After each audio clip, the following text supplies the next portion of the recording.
All right, shalom everyone.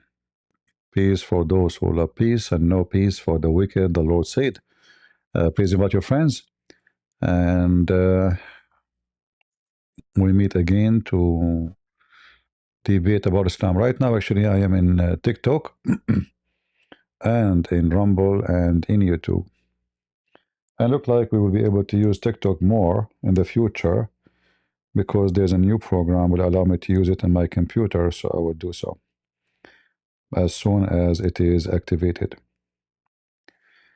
Before we start, we have a brother from Indonesia. He asked question about the Trinity. He said, "Can you explain the concept of the Trinity?"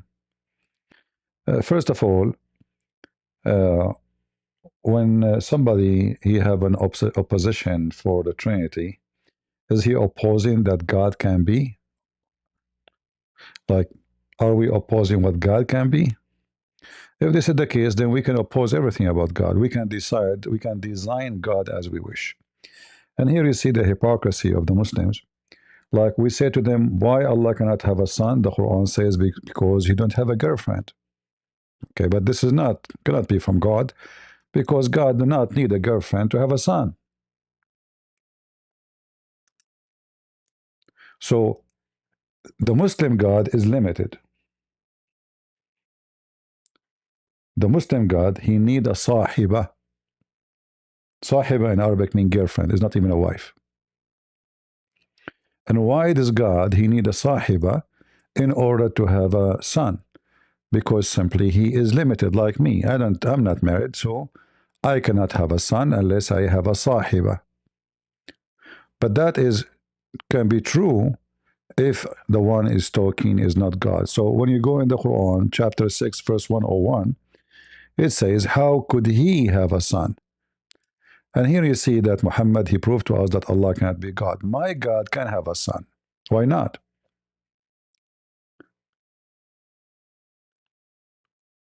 Why not? Are you telling God what you can have, what you cannot? Can I tell God you cannot have me as a human being? Why you created me, God? Okay, what you can God created you. What you can do about it? So a Muslim, when he's questioning the Trinity, he's just a question it not because it's not logical, just because his religion rejected. Otherwise, if you are trying to be logical, is it logical that your God cannot have a son because you don't have a girlfriend? Isn't it the Quran says if Allah wants something to be, He say be and it's going to be? It turned to be Allah cannot have a son by saying be. He just need a girlfriend, which means he's talking about the sexual activities. So when talk slower, okay, I understand that some here their English is not too much good. Okay, so if I want to tell God what you can and what you can't, that means I don't believe in God. We call God Almighty because He have all the might to be whatever He is or whatever He wish. So understanding the concept of the Trinity, you're asking me, can you explain to me God? Well, very simple. God is the one who can do what nobody can do. Explaining God is impossible because how I can explain to you that there is somebody, someone, can create the universe? How I can explain that to you? Except by saying he can do it in two words. Otherwise, the explanation is impossible. Speaking about having God and Son and Holy Spirit, well, God, our God, He told us that I am three and one in the same time. If the God of Islam, he says he is five and one in the same time, do you think any Muslim will dare to ask him how that can be? They were not there. Live visibility restricted for 10 minutes. Why?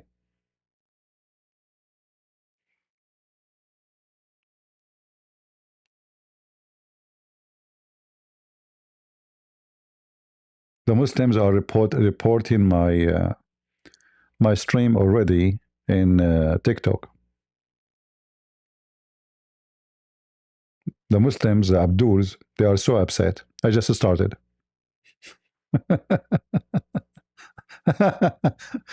You see, we did not say anything. We just said we are talking normally. We are not insulting anybody. We are answering about the Bible. We are questioning the Quran. And the Muslims right away they are crying. Do you see how weak this God? Their God is weak. He cannot have a son without a girlfriend. But he's like me. I cannot have a son without girlfriend. My God, he can have a son, and he do not need to have a son from a woman.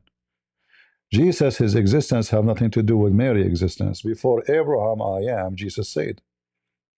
So the Muslims, because of their weakness, and I understand,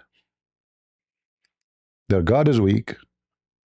Even their books is full of da'if. Allah is da'if, the Quran is da'if, everything is da'if. So da'if Allah cannot have a son without having girlfriend. The strong God of the Christians, he can have a son without having a girlfriend. And that is telling us who is God and who is not.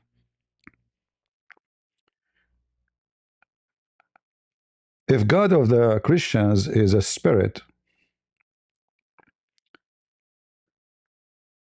that means there is no limitation. And our God is a spirit. The God of Islam is not a spirit. And he has no spirit. Yet he have a physical body. So because our God is a spirit, he is out of limitation. So when the Bible says that when Jesus was on the tomb, he yet was alive by the Spirit.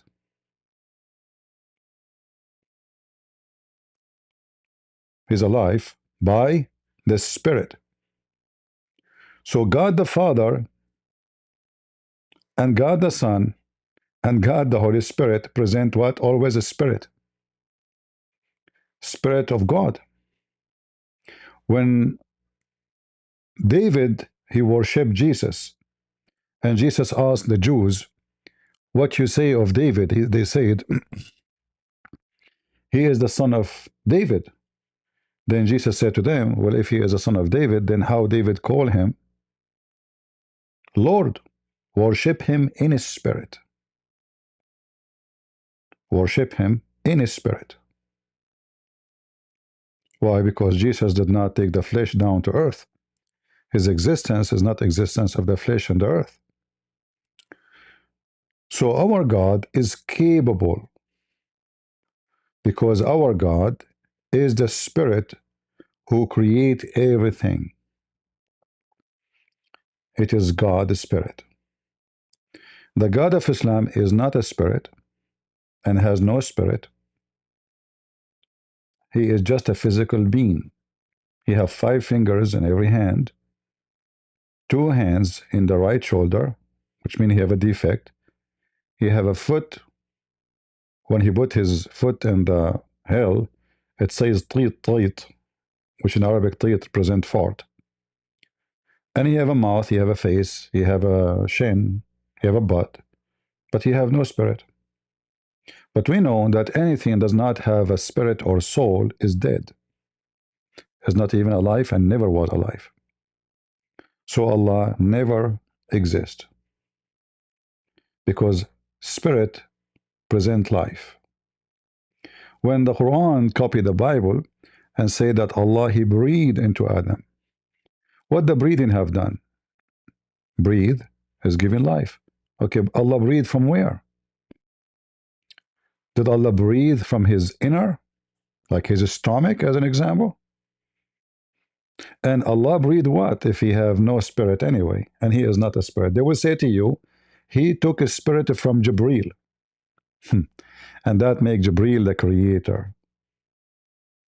So Allah is not the God of Islam, because now we have 2 creators. One he made the mud, and one he gave the life. And guess what? In this scenario, Gabriel or Jibreel which is a name stolen from the Bible, is more important than Allah. Why? Because He is the one who can give life. Allah cannot. Allah cannot give life. For the Muslims admit that when Allah He breathed into Adam, this is not him. From inside him, the spirit is coming. This is Jibreel. And the same scenario they say about the creation of Isa, which we Arab do not know who is this guy Isa. We never heard of him. Another fabrication of Muhammad. How Allah created so-called Isa, He sent Jibreel, and Jibreel, according to the Muslims, not me. The Quran, by the way, says, وَنَفَخْنَا فِيهِ. Allah said, I breathe into it. He did not say Jibreel breathe. But the Muslim, they try to defend and try to protect Allah's mouth from being on the women private part. So they say, it was Jibreel, and he is the spirit. For Allah is not a spirit. So the one who gave his spirit to Jesus was not Allah, according to the Muslims. It was Jibreel. So who is the one who created Isa? Jibreel. This is why we find Islam very laughable. The God who cannot have a son unless he have a girlfriend, the God who cannot create and give a spirit, because it's not him who have the spirit, it's Jibreel. The God who commanded the angels to bow down to Adam because they committed sin and they lie, yet Muslim, they claim that Jibreel is the Holy Spirit. And here you notice, by the way, how an angel became holy spirit if all the angels in Islam are sinners. And this is why Allah, He commanded them to bow down to Adam. Allah said to them, tell me the names of those things in kuntum sadiqeen, if you are truthful. So they are not truthful. And because they are not truthful, Allah, He commanded them to bow down to Adam. The story in the Quran is very funny and proving Islam to be false again. All right? I know the Muslims are getting upset. I don't know how many people are watching. I don't know how this TikTok is work. I see in the top it says 15.1K. I'm not sure what does that mean. You tell me. If we have any Muslim would like to join us, please feel free. All right? So Muhammad was trying to create a religion and he failed. He created fictional religion, and this God is so confused. He don't even know what the Christian believe. Like if you ask the Muslims, what is the Trinity according to the Quran? The Trinity according to the Quran is a three. Mary is one of them. But we know that the Christian don't believe that Mary, she is part of the Trinity. So who is the Holy Spirit? In fact, the Quran and the author of the Quran make a very funny mistake, which is enough by itself to destroy Islam. So if we go in the Quran, it says, the Christian, they say that the Messiah is Allah.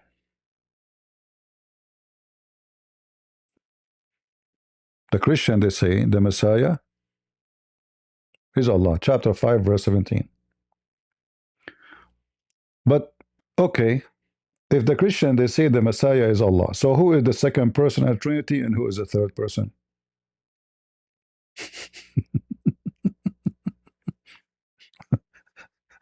See how silly the Quran. See how ignorant Muhammad is. Do Christian, they say, let us say Muhammad claiming that the Messiah is the Father. We Christian, we don't say the Messiah is the Father. And we don't say that the Father is the Messiah. We don't. We don't. The Messiah is the Son of the Father. That's why we call the Father, because the Messiah is the Son. So if the Christian in chapter 5, verse number 17 says, Allah is the Messiah. Then who is the second person in the Trinity and who is the third person? I challenge all the Muslims to answer, but no Muslim can answer. Right?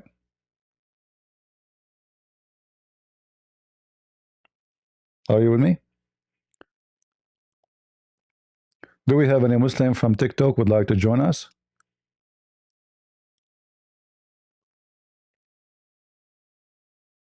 Anyone?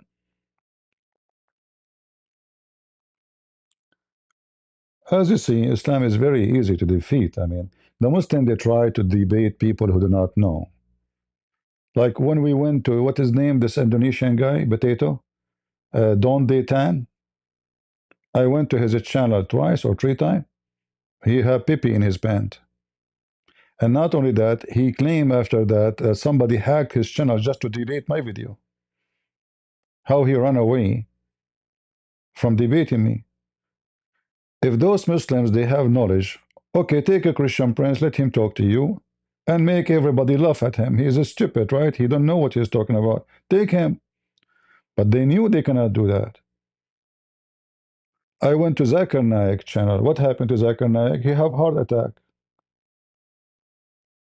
I went to the other Muslim kid. What's his name? Muslim Learn something. The guy, he said, block them, block them, block them. We don't have time for those. They cannot debate me. We want to really Dawa, peace be upon her. What happened to her? She have a she called herself princess because she was nervous. I offer every Abdul to come and debate me. In fact, I have to say to you, debating the ignorant Abdul is the most, let us say, the hardest, because you are talking to an ignorant. He can say whatever he wants. The higher a Muslim in education, the easier it is to defeat. When you debate an ignorant, he can say whatever he wants. He can give any answer. Who's going to complain about what he said? He's nobody. This is why those who have a career and making a lot of money from Islam, they will not debate me. They will avoid in any way, any mean. Otherwise, trust me, they will be lined up to debate me. To, like, let us destroy this guy. Right? They will be fighting to debate me. They will be lined up. But that is not the scenario.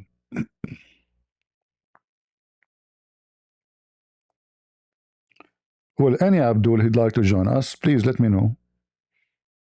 And I will invite you. All right. Uh,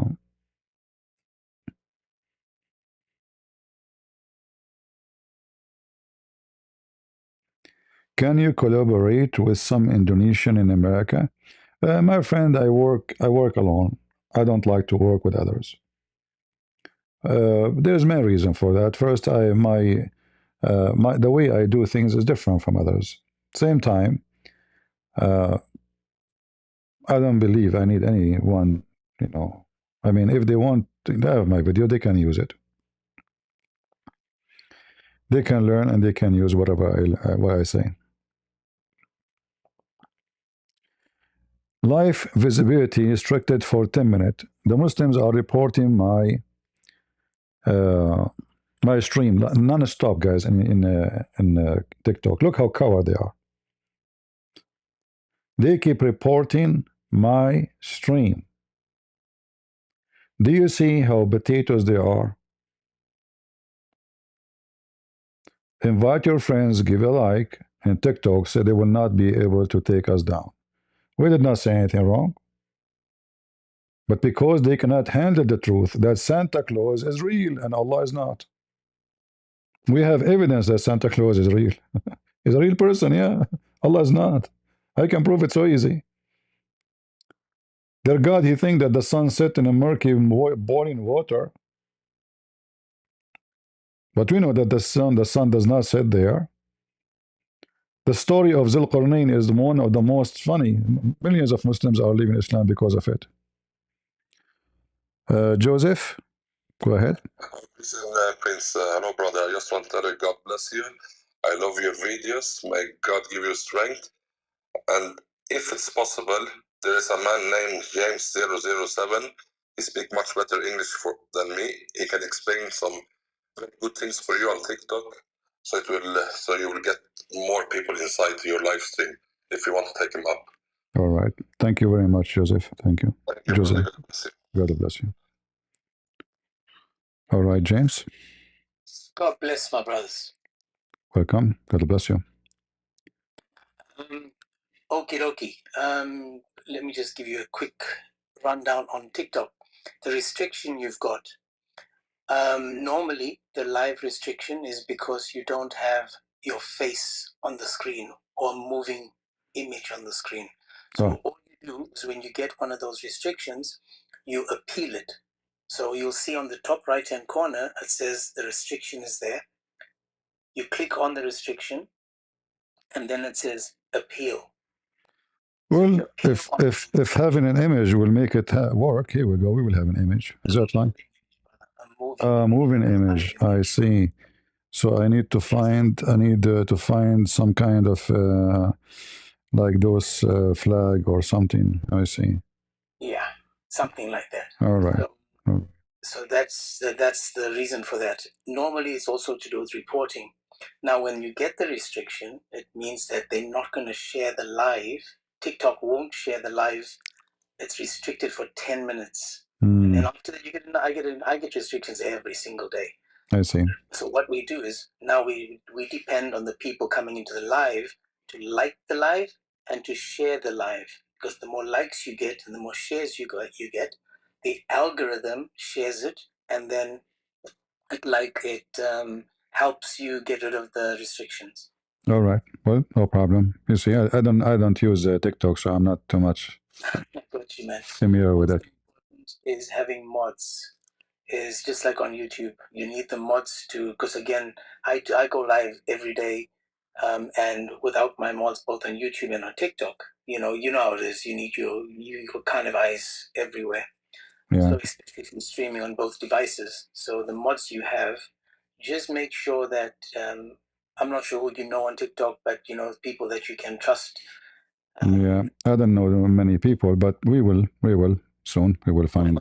James, and I've been doing this for the last 6 years on TikTok, debating Muslims. I do it from Monday to Friday. I actually take Saturday and Sunday as a timeout during the day. So I've been doing this. We in a group with Avery, Godlogic, and others, and we. Well, how I can add you as a moderator then? Yes, to do a moderator, you go to. Can I click at your name and do something about it? Okay. For example, if you click on me, then on the top of me you'll see. Let me just try this. On the top right-hand side, you'll see like either 3 dots. If you click on the 3 dots and then you go further down, it'll say add moderator. Moderator. Okay, here we go. Now, when you add the moderator, there's different types of moderators. I know that. I see. For example, can have me bring people up and drop people. That means you're giving me full access to all your mods. Like if someone is blaspheming on the screen and you want me to drop them, or if you want me to bring people up instead of you doing it, or then you give the person that you want to be the mod full access. All right. And they can't open your live or do anything from your live. They can only access it from when you're doing a live. All right. Also, the mods can download your lives. All right. You are an admin now. Thank you very much. You've already added me. And then you've got this Kufar Rob Christian over here. You need him as a mod as well. All right. Rob Christian, is that a person from the state or this is? Guys? Rob, salam al-Masih, brother. Salam al-Masih. This is Rob. Yeah, this is Rob, I think, right? This is Rob Christian. Yeah, brother Christian Prince. How are you? How are you doing? Good, good. I'm happy that you're on TikTok, brother. Now all the Muslims are going to cry. No, the Muslims, they can refute us so easy. What are you talking about? Yeah, of course. Yeah. Especially Arabic-speaking Christians, you know? Sure. Sheikh Othman can refute me so easy. Come on, You think he will show his face on TikTok if you're here? I doubt. He will not. If this guy, if he knew, if he is in San Diego, if I go to San Diego, he will leave the city. What's a potato? Can I just show you this CP? If I, for example, you've got a mod called Wahid MBA. So I can, if you allow me, I'm just going to show you that I can. So I don't have full mod access. So Okay. I can't bring that up. You've just given me limited mod. To do what exactly you said? So if I, for example, if somebody is requesting, Ah. I can bring people Well, up. I thought I did. Hold on, because it shows many options. All of the how you say Manage moderator. It says comment setting, review, filter, mute, black account, poll gift, pin comment. What else you need to do? I mean, there should be one more that says bring people up or down. manage guests. Okay. Oh, here we go. We have done that. So now when I manage guests, you can say to me, listen, James, can you bring up MBA or Rob or someone? All right. I activated them. I bring Rob up. okay. It's a big castle. Watch out. Yeah, you can now. You can invite. I activated that issue. CP, make sure if you have a front camera on your iPad, I thought you said iPad, make sure to block it with tape or anything. Sometimes you can by mistake, Yeah, my iPad is from the cave time. Doesn't have any camera. Yeah.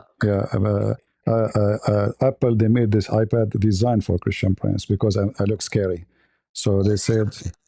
I know that even Allah doesn't know how you look like, but it's okay. Muslims are trying to find me. Even my mom, she didn't know how I look like. What are you talking about? Anyway, I'm really happy to see you on TikTok, brother, because it's always good to have the OGs, the old school guys, people who know you from the Paul Talk era. We've talked before, you and I, but I'm really happy to see you here, and may the Lord bless you in your ministry. Everybody who's listening and watching. Jesus is Lord, and let's do this. Amen. That's true. Can I just say one more thing, CP? One more thing. Sure. If you do get hit with hate speech, now normally if you ask Rob, I get hit. I open a live, and within the first 5 minutes, they hit me with hate speech. I mean, they love me, but they hate me. Sure. But immediately, when you get hit with hate speech, you need to make sure that you, again, exactly the same as you did now with the restrictions, you hit onto the restriction and you appeal it immediately. So when you appeal, they can actually either take it away depending on what you said, or if you get too many hate speeches, you actually lose account for 3 days. So you need to make backup accounts. Yeah, this is what I don't like about this TikTok. Like easy people, they can flag you, and but it's okay. What we can do, we will play the game with them. Hey, Muslims, flag me. It's I like that actually. It's a blessing. No worry. Anything else you want to know, CP? Uh-huh. Yes, I'm gonna drop down now, and then you can see if you get any Muslim. All right, we have a person. His name is Tony Holly. Go ahead, Tony Holly. Hello, CP. Can you hear me? I hear you. Okay, it's very good to have you here, sir. I was actually on my own live, and I didn't have many guests, and I sort of scrolled through to see who else was on. And as soon as I saw you were on, CP, my teacher, the man who taught me everything about Islam, in order for me to teach the Muslims, I ended my live immediately and told all my guests to come here to listen to your wonderful teaching, sir. It's an honour to have you here, sir. Thank you. And just one thing I'd like to add to what James was saying. If you do get a restriction, another way around them, CP, is to restart the live. And the live and restarts it, gets rid of the restrictions. All right. Thank you for the advice. Very good. Thank you, guys. Thank you for all the kind. I don't deserve all this kind words from those guys, but I have to live with it.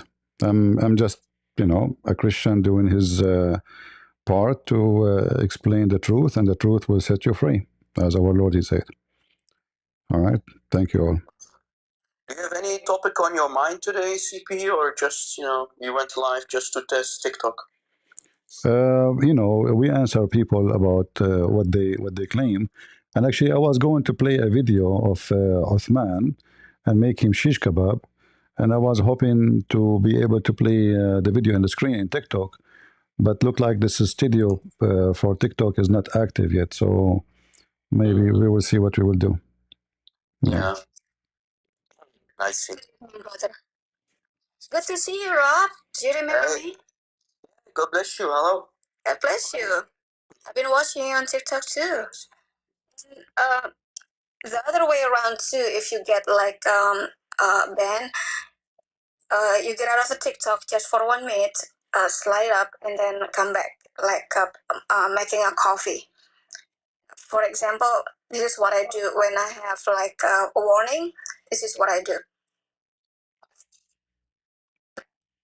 What? Just 1 minute, and it will come back up. What do you mean? What you do? I don't understand. What you did? Just out of a TikTok without closing the TikTok. Okay. So like you exit the screen without closing TikTok, you mean? I see. See. Refresh. See, we have here people who have a B. Warnings a lot. Yeah, we have. Christians do on TikTok because it's Muslim moderators, unfortunately. Rob, I did forget you as well, sir. You are my second teacher. My live today was on Muhammad committing shirk, Sahih Muslim 11b. Yeah, we did some nice bakery with one of the friends of Libiano, Brother CP. He made a mistake to talk to Arabic-speaking Christians, and we did some nice bakery. Yeah, you see this coward. He came to me once. The Muslim, they forced him to come actually. After I made him shish kebab about his video. Why God can't have a son?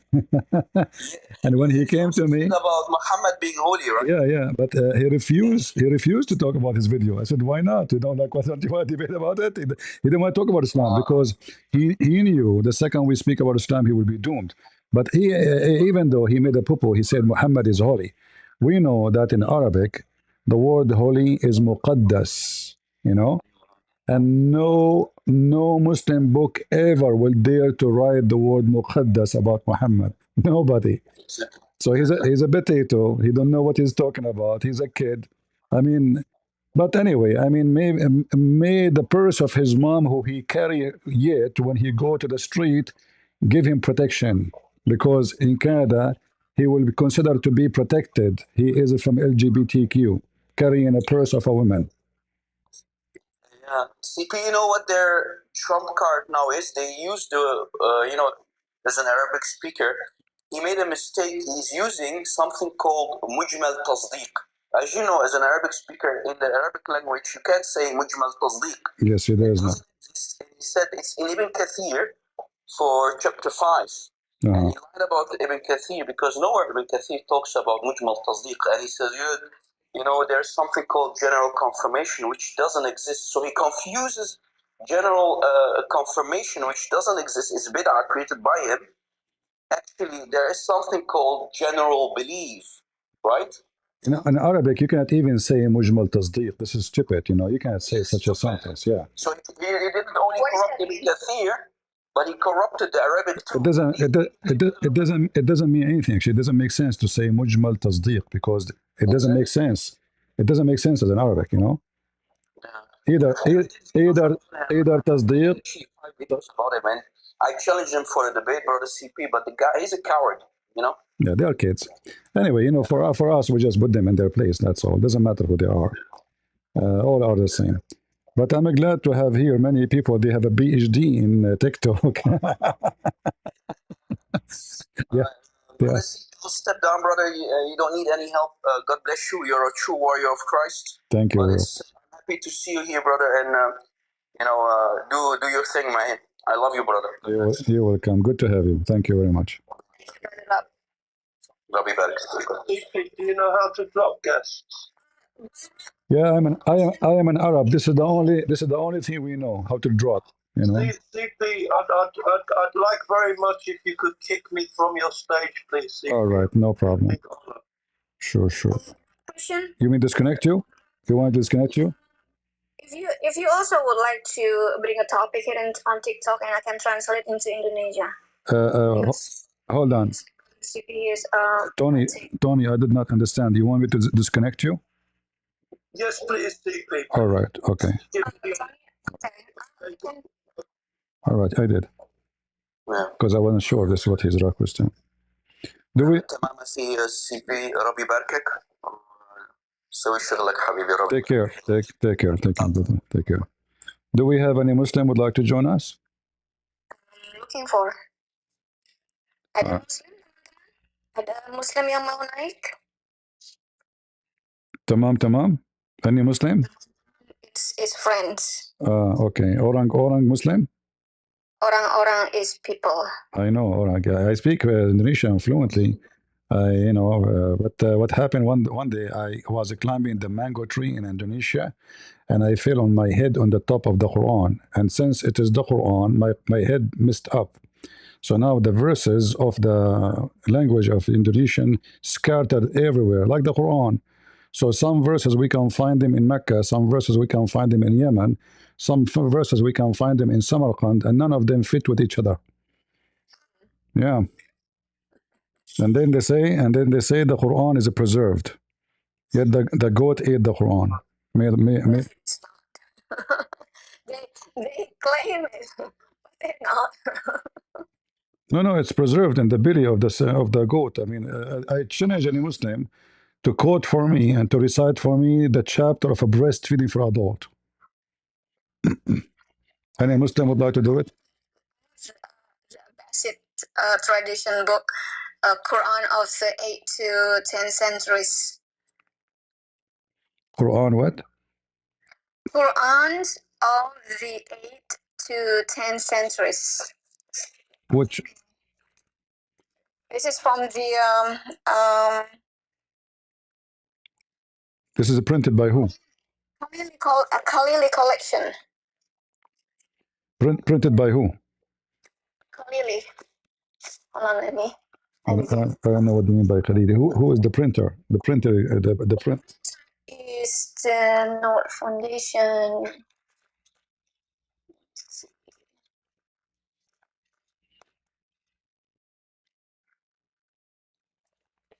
This is published in Oxford University.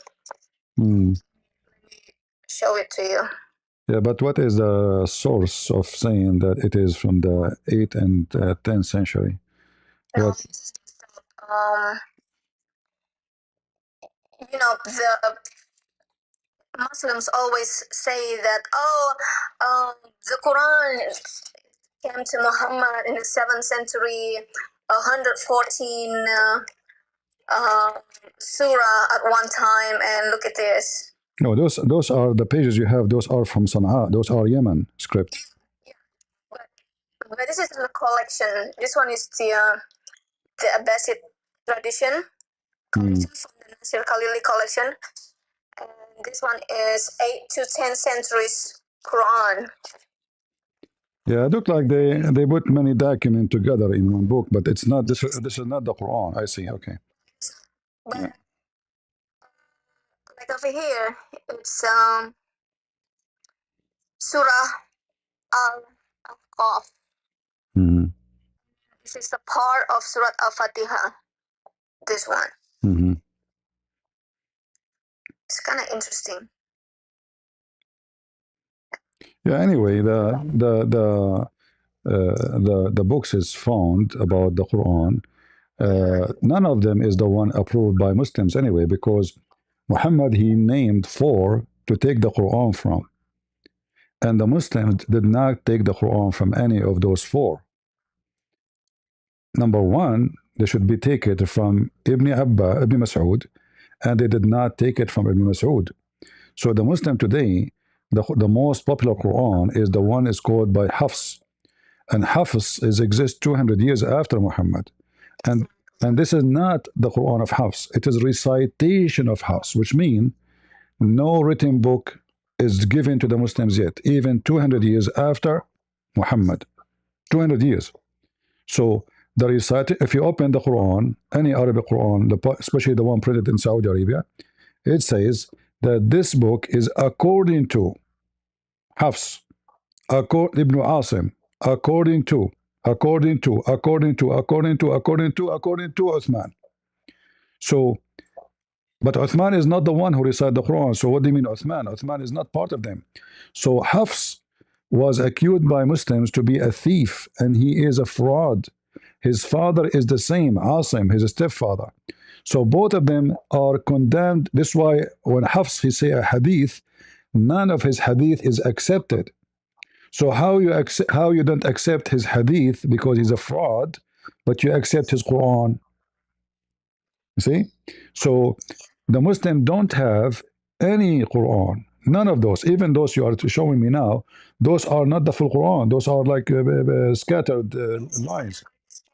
Scattered around. Exactly. There's no Quran. They don't have any Quran. And even the oldest ones they can have, there's a lot of things missing, and a lot of things contradict other Quran. As an example, if you open Ibn Kathir, in Ibn Kathir, it says that the sun run to a fixed course. والشمس تجري لمستقر لها. All right. So, and then he say, according to Ibn Mas'ud, it says the sun does not run to a fixed course. So how that will work? One, it says it run, chapter 36, verse number 38. And the other one, the same verse, in Ibn Mas'ud, it says it does not run to a fixed course. This is a contradiction, total contradiction. So here you see that even the so-called preserved, the one they call it preserved, not only it is not, but it's oppose each other in the meaning and the direction. There's a huge difference when I say the train move, and the other one says the train never move. So which one? It can't be both correct. And here you see, and this is Ibn Mas'ud. Ibn Mas'ud is the one named by Muhammad, not Hafs. So Ibn Mas'ud should be more accurate according to Muhammad, because he is the one who named him. Muhammad, he says, خُذُوا الْقُرْآنَ عَنْ أَرْبَعَةٍ. Take the Quran from 4. And Hafs. Somebody's requesting. All right. So just bring it up. I thought okay. Oh, I think he's gone. Hold on 1 second. All right. So when Muhammad he says, خُذُوا الْقُرْآنَ عَنْ أَرْبَعَةٍ, the first one is Ibn Mas'ud, the second one Ibn Abi Ka'b, and the third one is Mu'adh, and then the fourth is Salim Mawla Abi Hudayfa. This is the one the verses about breastfeeding came from. So none of those is where the Muslims have Quran today. So first of all, which means they disobey Muhammad. They did not the Quran from what Muhammad, he named only 4. He did not say Umar, he did not say Ali, he did not say Uthman, he did not say Abu Bakr, he did not say Aisha. He said 4. And this is very authentic hadith. Yet the Muslim did not take from the 4 the Quran. So they took it from who? Okay, somebody says here, can we ask CP for help? About? This one asking, what do you want CP to help you?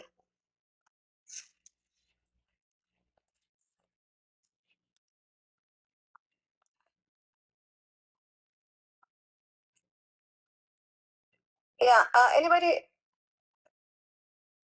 Somebody says earlier they want you to help.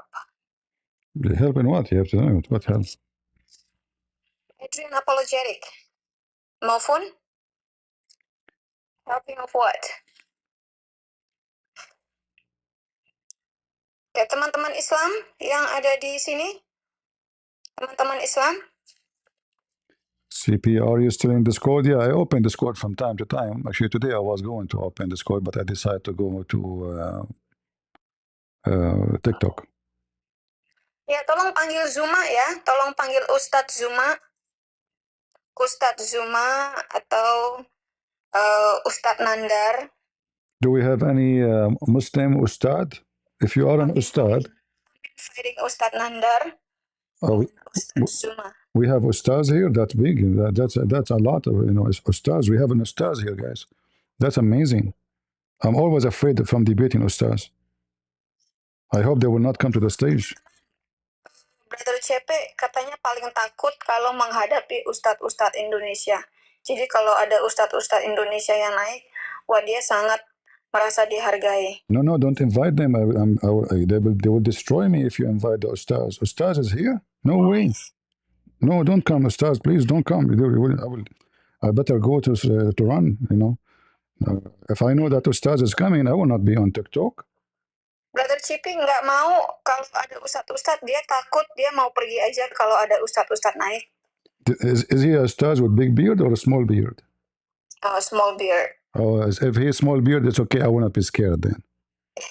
Katanya kalau nggak ada jenggotnya dia nggak takut, tapi kalau ada jenggotnya dia takut. As I know that all ustaz in Indonesia, they don't even have a beard. It doesn't grow. No, they don't. No, they cannot grow any beard. Yeah. It's a typical Asian. I know.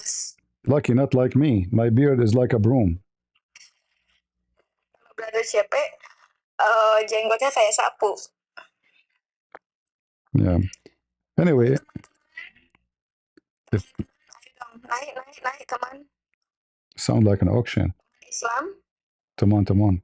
Auction, Teman-teman is friends. Yeah, okay. But we want ustaz. We don't want friends. We want ustaz. We want an ustaz. Ustaz Zuma.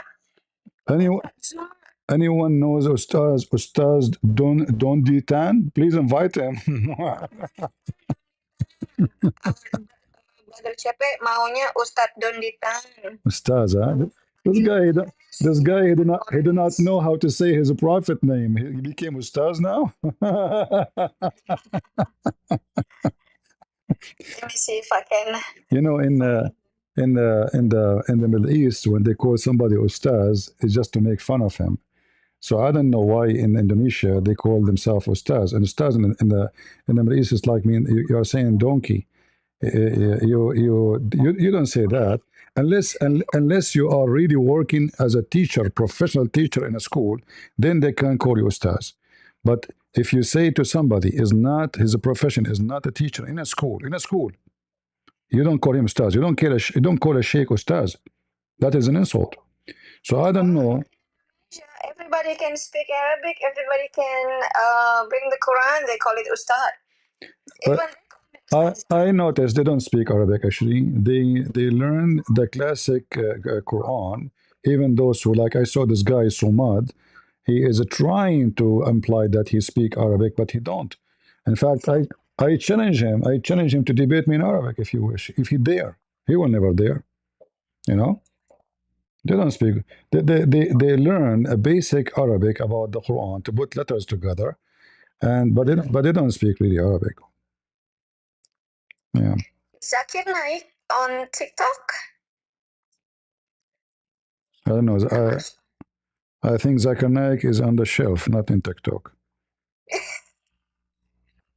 Sometimes you bring Zakir Naik on your YouTube. No, he call me, from time to time. He always keep monitoring my channel.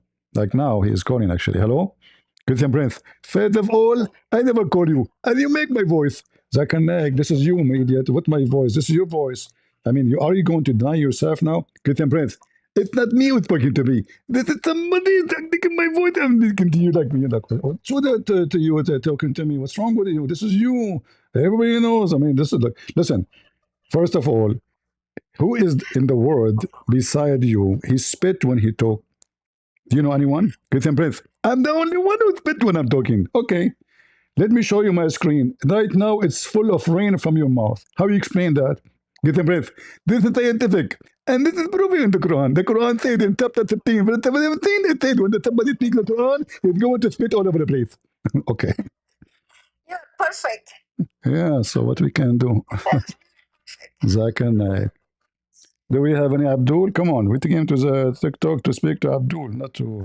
To invite any Abdul or Ustaz. There's no Ustaz. Kan Ustaz dong, panggilkan Ustaz Zuma. Kasih tahu Bang Zuma, kita sudah live. Coba saya lihat dulu ya, apakah ada Ustadz Suma? You're looking for Ustadz Suma. All right, look like we don't have any ustaz here. What we can do? I like to convert to Islam, by the way. I mean, imagine in Islam I will be 90 kilometer tall, but I will be 90 centimeter wide. That I will be the biggest macaroni in the world. I mean, that's amazing, you know. And my wife, she will be, 30. Sena, kiss your feet. And my wife, she will be 30 kilometer tall, you know. That's, I mean, I am 3 times taller than her. I don't know we can have how we can kiss each other, you know. She have to climb a ladder or take elevator, you know. Like you sleep with your wife in the bed, you can't even find the women. Like, where's my wife? You know, I'm so tall, she's so small. It's like marrying a turtle. And then Allah, He spent 1,000 years to make her skin smooth. Like, why? I did marry alligator. Why her skin need 1,000 years to be smooth by Allah? I mean, isn't it Allah is God? Like now, there's machines. They can make the concrete so smooth in 2 seconds. In 2 seconds, not even 2 seconds. But yet Allah, and He's God, He need 1,000 years to smooth the skin of every woman. How much time He need Allah to smooth all the women's skin? And what kind of women those women are we're talking about? I mean, are they made from I don't know, thorn? They have a leather of a crocodile. What? I think somebody's want to talk with you. Is he a Muslim? Coptic Prince. Let's go take a Coptic Prince. Hello, Coptic. Hello. Welcome, CP, to TikTok. I'm a big fan of yours. I was watching YouTube, and God bless you and protect you. Thank you, my friend. God bless you. Against kuffar Muslims that surround us on a daily basis.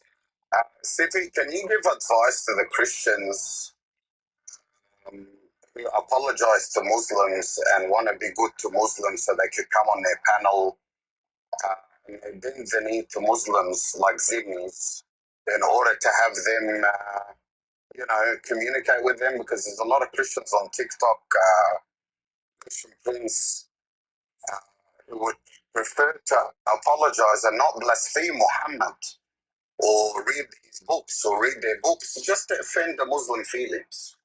You know what I mean? Instead of fighting for Jesus or our God, they prefer to come on the faith, not to upset the Muslims. And I see when you're on YouTube and when you debate, you don't care about their feelings, you care about the truth. And you care about putting doubt in their hearts so that way they can think and they can open their heart to Christ. That's what I see when I watch your videos. So do you have any advice for them? Christian Prince, sorry to do this, but I'm really, really happy that you're here, by the way. You're amazing. Your knowledge is incredible. You know, may God protect you and protect your family. Thank you, brother. God bless you. We know that Jesus himself, he spoke to the Pharisees, and the Pharisees are not pagan like the Muslims. Yet he called them hypocrite, blind guided, snakes, brood of vipers, etc. So Jesus never was politically correct. And Jesus always say things as it is. And if a Christian want to be a person who deliver the truth to a Muslim, you cannot sugarcoat evil. So you have to say it as it is. Islam is evil. Muhammad is false prophet.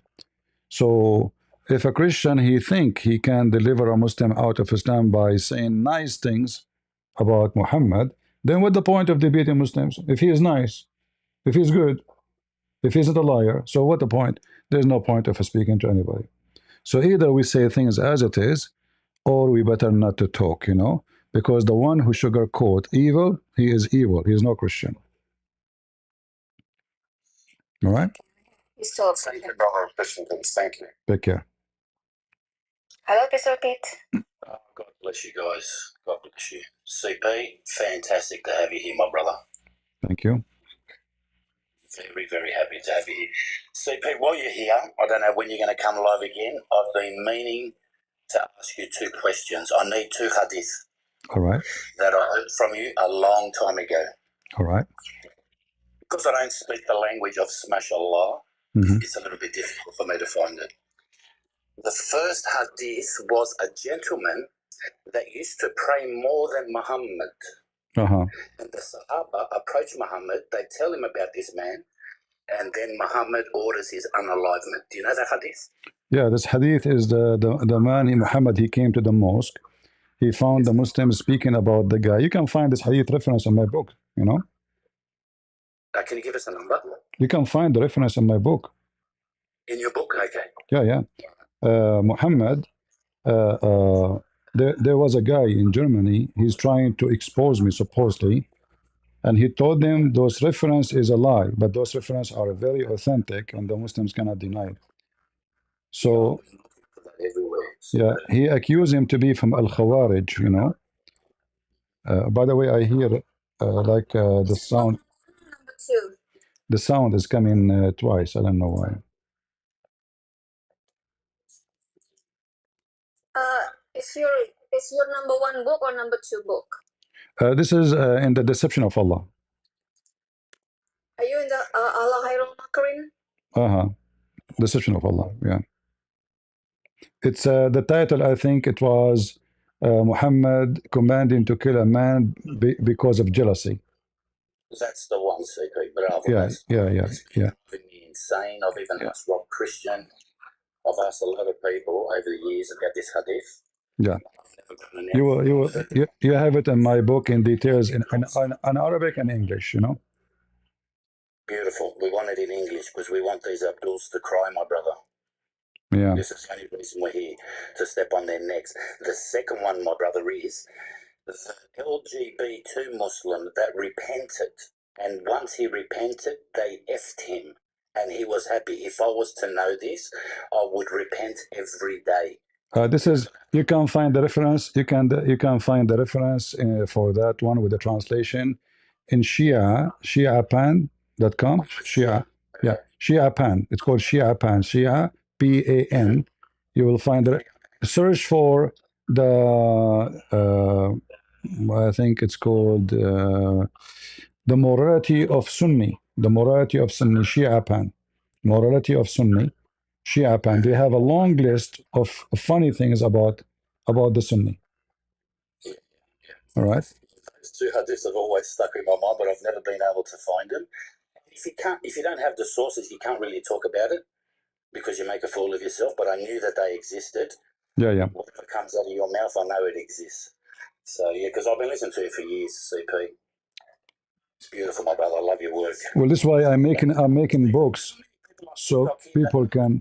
Between the Ustaz, Mr. BMW. Do you want to tell them the story regarding Mr. BMW, the Ustaz? Oh, those are Indonesian here. They knew about BMW very well. I tell the audience here, they don't know about Mr. BMW. What happened to Mr. BMW? He died. He died. We don't make fun of him because he died, but he's stupid. I mean, he's things that he said against you, my brother. So we laugh. No, he did not say anything against me. He said something against himself because he said, Christian Prince, I have 5 questions for you. Question number 1. Show me where in the Bible it says Christ said, I'm a Christian. Like, you idiot, how he is a Christ and he is going to say I'm a Christian. He's a Christ. Have you ever heard of somebody saying such a stupid statement? If he is a Christ, how he would be Christian? Like he will follow himself?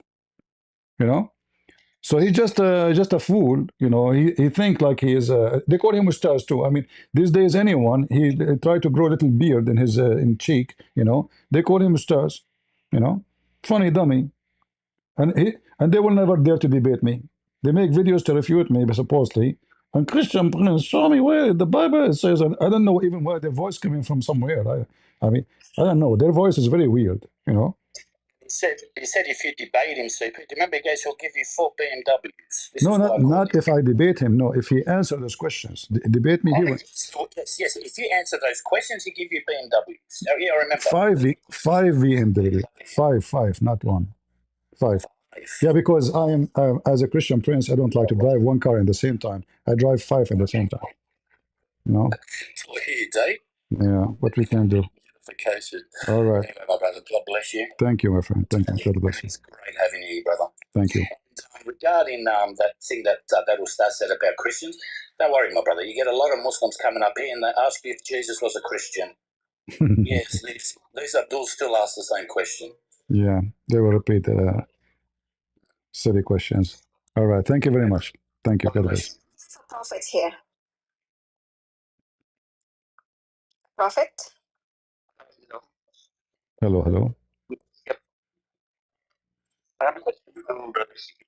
All right. Shalom. Yeah, bro, CP, we are a not native Arabic speaker. And our group in the Philippines, we are a apologist. We're collecting information regarding the hadiths to debunk this Abduls. What can you advise on us on how to easily search for the hadiths? Because as of now, we are still starting with the collection of the information. For example, if I wanted to search for this hadith and then put it in our own record, how can you do that easily? By searching it in Arabic or in English? Well, But, we only know how to input it in Arabic words. yeah, I understand. What can you advise on that?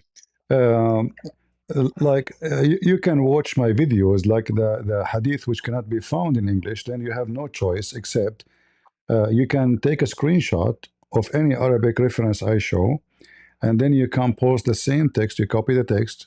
I think you know how to use that in your phone, right? You can copy the text from a screenshot and then post it in Google, and then Google will find you the exact reference. Then you give it. You can use Google Translation and to understand it beside my video, and you can save it in your bookmark for later when you need it. This is one thing. The English one is very easy. Any hadith I mention in English, just search for the same English reference. You just type the same exact word, even if you don't remember the number, So it's all based on memory. You have to have a strong memory, and you have to have a lot of information. A debate is not just somebody jump to debate somebody. You have to have a lot of animation. Like, it's not going to war. Like, do you go without bullets? No. So the information you have is your bullets. The more information you have, the more bullet you have. The less, you are weak. So you have to arm yourself with all reference about whatever topic you want to speak about. Whatever you can collect, save them. You can make a bookmark. Like for me, I don't use this. I don't use bookmark because all of it in my head. So I can search for it in 2 seconds. But in your case, you can make like a file for women rights, hadith about women, other file about children, other about violence, other one about evil, or about fiction or contradiction in the Quran. So you have to categorize, and that later will make it easier for you to reach out and find the reference which you saved already.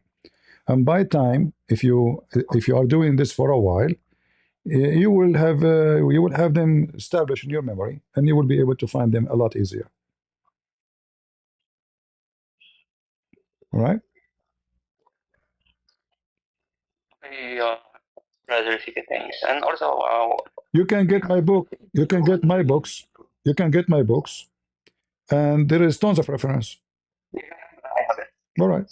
I have it already before. All right. Already before. All right.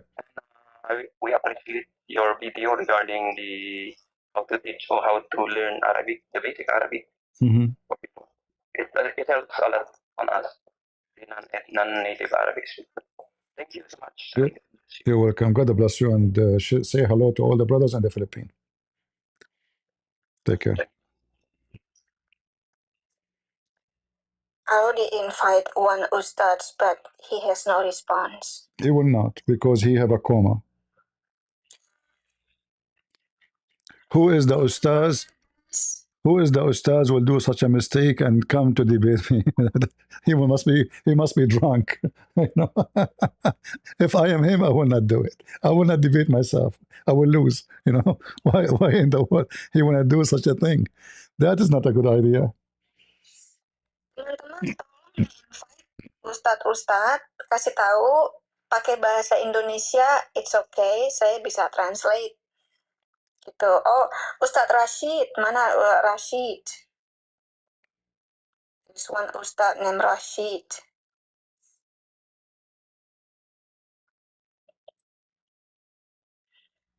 I think they know better not to debate you.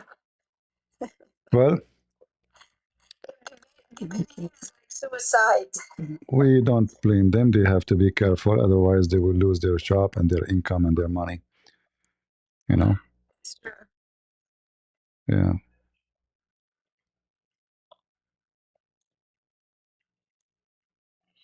Ya teman-teman, Islam mana Islam? I'm using your books too to bring a topic. How terrible is Islam? Mm-hmm. And then right now I'm on the chapter of variety of nikah in Islam. Yeah, nikah does not mean marriage, as many Muslims they try to translate. Yeah. I explained that nikah is not marriage as in a kawin. Kawin in Christianity is marriage.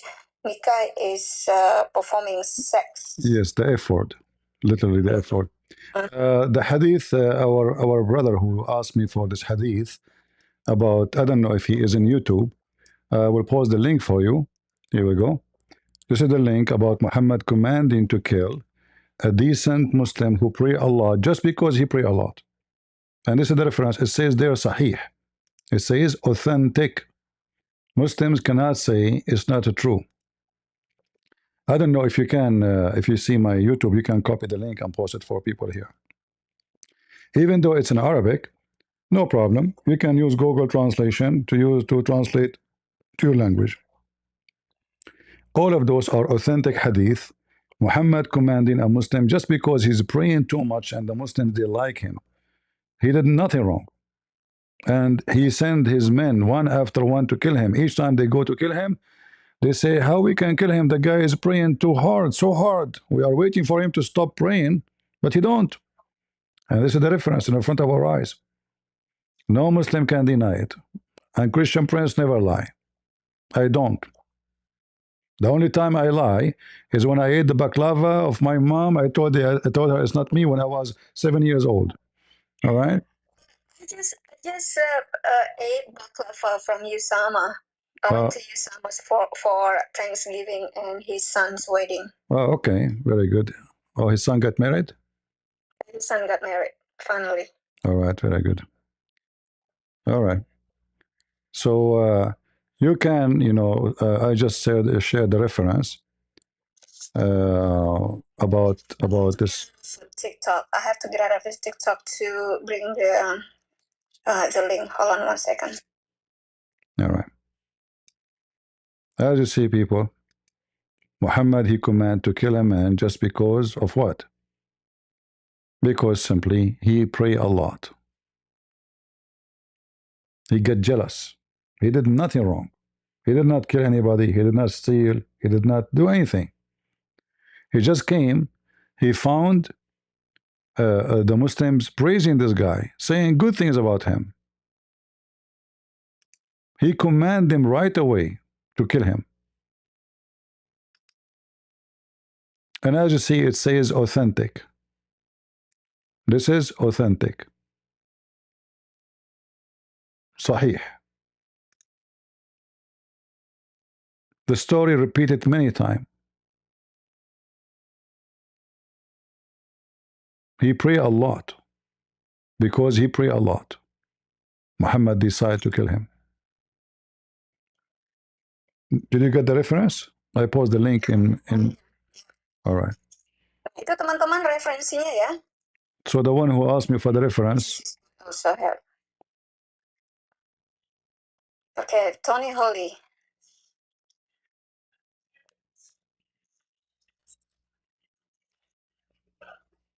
CP. Yes. Don't use the word K. Use the word unalive. Certain words are automatic ban from the AI. K is one of them. Use unalive instead of K, the K word, K-I-L-L. And also smurder, smex, grape. So words like that instead of the actual word CP. Okay. Otherwise you'll get a ban. All right. We will say shish kebab. Okay, no problem.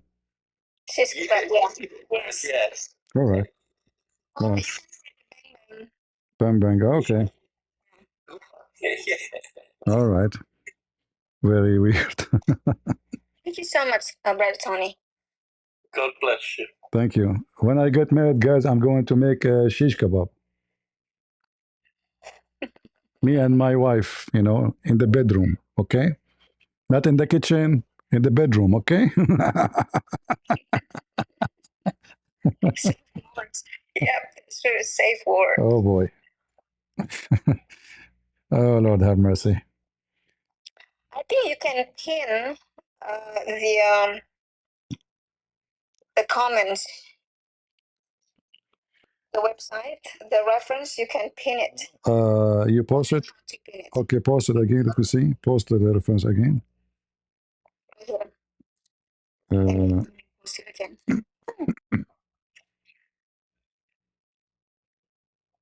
All right. Let us see. Post it. How we pin it. Mute. Translate. You can pin it.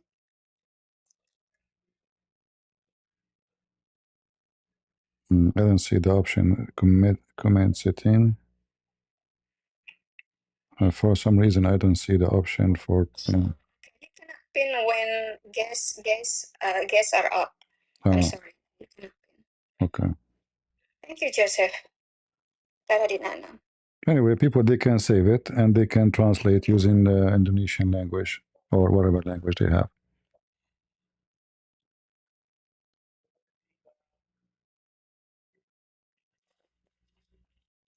Ada teman-teman Islam? Sifi, do you have some tea or some coffee? Shish kebab. Shish kebab.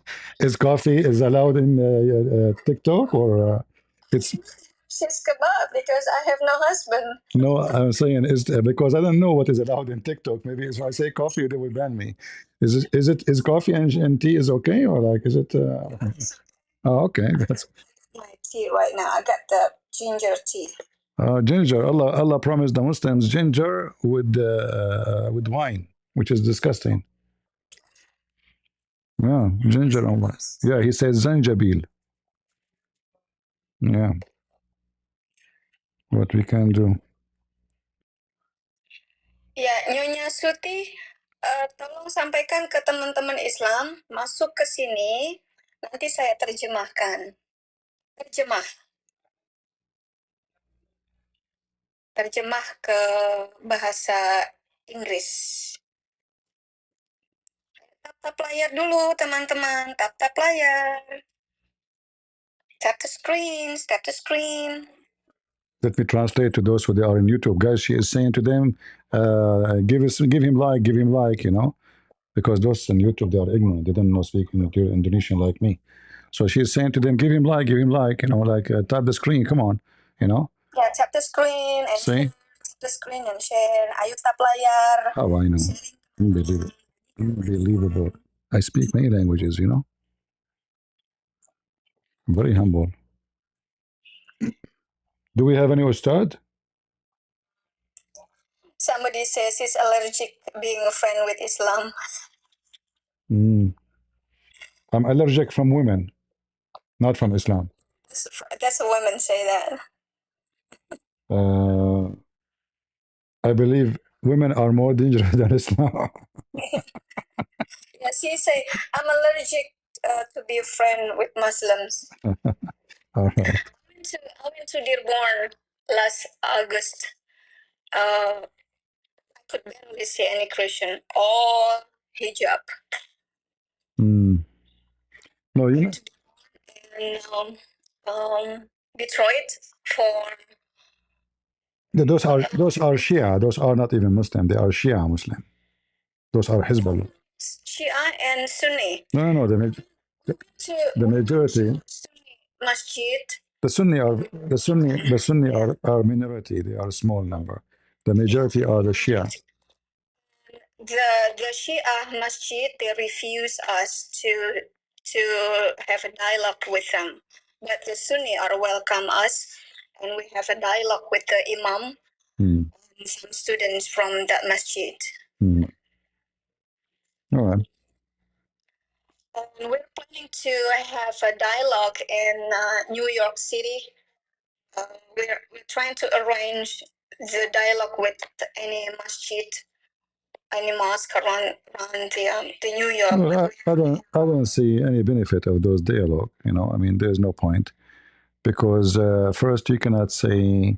I mean, when you are visiting somebody, you have to be careful in what you say. Otherwise, they will call the police. They will say he's harassing us. They will play victim. So there's no point of those. You know, I think in the debating in a free platform out of a mosque is better, not inside the mosque. You know. We did inside the mosque have a debate. I know, but you will not be able to say things like, if I am inside the mosque and I say what I say, they have to call the police for me in 5 minutes or maybe in 50 seconds. So inside, when you debate them, you will not really debate. You will have to be a little bit inside the frame, certain frame of the way you talk, which will not allow you really to have a real debate. Well, that is true. Yeah. We just have to be very careful, have a wisdom what we say. Yeah. No, we have to have wisdom always, no matter what we say. Doesn't matter what the location is. But it's not, I'm saying, it's not suitable to debate inside a mosque because you will not be able to use. I'll shoot. Yeah. Debate you, I'll shoot. All right. No, Azot is not going to debate me. Azot is the one who wrote about Muhammad. He was in the top of Muhammad one day. How he is going to debate me? How are you doing, Azot? Oh, okay. Azot, can you request again? No, it's okay. He's a Zot. Zot, those people who wrote Muhammad. Not he's not a Muslim. A Zot is a story of black people who rode on Muhammad. They jump on him, you know. Azot, can you request again? No, forget about him. He is busy jumping on Muhammad now. Leave the guy alone. Okay. We want. Okay, we want Muslims.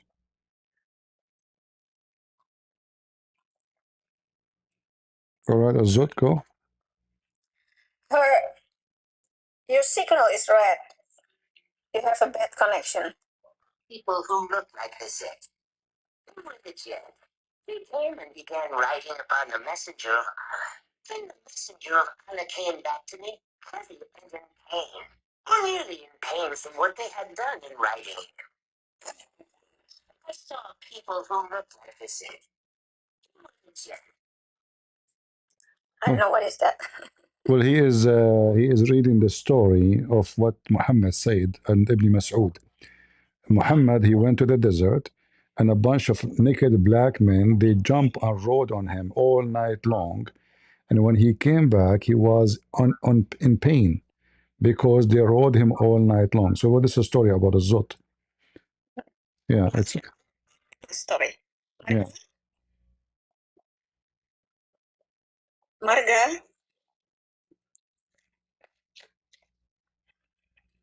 Marga? Halo. Hello. Ya, silakan Marga. I'm sorry, I'm Christian. Saya dibawa aja ya. Okay. All right, how we can help you? Do we have any ustaz would like to join us? Any ustaz? Any famous ustaz? Ustadz yang mau join nggak sih?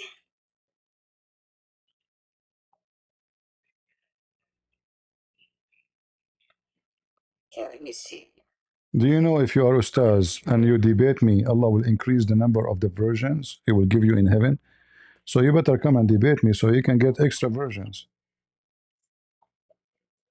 Teman-teman, kalau berdebat dengan CP, kamu dapat ekstra perawan. Tom and Jerry. Ya, shalom, shalom, Christian Prince. Shalom, shalom. Shalom. Happy you are at TikTok now, CB. I am the one who reject the name of Allah. At Indonesia, Christian in Indonesia, they use the Bible as the name of Allah. Bahasa Indonesia aja Pak, nanti saya terjemahkan. Yeah, we should not use that word. We should not use that word because Allah is not the name of our God, and the Bible never mentioned that word. And any translation use the word Allah, that is false translation. Oke, begini Pak. Teman-teman, seharusnya ya terjemahan bahasa Indonesia Alkitab itu tidak menggunakan kata Allah atau Allah, karena itu bukan nama Tuhan kita dan itu akan menjadi salah pengertian. If you have a translation for the Bible and they are using the word Allah, you can use white out on the word and write the word Yahweh or Jehovah instead, or the word Quran, ada Alkitab, ada kata Allahnya itu, kamu coret aja, kamu kasih tip X, lalu kamu ganti dengan kata Yahweh atau kata Tuhan. Ya, jadi gini ya, Pak. Jadi di Indonesia itu sudah ada terjemahan ILT atau ING yang sudah tidak memakai kata Allah. Jadi sudah memasukkan nama Tuhan yang benar, yaitu Yahweh atau Yehova, Pak. Nah, saya selama ini berjuang di TikTok, ya, untuk menghilangkan kata Allah ini dan memberitahu kepada teman-teman Kristen yang lain untuk tidak memakai kata Allah. Nah, tapi orang Kristen ini selalu berpatokan kepada Arab. Mereka bilang begini, Mbak. Orang Kristen Arab sudah memakai kata Allah sebelum Islam datang. Nah, itu yang selalu mereka pertahankan di situ, Pak. Sorry, please. Ya. Aku terjemahkan dulu ya. Okay, translate what he's saying. This is the fact. There are Bible translations already replace the word of Allah to the word of Yahweh or Elohim. But the TikTok apologet Christian, they still use the word of Allah for the name of our God. And Brother Tom and Jerry are fighting so hard for this. He always asking the Christian TikToker to do not use the word of Allah. Yeah, he's right. In the Bible. Yeah, he's right. They should not do that, and this is wrong because Allah is the name of a pagan god, and when you call your God Allah, you became an apostate. You are no Christian no more. When you praise Allah, you are not praising Jesus. You are not praising the Father. You are praising the enemy of Jesus. Brother CP, Tom and Jerry is actually a Muslim. No, I'm Christian. No, he's a Christian. No, he's a Christian. Christian, not Muslim, yes. He said he's a Christian from the beginning. Yeah, somebody says down here, Tom and Jerry is a Muslim. No, he's not. Okay. No, he's not. I'm very angry if you call him Muslim. Anyway, doesn't matter what people say. I'm giving you the answer. Who cares? The answer is any Christian, he used the word Allah, he is committing sin. For Allah is not our God. Never mentioned in the Aramaic Bible, never mentioned in the Hebrew, never mentioned in the Greek. So This is very well known ancient god for the moon. Al-Lah. Al is a word meaning God. Lah is the name of the God. It's not Allah, it is Al-Lah. This is why chapter 1, verse number 2, it says, Alhamdulillah. Li-lah. So, Lah is the name of the God of the Muslims. And when somebody claims to be Christian and he call his God Allah, he is committing a great sin against God. The Bible says clearly that a false prophet is the one who either prophesy in the name of other God, false God, pagan God, or he give false prophecy.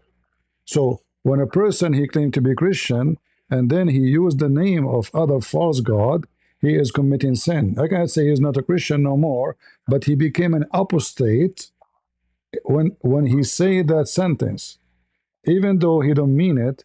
But this is an act of apostasy because now you are praising false God, false name is not mentioned in your book. Why you want to do that?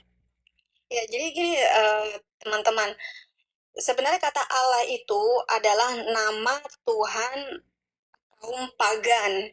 Jadi orang-orang Kristen seharusnya tidak menggunakan kata Allah di situ, ya. Karena kalau kita menyebut kata Allah terus-menerus itu sama halnya kita memanggil Tuhan orang-orang pagan atau Tuhannya orang-orang penyembah berhala gitu. There is other thing I forget to translate to you that if any Christian, if we tell Christian do not use the word of Allah, they will answer because Arabs Christian use Allah. I am an Arab Christian. I don't use Allah. And those Arab Christians who use the word Allah, they are committing sin. Doesn't matter if they are Arab or not Arab. So what? Those are because they are under the occupation of Muslims. They've been forced to use that word. This is why you will find that word only exists where Muslims occupy the land. If no Muslim occupy the land, nobody use it. Jadi teman-teman, Brother CP kan Arabic speaker ya.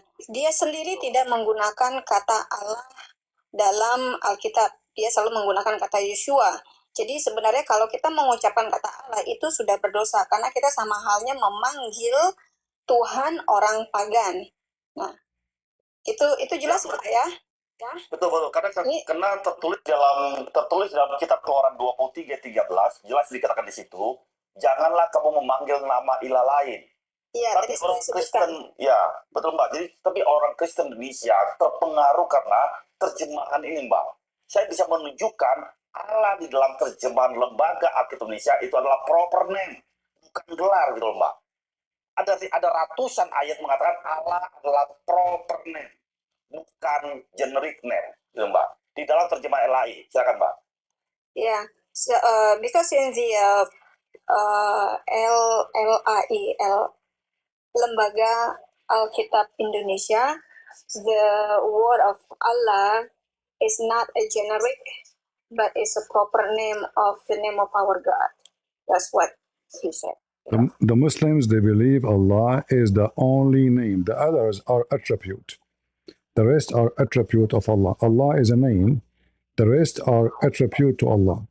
So a Christian should not use it. This is the end of the story. We do not need to continue keep saying the same thing. All right? Saya naikkan orang lain dulu ya, satu persatu ya. Boleh, silakan. Ya, silakan. Nah, saya mengapa habis saya mau turun, saya mau kasih tahu aja. Saya mau minta tolong oleh CP, tolong jelaskan. Kalau banyak penontonnya banyak dan banyak orang Kristen yang masih memakai Allah, tolong jelaskan kepada mereka, jangan memakai kata Allah. Karena Allah bukan Tuhan kita dan Allah bukan generik name. Tapi Allah adalah Tuhan semuanya orang Islam dan Allah itu adalah proper name. Itu Mbak. Itu aja Mbak. Terima kasih Mbak. He's asking for your help to tell all the Christians, brothers and sisters in Indonesia, to stop using the word of Allah when mentioning our God, because the name of Allah is not a generic, but is the name of a pagan's God. Exactly. He can record my voice. He can play the message I just told him to everybody who claimed that he knew. anyone who used the word Allah speaking about his God and he is a Christian, I have to say he is an ignorant and he is an idiot and he is helping Islam, not the opposite. You cannot be Christian and use the word Allah. You cannot. Ya, jadi teman-teman tidak boleh ya sebenarnya menggunakan kata Allah di dalam membacakan Alkitab kita, karena itu sebenarnya adalah nama dari Tuhannya orang pagan. Ya, oke Pak Tom, terima kasih ya Pak. Oke, terima kasih. CP, thank you. You're welcome. You're welcome, my brother. Take care. I'm going to open my Discord soon so we can take people who speak English. So anyone would like to join us from TikTok and go to Discord. So we will make it like now half the time here, and the rest of the time I'm going to go to Discord. So I'm going to close here. And if you don't mind, sister, if you can post for them my YouTube channel, so they can go and join us in case like they like to continue, because I'm not done, but I will open my Discord so we can take people who speak English to debate us. Maybe we can get somebody. Do you want me to go on Discord or just think? Yeah, no, just post for them my YouTube channel so they can join us there. Meanwhile, we have somebody here answering is Okay, let's take who is. Thank you so much. Shout out to all of you. I'm a Christian and I'm a supporter of Christian Prince. Thank you so much, and all of us. Thank you, my friend. There's anything you want to help you with? No, CP, I just wanted to go with this live. All right. We will be discussing on Muslims in the Philippines later on. We just watch you. All right. God bless you. Thank you very much. thank you, brother. Did you post the link? Put the link. All right. So guys, tell them to join us in YouTube if they like, and I will. Joinnya di YouTube ya. We have 3 more people actually over here, brother. Only if we have Muslims. Do we have any Muslim? Oke, cuma Muslim aja ya. Hanya Islam. Maaf teman-teman. Hanya Muslim.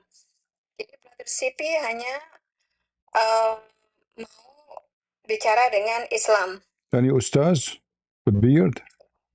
Ustaz yang ada jenggotnya boleh. Even if you don't have beard, I will take you, no problem. Ya, kalau Ustadz nggak ada jenggotnya juga boleh, nggak apa-apa. You will have one at the end of the debate. Don't worry. Ya. Muslim tidak apa-apa pakai bahasa Indonesia. Nanti saya terjemahkan. Ya, I explained that it's okay to speak in Indonesia and I can translate for them. Yeah, if there's any ustaz, especially, like if you are a famous ustaz, I would love to talk to you. I like to talk to famous people. I want to take selfie with them. So if you are an ustaz and you are famous, please join us because you will convert me to Islam right away. I like to have followers. Kalau kamu ustadz yang atau tolong masuk ke sini, mungkin nanti CP bisa masuk Islam. Sahadah. Asyhadu. Yeah, sound like a turkey when you say it. Asyhadu. Yeah, sounds like a chicken, like that. A chicken that swallows something, Oh boy. Asyhadu. The funny that the word ashhadu mean I witness, but how you can use that word if you see nothing of what you are talking about? You never saw Allah, you never saw Muhammad. How you are saying?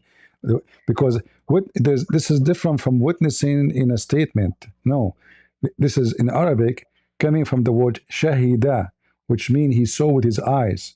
It's not just a statement. There's different from the word witness in English and the word shahada in Arabic. In Arabic, is coming from the word seeing things. Seeing, you see. So how you can witness something you did not see? Ya teman-teman, lucunya ya kata asyhadu itu kan sebenarnya artinya menyaksikan. Tapi apa yang mereka saksikan gitu loh. Itu kan dari kata sahada, artinya melihat langsung. Nah, kalau mereka mengatakan asyhadu, apa yang mereka saksikan? Mereka tidak menyaksikan apa-apa. So they lie. Berarti mereka bohong ya. Yeah, even Allah, he says Shahada too, which is very weird. Allah says Shahada to whom? To his God? Very crazy version, you know. I didn't know that. Yeah.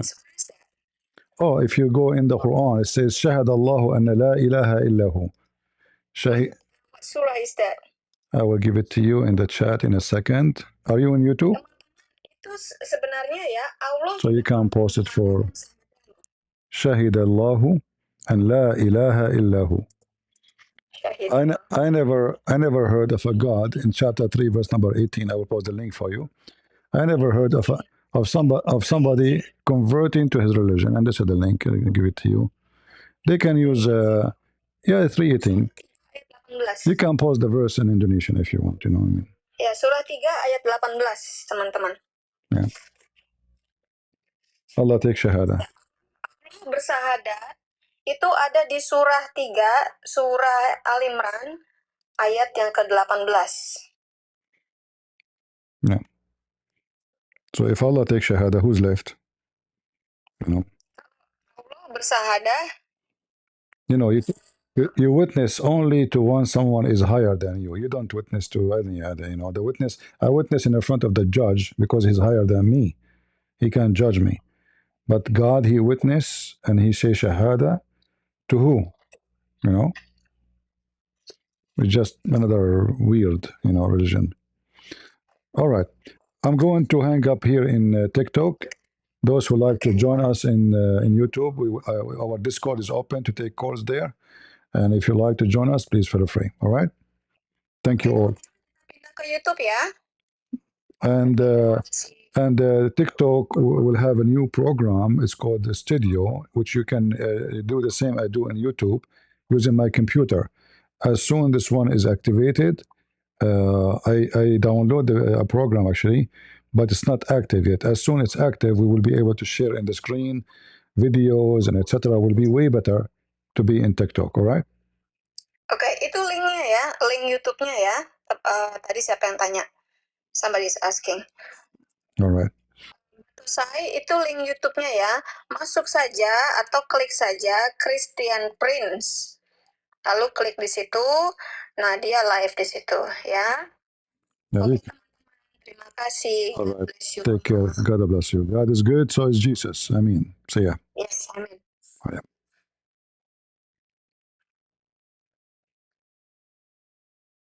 All right, we are done with TikTok. Do we have any Muslim from Discord? Our Discord is open. Any Muhammadan from Discord would like to join us?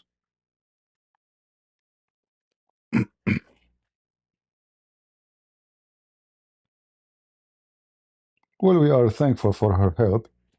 She translates and she's very doing good job, you know. We appreciate those Christians. You know, those people, when they speak against Islam, they are risking many things. They cannot go to Indonesia no more. Like us, you know, Arab from the Middle East, you know, I cannot go to the Middle East. So it's not like somebody who live in the state, his family in the state, everything in the state, or in the, you know, those people, they risk a lot of things when they speak. So we should appreciate them. Do we have any Muhammadan in Discord would like to join us on the stage? Any beautiful Muhammadan from the beautiful religion of Islam?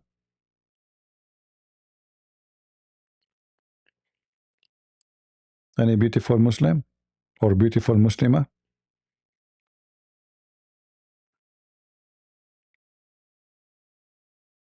Hello?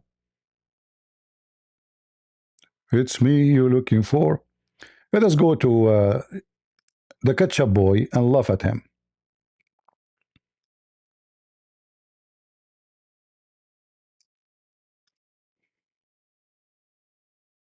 Why there's no sound? There's no sound. What happened? I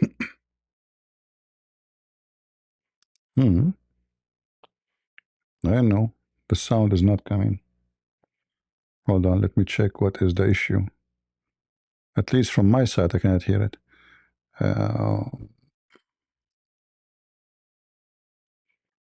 Input, output. All right, now it should work. So this is Sheikh Othman speaking about what? His the first psalm that you mentioned. So, all right, cool.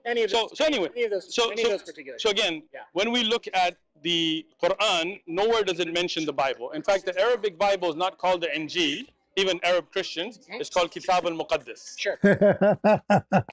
And our friend here, the Christian, if anyone know him, tell him to join us so he can learn.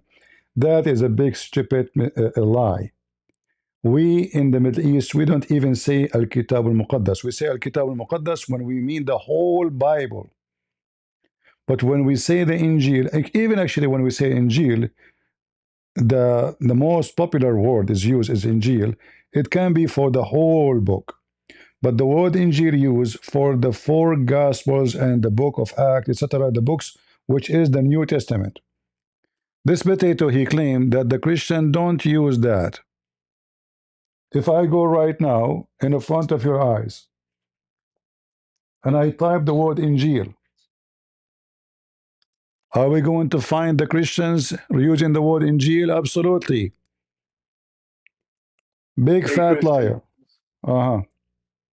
What's going on? I think we talked a while ago. I was on the verge of joining Christianity, but I need more knowledge about it.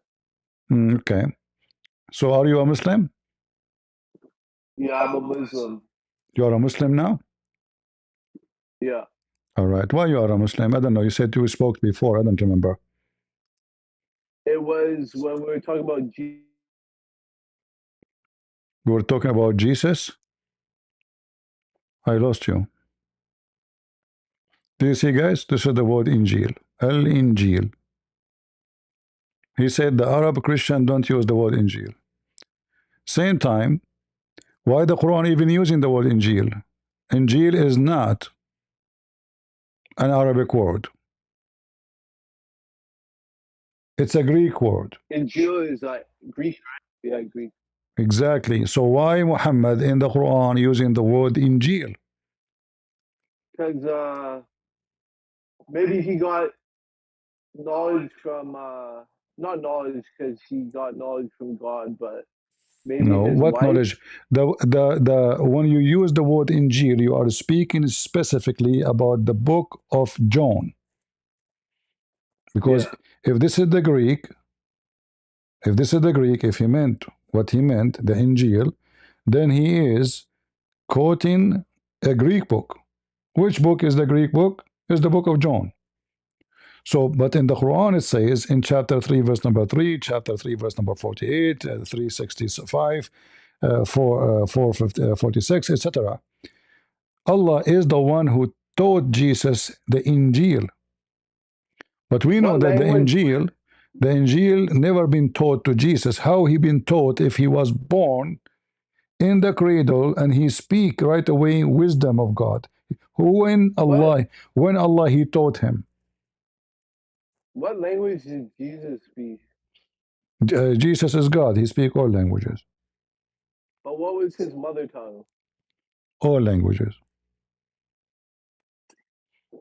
When they took him to the court to be crucified, the judge, the ones on the stage are the priests. Those are Jews. They speak Hebrew. The ruler is a Roman. He speaks his own language, right? And it's very well known that the Messiah, he spoke to the Aramaic women as an example when he went and, she said to him, even dogs, they eat the crumbs. So Jesus spoke to anybody in his own language. Even the disciple of Jesus, according to Muslim books, not only our books, they spoke all languages. They went to sleep, according to Ibn Kathir. They woke up, they found themselves speaking every language of the world. And he sent them, some to the west, some to the east, some to the north, some to the south, which mean Africa, China, India, and the west, which is Europe, and then the east, which is Asia. So what is left? So if the disciple of Jesus were able to speak all languages, what about Jesus?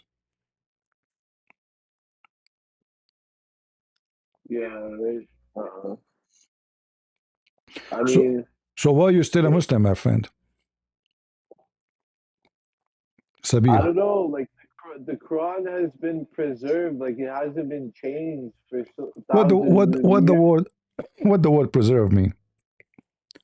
Preserve means not even a dot or period has been changed, and it's a guideline book for life. How you can say such a statement if you don't have the original book anyway? Do you have the original Quran? Well, I've heard this before from you, but I don't know, like No. You see, focus with me. In order to say there's no change, I should see something original to compare it to something I have today, correct? yeah. Okay, do you have the original one? What we have today, apparently, right? No, you have nothing today. You don't have Quran today. What is the Quran? I heard. Do you know Nabil Qureshi? Uh-huh.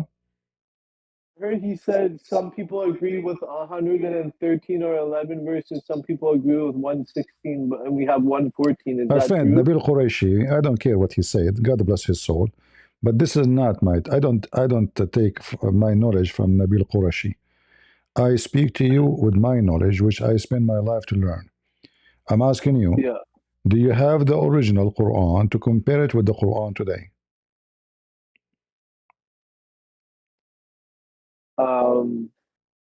Well, if we're talking about the book we have now, that's apparently the original. But if you're gonna say it like that, like the original that Muhammad Sallallahu had, it's probably might be a bit different, You tiny bit. see, But I don't it know. was You're not focusing with me. In order to compare, I have to have one is the original and one is the new. Do we have the original? I think the original that we have that was in the past is the ones we have now, isn't No, it? you don't have any original. Where we can find the original Quran? The Quran you see. Let me share the screen with you. This is the Can you Quran. explain how? Explain how it's This is the Quran, my friend. This is the Quran. Actually, you know what? Uh, let me see.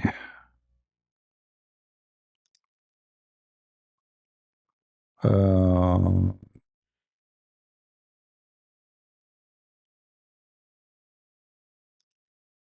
do you see my screen now? it's loading. Hmm. If you open any Quran in Arabic page, there's a page. It's called page A.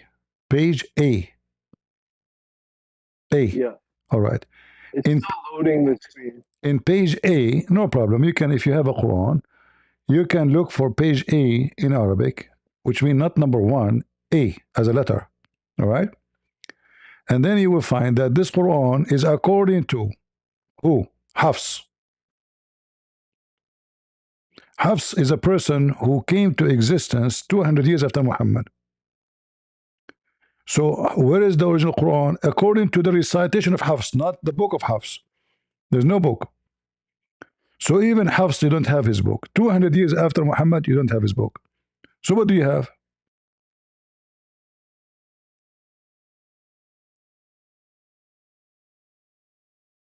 What the Muslims have?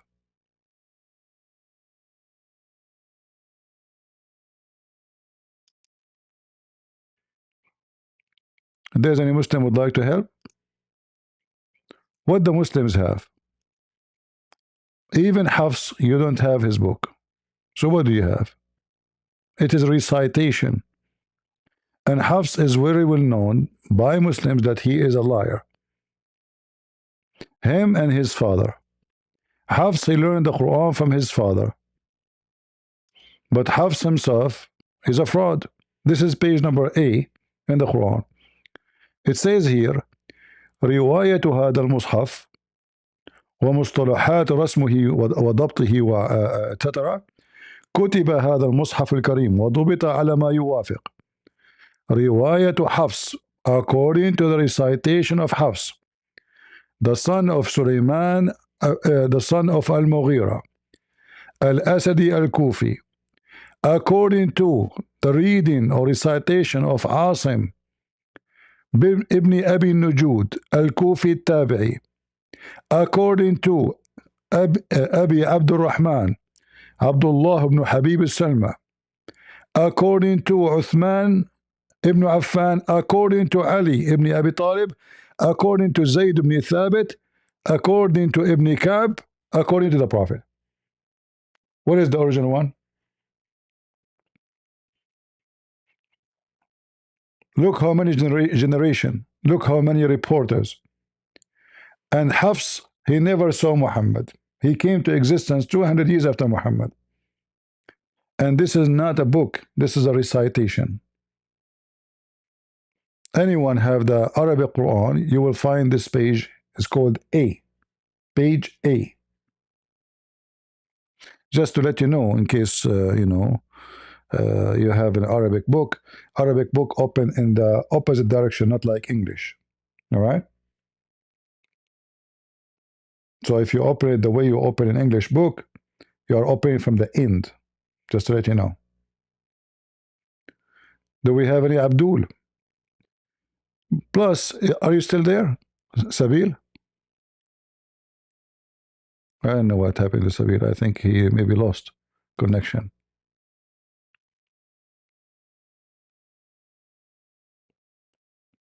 Discord error? You guys don't hear me in Discord? Let me see what's happening. Ah, there's an error in Discord. All right. I don't know what happened here.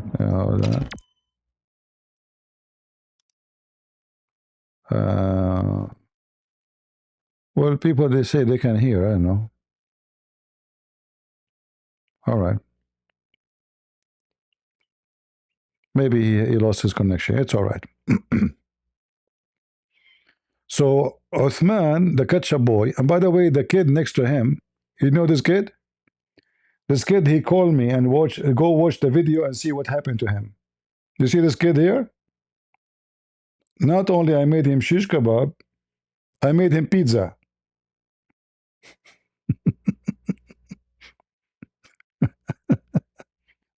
However, he is more brave than Uthman. At least he called me.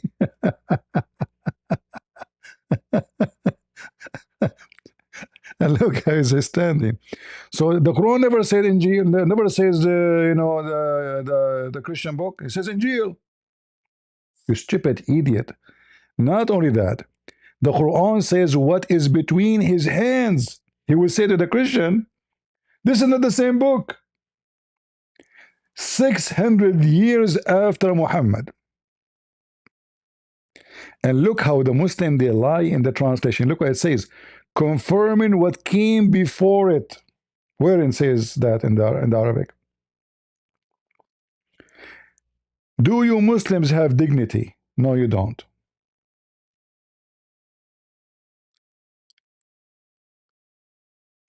You don't. Because if you have dignity, you will not translate false saying confirming what came before it, because nowhere it says that. In Arabic it says مصدقا لما بين يديه, between his hands, to what is between his hands. You see it?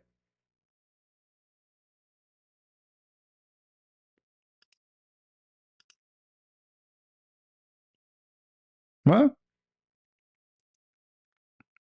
Do you see it, Abdul? Let me show it to you on the screen.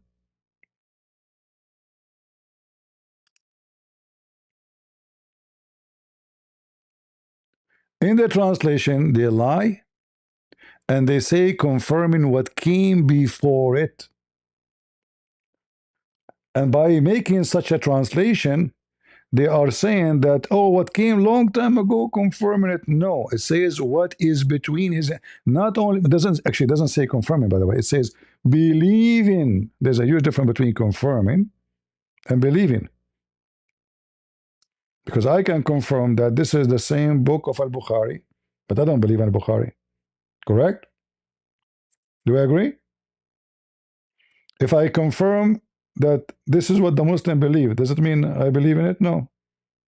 There's a huge difference between confirming and believing.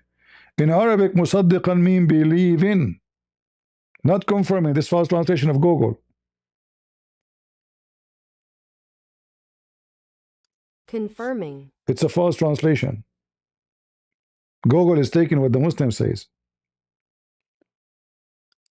Musaddiq mean to believe. If I copy this word, Musaddiq, Musaddiqan is just alif, not that it's not part of the word.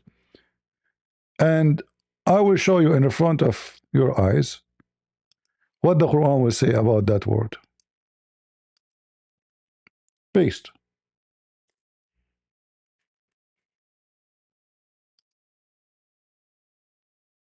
You see? Believe. Musaddiq. Believe.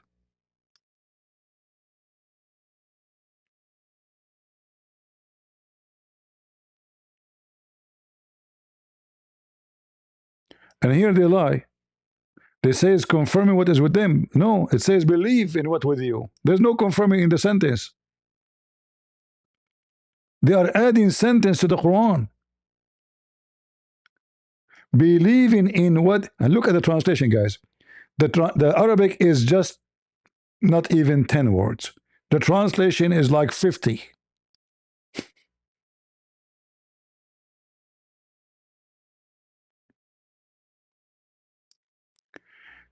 If you change the translator, you will find a new translation.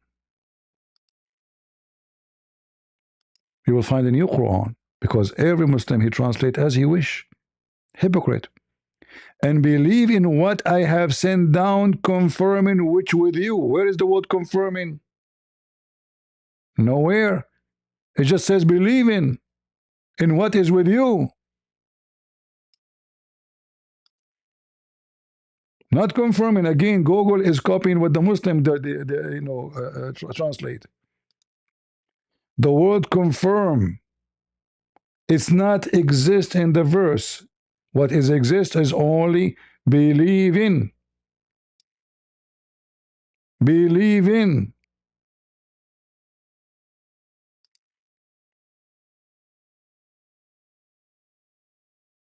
Not confirming.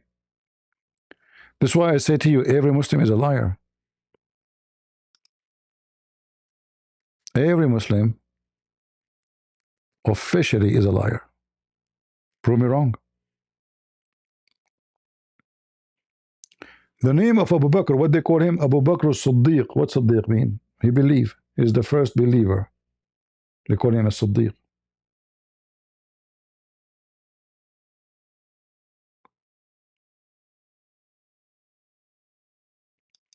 So the stupid Uthman, he is denying that the word Injil mean the Bible of the Christians. He's saying this is not the Bible. This is what the Christians use in the Middle East, Injil. Every Christian.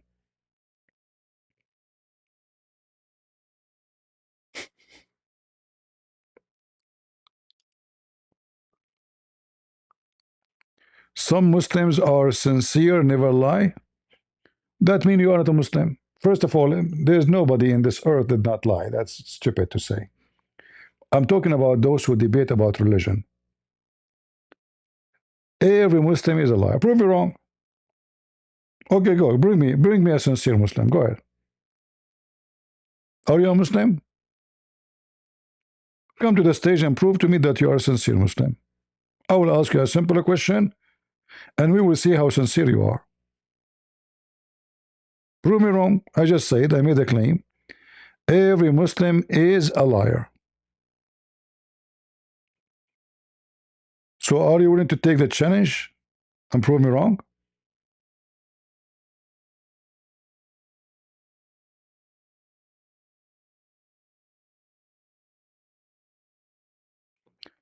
Why they are lying? Because Islam encouraged them to lie. The Quran says, لا يؤاخذكم الله في أيمانكم. You can even take false oath, not only lie.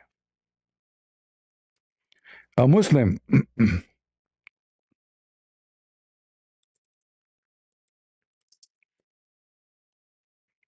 he can take a false oath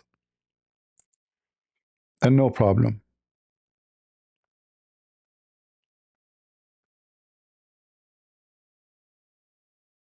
Read it.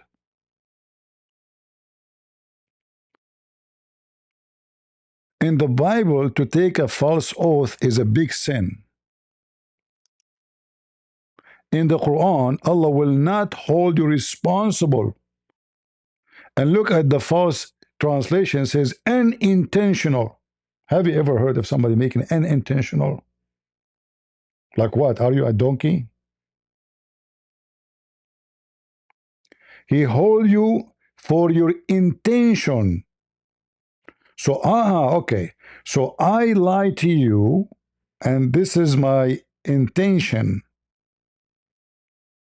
is not to be honest. If I am being honest, Allah then will hold me accountable for what my oath is. So a Muslim, he can lie to Christians, say, I swear by Allah. It doesn't say that. Allah will not take him accountable or responsible for that oath, because the intention is to defend Islam.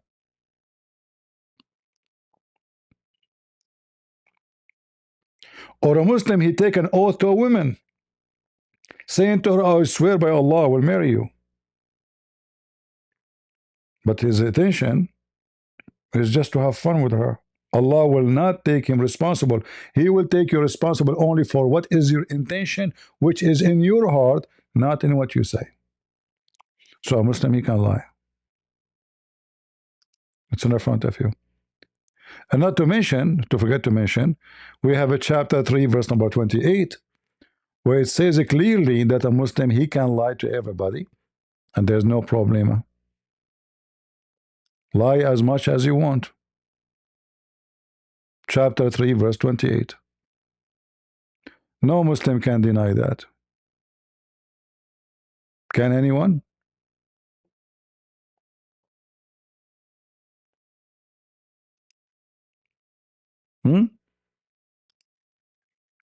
If we go to altafsir.com,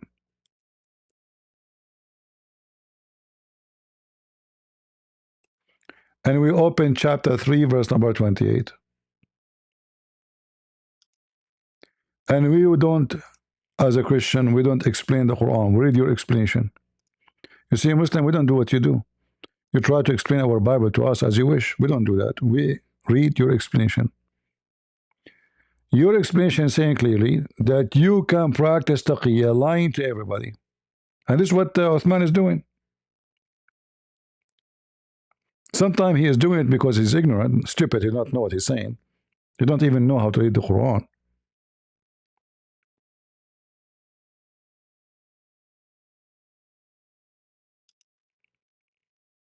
But sometimes he do it in purpose, because he is a liar.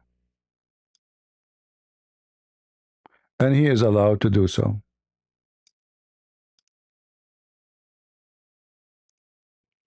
All right?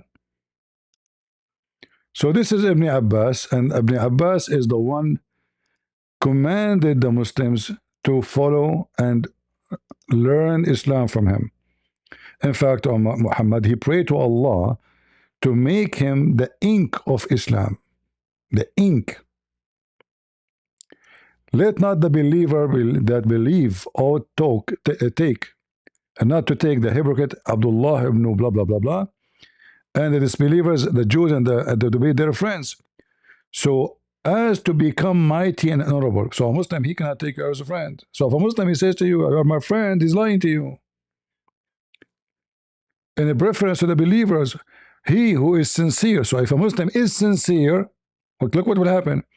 If a Muslim is sincere, calling you friend, and he mean it, who does that, seeking might and honor by taking the hypocrite and disbelievers as friends, he has no connection to Allah. So the second the Muslim becomes sincere, is not a Muslim no more. He is an apostate. It's in the front of you.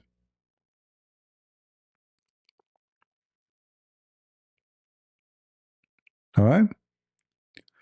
So if there is somebody, he is an ignorant idiot, he claimed that he have a Muslim and his friend is a Muslim, well, you are a stupid. If he's a truly Muslim, he cannot take you as a friend, because that will make him an apostate. Not only he have no connection to Allah, the Muslim can kill him, can rape his wife, can kidnap his daughters. He has no honor. Muslim can dishonor him. mercy, they can kill him, protection, torture him from Allah, unless it be that you guard yourself against them, which means you say to the Christian, I'm your friend, I'm living in America, I cannot say I hate you, I want to kill you, so I tell them I'm your friend. That is okay. If you are lying, save yourself from them, taking it as we're security, saving yourself from them by speaking in a friendly way toward them with while your heart is like this. That is Satan. This is why this potato Uthman, he practiced every taqiyya he can. Look at their faces. Look at this devil. Look at this evil man. Look at this face. Look at this. You can tell how much hate they have. This is Satan.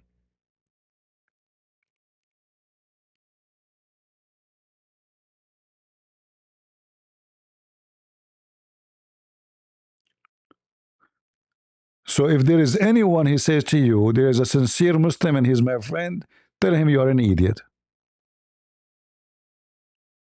Muslim cannot take you as a friend. Not only here, there's many chapters.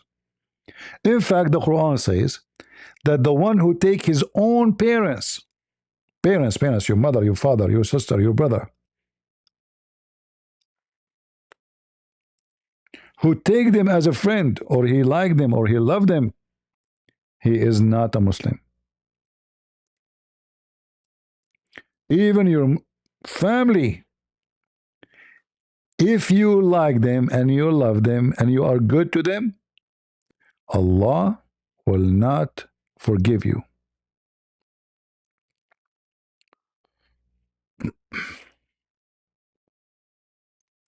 Thou shalt not find any people who believe in Allah and the last day who are loving to anyone who oppose Islam. How they oppose Islam? They don't convert to Islam.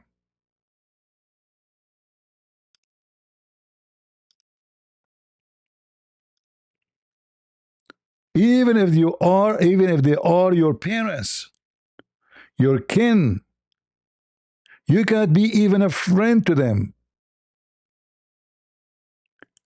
You will not find any people who believe in Allah and the last day making friendship with those who oppose Allah and His Messenger, even though they were their fathers and their sons or their brothers or their kindred.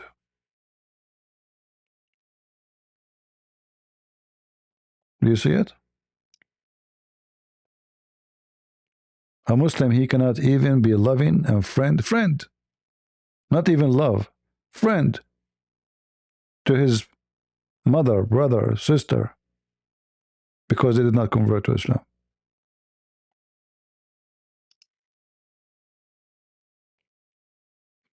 Do we have any Abdul? Fellow Scorpio? Go ahead, my friend. Oh, he's gone.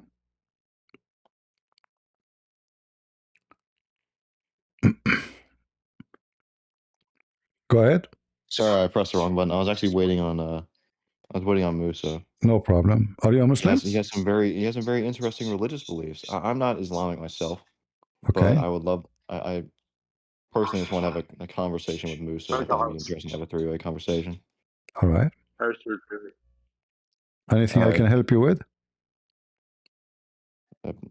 No, nothing currently. I assume potentially a second, of course. All right. Thank you very much for coming.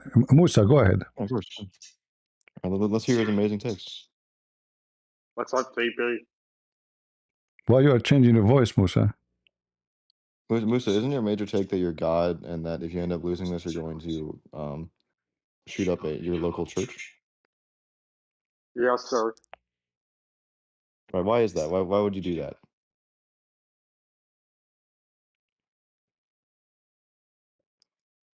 All right. Musa is a change in his voice, so I don't like that.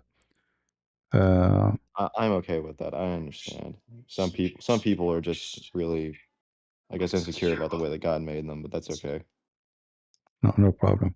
All right, Philoscope. Thank you very much for joining us. Thank you. Do we have any Muslim? Do we have any Muslim who would like to debate us? Please join the stage only if you are a Muslim who want to debate me. Ani Muhammadan.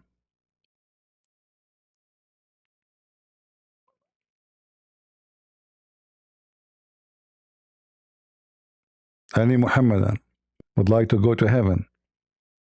By debating me and defending Islam, Allah will give you a special elevator to heaven. Not like Muhammad flying in the top of a mule.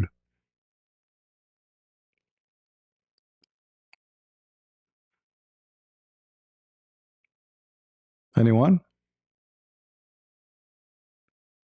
Especially if you die on the stage. Allah will consider you a martyr, and according to Muhammad, right away you will be in heaven in a second. You might die on the stage having heart attack.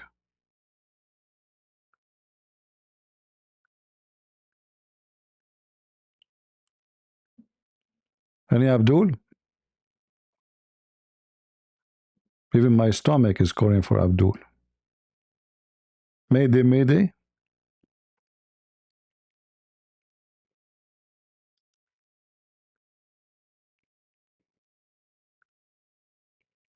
Nobody?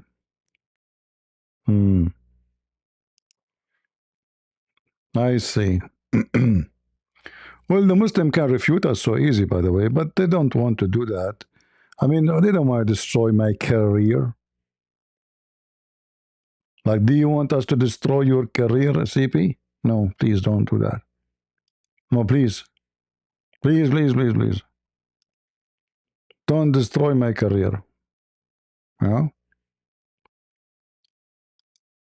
And we know that Muslims are very smart. I have many evidence. Like, as an example, this is a story taught by Prophet Muhammad. Grave upon him.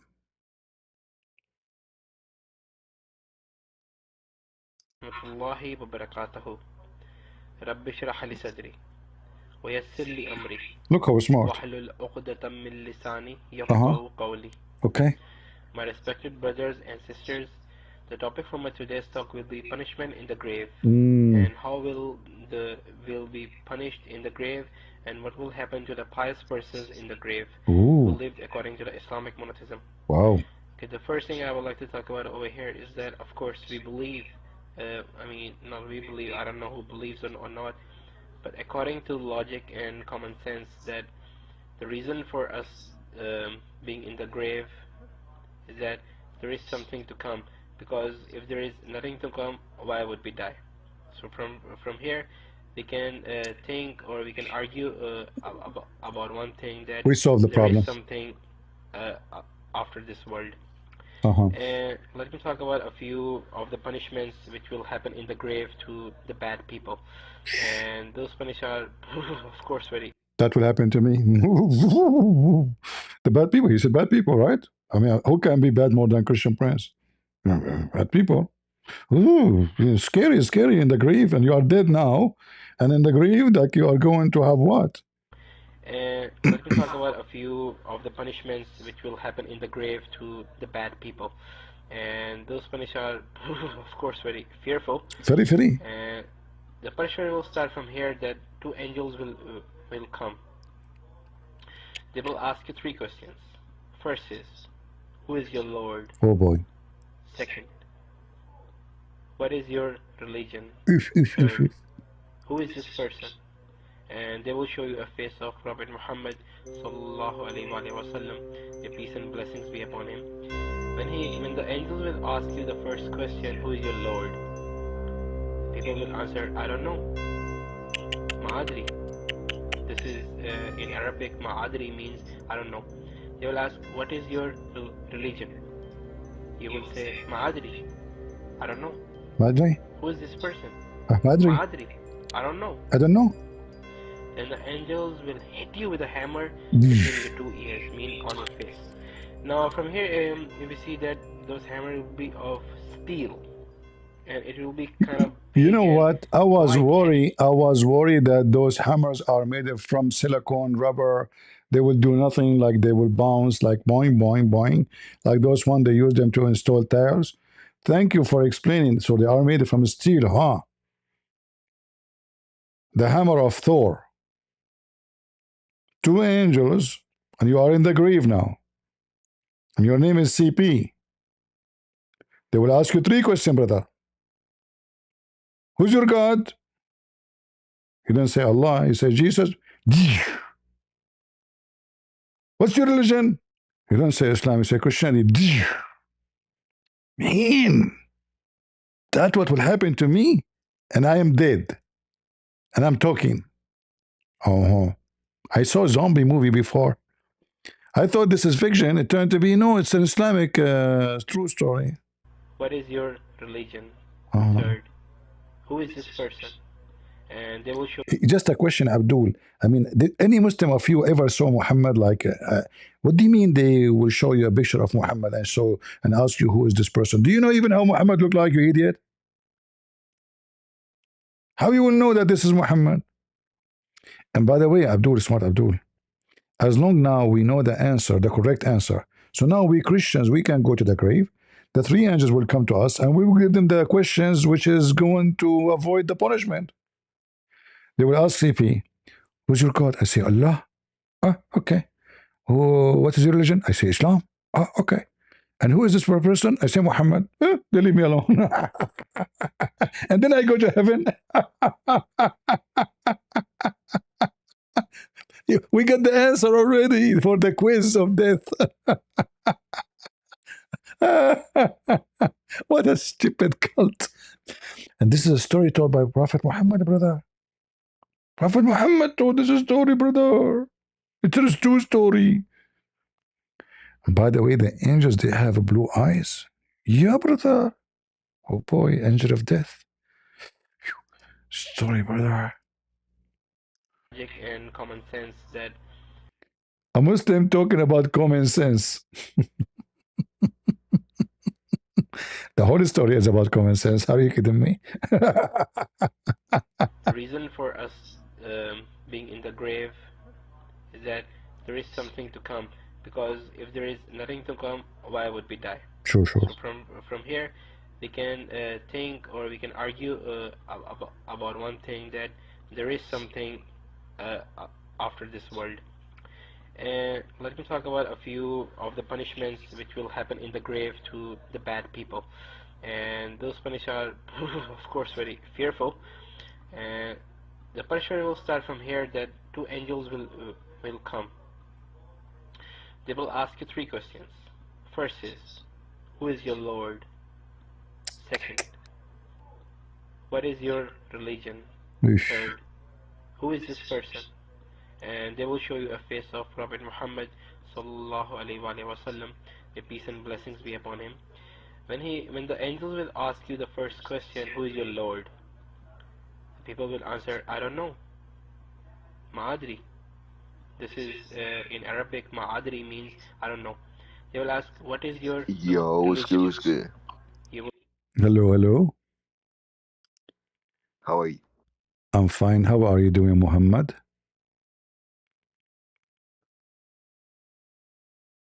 So you are a Muslim, Muhammad? What happened? You lost your voice. Are you there? What happened to Muhammad? Guys, you hear him or I don't hear him? Is he talking? Muhammad, are you there? I don't know what happened to Muhammad. We continue with the movie in the theater until Muhammad get back to us. Say, Ma'adri. I don't know. Who is this person? Ma'adri. I don't know. Then the angels will hit you with a hammer between your two ears, mean on your face. Now from here, if you see that those hammers will be of steel, and it will be kind of big and quite heavy. And if you hit your face from your hand like this on your face, you feel a little bit of pain. And if you hit hard on the nose or on this part, you will feel a lot of in the nose. It hurt, brother. In the nose, it hurt. I'm telling you. I'm telling you. In the nose. pain. And think how much hard will they hit you from the hammer. They will hit you with so much force that your head will blow into parts. And then they will join again and they will hit you again. They will break it, the two pieces, and put it together, brother. See, they hit you now, and now your head is two pieces, and you are dead. And then they put it together, brother, and they ask you the second question, brother. You gave the wrong answer, brother. They hit you again, brother. Your head now again, brother, two pieces. They will keep hitting you for a while. And if a person thinks that with how much force and velocity will they hit me, that hammer, that with only one hit, my head is gonna break up into pieces. Whoa. Man. Okay, then from then there will come snakes in the Oh grave. boy. And those snakes. The hammers are not enough, to be honest with you. I mean, hammer and your head became many two pieces. It's not enough. Now, second, second reception. Snake party. Okay, brother, the snake, what the snake would do? Okay, look at this face. Look at ladies. Anyone is single? Ladies who is want to get married? That is a perfect match. You cannot find better than this. I mean, just close your eyes and imagine such a smart face sleeping next to you in the bed. You wake up in the morning, you see him. You call him honey. He will be holding a hammer next to him, and he will tell you about the punishment of the grave.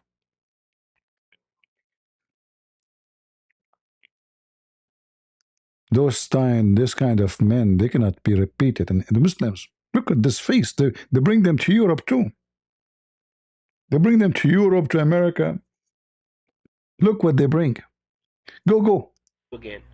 And they will keep hitting you for a while. And if a person thinks that with how much force and velocity will they hit me, that hammer, that with only one hit, my head is gonna break up into pieces. Whoa. Okay, then from then there will come snakes in the grave. And those snakes are not snakes which are found in this world. They are snakes which will come from hell. There will be 90 snakes, each snake with 9 heads. Ian, 90 snakes, each snake have 9 heads? Hold on, how many heads? Look at this face. I'm really impressed. I mean, like, this is amazing. There will come snakes in the grave. And those snakes are not snakes which are found in this world. They are snakes which will come. They are imported, not from this world. They are not from this world, brother. They are not. Okay. Don't tell Elon Musk. They are not from this world, brother. But with only one hit, my head is gonna break up into pieces. Whoa. Whoosh. Okay, then from then there will come snakes in the grave. Oh boy. And those snakes are not snakes which are found in this world. They are snakes which will come from hell. There will be 90 snakes, each snake with 9 heads. Oh boy. And those snakes are so full of poison that it is said by the Prophet Muhammad sallallahu alaihi wasallam that if one of those snakes bite the earth, this earth, then till the day of Qiyamah, mean till the last day, that the whole earth will never ever bring out any greenery. Everything will be rotten, and no one will be able to harvest anything. Brother, question. As long if one snake, brother, if the one snake that bite the earth, the whole earth will have no greenery, brother. So now we have 820 head snake. 820, brother. All of this to bite one guy? If one snake, if the snake bite the earth, the whole earth will have no greenery. One. So why we need 820?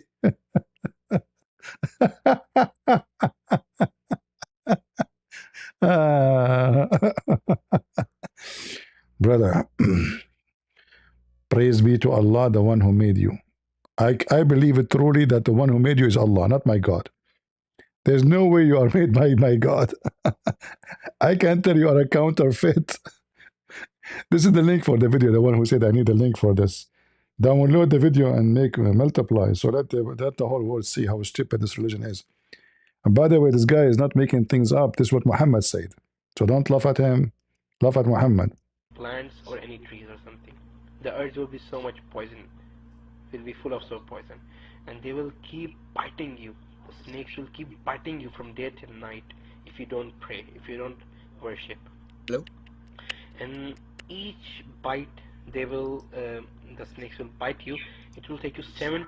All right, we have Muhammad is back. Are you there, Muhammad? Whoa. Who's Muhammad? Adorable, are you a Muslim? No. So why you are in the stage, my friend? I have a complaint. Oh, no problem. Your complaint is very welcome. Keep it to yourself. Muhammad Ali, are you there? Like somebody told you, I'm your waiter here. This is a restaurant. Complain. Leave a complaint with the management box. Muhammad, are you there?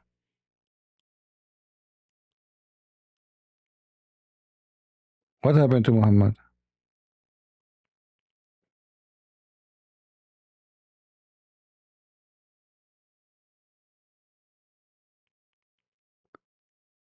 Stream failed? No, it doesn't fail for us. Everybody hear me very well. All right, Muhammad, maybe we can hear you next time, my friend. No problem. We continue our movie for today. 20 yards beneath the earth. I mean, a man, no matter how much powerful he might be, if he grabs something so full of poison that it is said by the Prophet Muhammad sallallahu alaihi wasallam that if one of those snakes bite the earth, this earth, then till the day of Qiyamah, mean till the last day, that the whole earth will never ever bring out any greenery. Everything will be rotten, and no one will be able to harvest any plants or any trees or something. The earth will be so much poison, will be full of so poison, and they will keep biting you. Snakes will keep biting you from day till night if you don't pray, if you don't worship. I'm really scared. And each bite, they will, the snakes will bite you. It will take you 70 yards beneath the earth.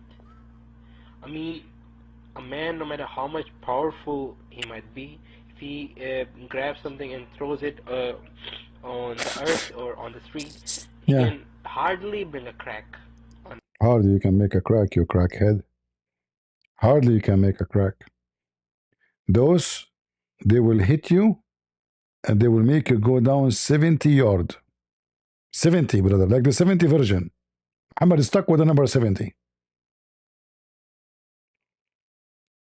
If you are a hero, hardly you can make a crack in the ground. They will hit you and make you go down 70 yards. Look at his face. I mean, I have to say that this face coming from 70 yards under the ground. Or maybe move in 1 centimeter. Maybe 1 centimeter, like hardly, you know, 1 inch, okay? Okay, 1 foot. But 70 yards, you cannot do that. Hardly like that. And that snake will take you 70 yards beneath the earth, and you will go beneath the earth, piercing the earth, piercing the surface of the earth. Your body will go 70 yards down. Shit. Then the snake will bring it back. No shit. Now, that's shit. Okay, Abdul, you are in the grave already. You are under the ground. Who care? 70 yards, 70 meters, 70 kilometers. You are dead anyway. But anyway, okay. So now the snake took you 70 yards under the ground, huh? Okay. And then he's gonna bite you again, and this is gonna happen. Imagine 90 snakes biting you. Each snake have 9 heads and 1 scorpion. Oh, that is American movie. Always there's one guy. He continued to the end of the movie. He kill everybody. And hardly he get injured. So the 2 angels, are they enough? No. Okay, what about 820 snakes? No. 1 scorpion. There's 1 scorpion is coming to your town. Oh, you're dead in the grave. And now after they bit the hell of you and bite you and smash your head, and you became a shish kebab, there's a scorpion walking down the street, coming toward you. You open your eyes, you blink, blink, blink, blink. You see the scorpion. And the scorpion looking at you. And you look at him. And the scorpion says to himself, who is this guy?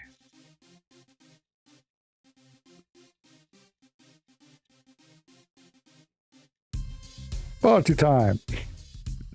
Hey, I'm a scorpion. I get a customer. Hey, yeah, I'm coming. I found a dead body. Allah send me. Finally, I get a customer. I was waiting for long in this grave. It's empty. It's time to have party. Okay. So Abdul, what happened after the scorpion? Look at those eyes. Look at those eyes. I mean, you are so, I don't know what to say. I feel zealous. Go. Or maybe move in 1 centimeter or hardly like that, and that snake will take you 70 yards beneath the earth, and you will go beneath the earth, piercing the earth, piercing the surface of the earth. Your body will go 70 yards down, and then the snake will bring it back, and then he's gonna bite you again, and this is gonna happen. Imagine 90 snakes biting you. Each snake have 9 heads and 1 scorpion. 1 scorpion. And that scorpion is so much poisonous that there is a. This is a true story, by the way. By the way, this is a true story, huh? Take a note, brother. Don't be stupid. This is a true story. Don't think we are making things up. Brother, this is a true story. Take a note. There's a difference between the story I told you before, because the one before, it was not a true story. This one is a true story. Take you 70 yards beneath the earth, and you will go beneath the earth, piercing the earth, piercing the surface of the earth. Your body will go 70 yards down, and then the snake will bring it back, and then he's gonna bite you again, and this is gonna happen. Imagine 90 snakes biting you. Each snake have 9 heads and 1 scorpion. And that scorpion is so much poisonous that there is a. This is a true story, by the way. Yeah. That once in Saudi Arabia, there was a person who once hit a camel. That's my cousin in Saudi Arabia. Hit a camel. That's my cousin. And it is famous about the camel. I mean, it's a fact about the camel. If you hit the camel is gonna take revenge. Ooh.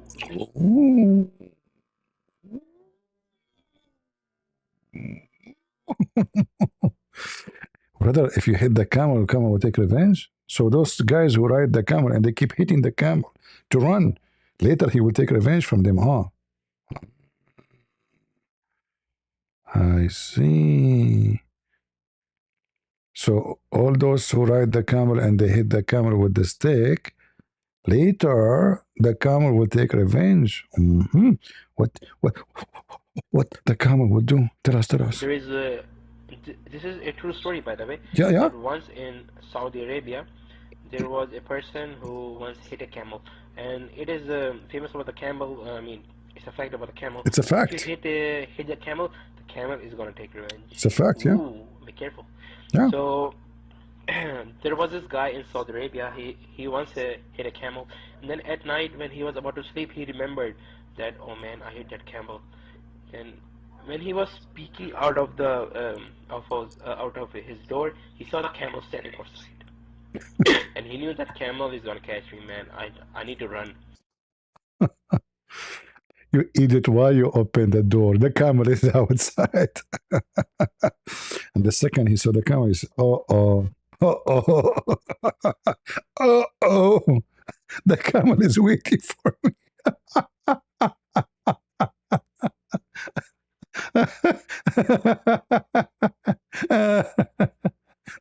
It doesn't matter how many times you watch this video, it's so funny. It's hilarious. And by the way, he opened the door, but he is in the tent, remember? The tent have a door? Okay. That, oh man, I hate that camel. And when he was peeking out of his door, he saw the camel standing outside, and he knew that camel is gonna catch me, man. I need to run. And he was in a tent. He was not in a house. Question, Abdul. I mean, the camel, he is waiting for him to get out of the tent. He can attack the tent. I mean, he can demolish the tent in 2 seconds. Why is waiting outside? Look how polite this camel. Camel, the camel was waiting outside, says, come out of the tent if you are a man. Stop hiding behind the tent if you are a man. Come out. You think I'm not going to stay here for you? Now you are protected. You are inside the tent. But for how long, huh? For how long? You go to pee? I'm here waiting for you. You go to shit? I'm here for you. So he's inside the tent, protected. Oh. But when he opened the door of the tent, oh. This is so good scenario story movie. Out of his door, he saw the camel standing outside, and he knew that camel is gonna catch me, man. I need to run. And he was in a tent. He was not in a house. So he began running, and while running, the camel started to follow him. And the camel was following, and the man went to a graveyard. And in the graveyard, hold on. How fast the man and how fast the camel? I never heard of a man. He is faster than the camel. Do you know how long the legs of the camels? So he opened the door and he ran. And the camel ran after him. And he kept running. And the camel did not catch. And then he arrived where? In the graveyard, brother.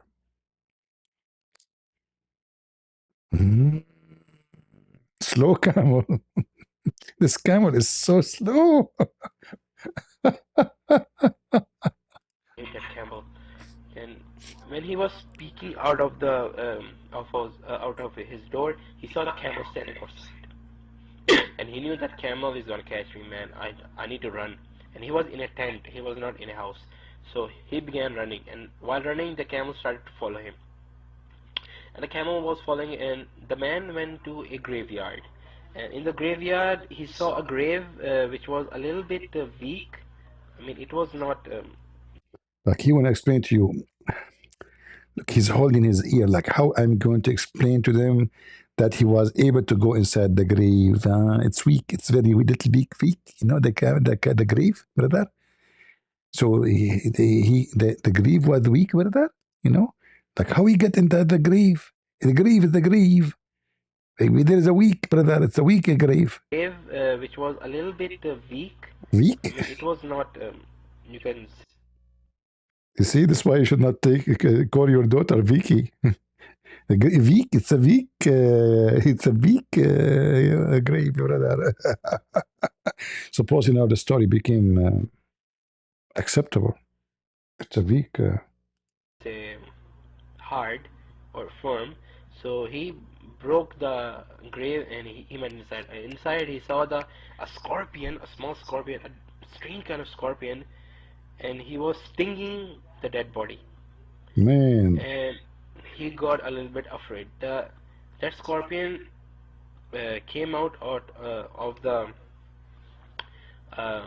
grave, and he saw the camel coming. He sting the camel, and the camel all of a sudden died.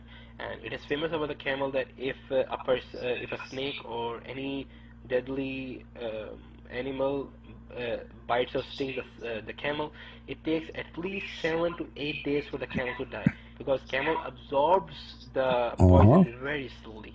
And when the scorpion stinged him, he died at once. And then the man came outside. He saw the camel is dead. He got happy and he kicked the camel. Big mistake. Big mistake. With anger. And when he kicked the camel, his feet till the ankle melted. Man, brother, the scorpion did sting the camel. The camel fell down immediately. He died. But the camel did not melt. But the one who hit the camel got melted.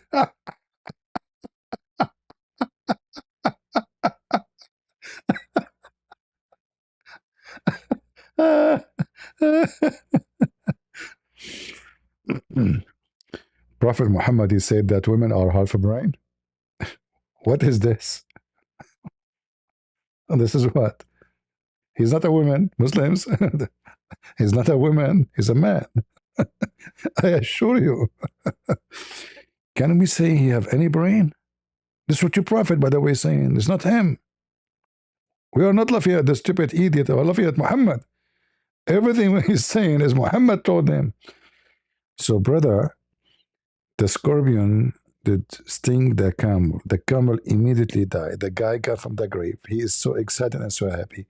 He said to the camel, he hit the camel in here with his foot. If you, and brother, immediately his foot and his legs start melting.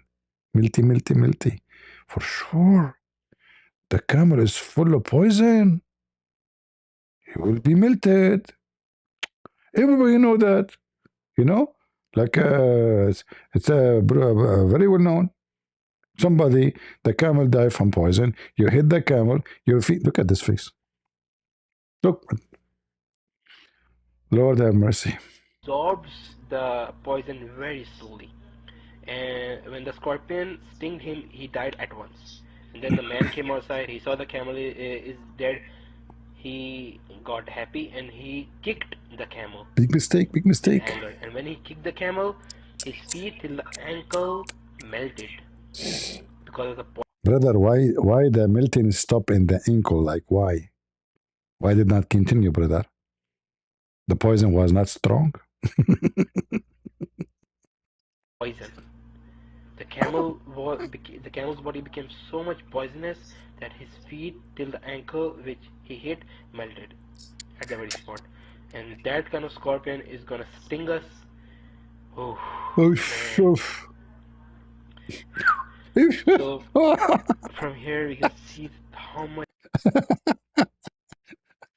Brother, for the sake of shin of Allah, do it again. Oh man. So from here we can see how much horrible will the scene be. And the good thing about the pious person is, if you worship, your worships are gonna save you from the snakes and the scorpion from your left hand side. If you give charity, your charity will save you from snakes and. Hold on. Hey guys, don't forget to donate to the church in Ukraine, the one for the orphan, so the scorpion will not bite you. I found a way to make people help the church now. Brothers and sisters, if you don't like the scorpion to bite you, and the snake to bite you, and the angel to hit you, help us in the orphan project. See how Muhammad, he forced them to give money? He scared the hell of them. And he tell them charity, and then he go have sex with them, you know.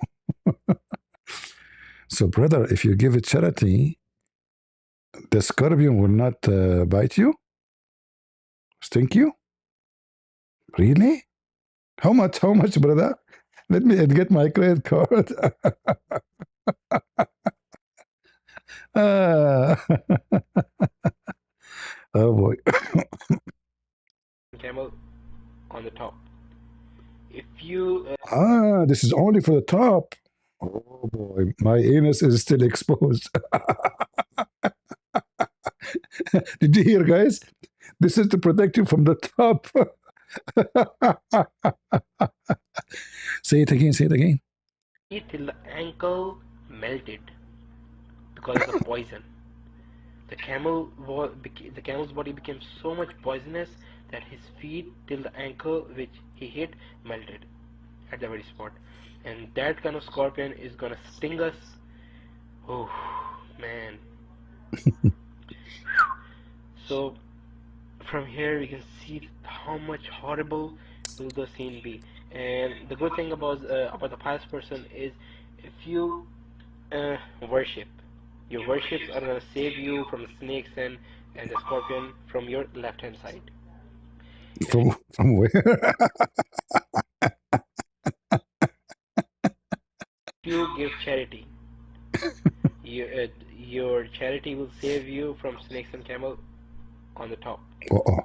If you don't lie, speak truth, and do righteous deeds, those will help you from the snakes and scorpion coming from the right hand side. And if you read the Quran, that will help you from the bottom. My anus is protected. Nobody read Quran as I do. Every day. Every day. Thanks to Allah and to my anus. So, brother, if you read Quran, your bottom protected? The bottom, huh? So this is why we read Quran. Like,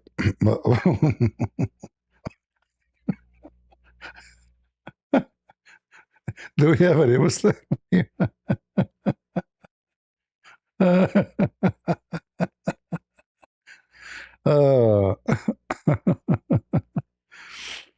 Do we have any Muslim in the chat would like to join us? Any Muslim have a comment about the story mentioned by Prophet Muhammad about reading Quran will protect you from the bomb?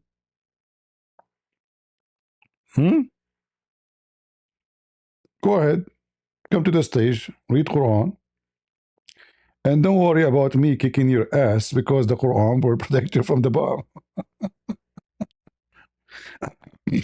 Seriously.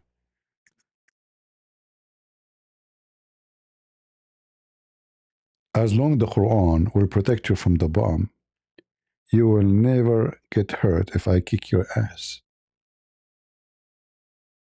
Any Abdul? We have a Muslim saying to us in the chat, why you lie? What is my lie? Abdul is accusing me of lying. Abdul, where I lied? Where? I did not say anything. This is your brother quoting Muhammad.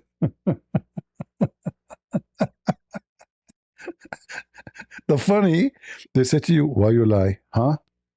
Why you lie? Huh? Aren't you ashamed of yourself? Why you lying? Like, Abdul, this is what your prophet said. I can show you the hadith. What do you mean? What do you mean you lie? What do you mean? Like you think if you say this a statement, that's it, to defend yourself? Oh, you are just joking? Oh, okay. I thought you are Abdul. Police be upon you.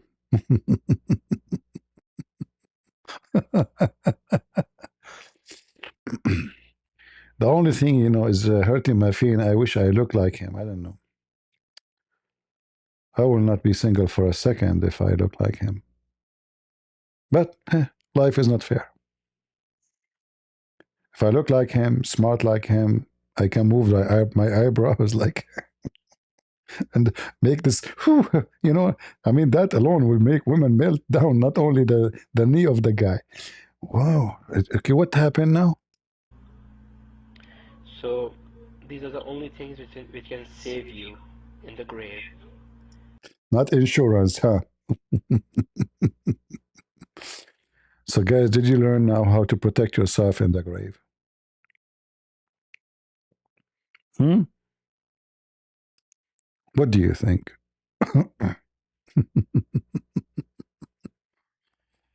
Oh boy.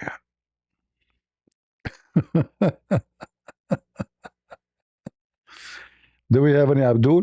I mean, what I would do, I open Discord, I open TikTok, I open YouTube, I open Rumble, and still we have no Abdul. Zero Abdul. If I am a different person, the Abdul will be lying up. How many people they call, what his name? God Logic every day? Nobody call me. Bankruptcy.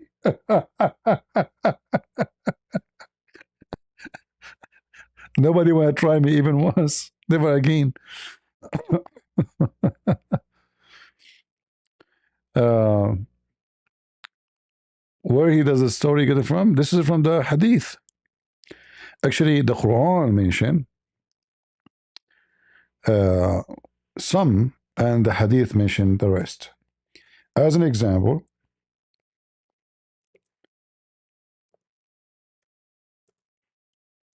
the Quran mentions something very funny.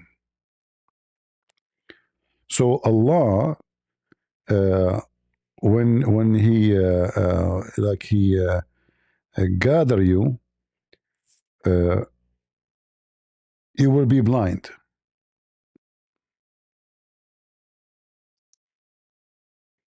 You see the word blind mentioned many times. You see it, you will be blind. Other verse in the Quran, it says the same. But whoever turns away from my reminder, for him and confined life, we will raise him on the day of resurrection blind. But you just notice this is not about uh,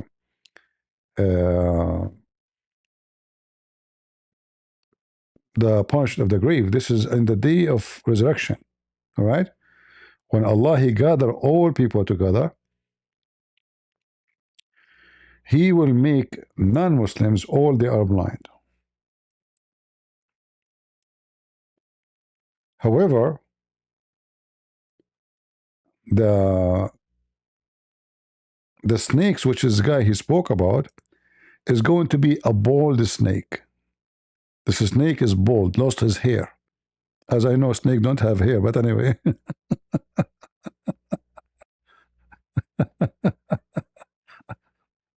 If you go in the books of Hadith, uh, if you go in the Hadith, you will find tons of stories about this snake, which is bald, lost its hair. Let me see if I can find you. Okay, hold on. Yeah, this is the hadith we are talking about here. And according to Muhammad, by the way, most of the punishment of the grave is because of the urine.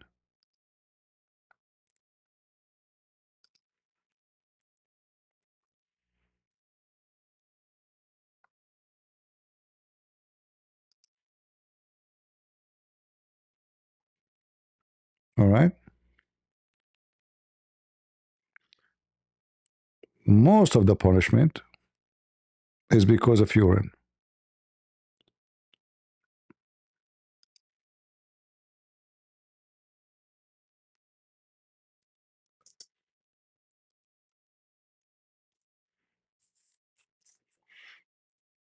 All right.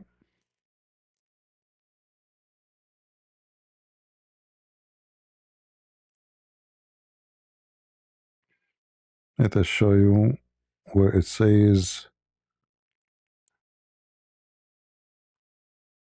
the urine.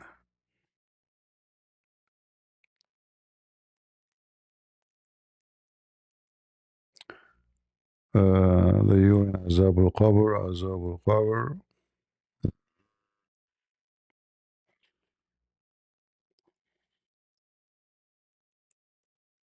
Let us try this. Here we go. most of the punishment of Azab al-Qabr, the punishment of the grave, is because of urine. And how Muhammad he learned this? He learned from a Jewish woman. A Jewish woman, she said to him that, and Muhammad he copied as usual.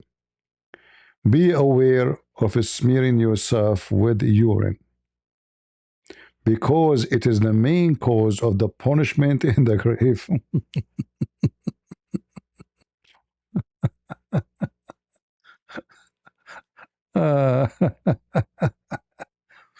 Do we have any Abdul who smeared himself with the urine?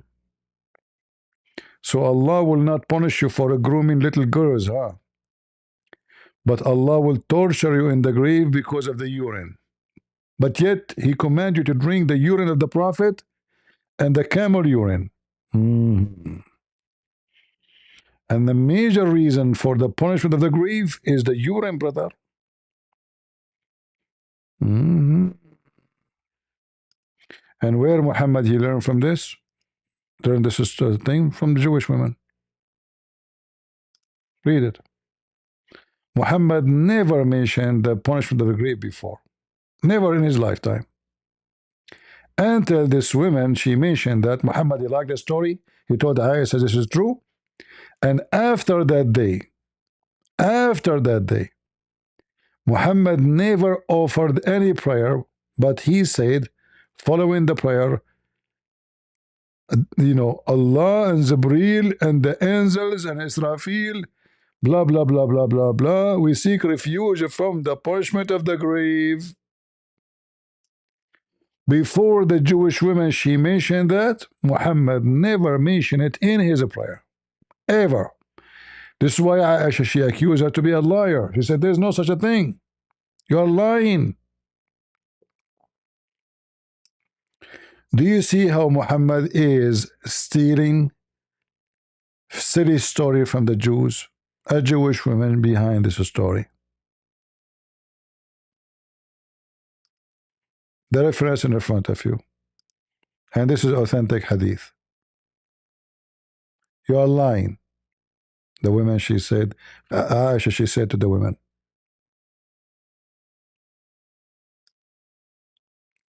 Muhammad, he told her no.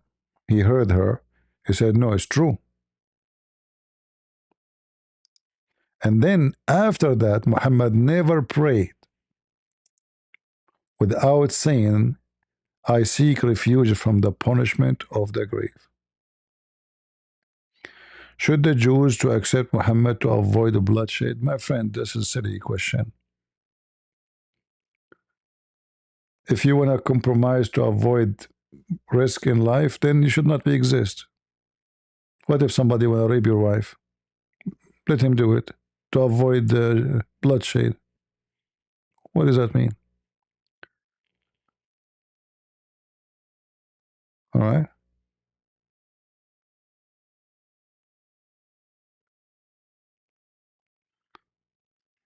Do we have any Abdul?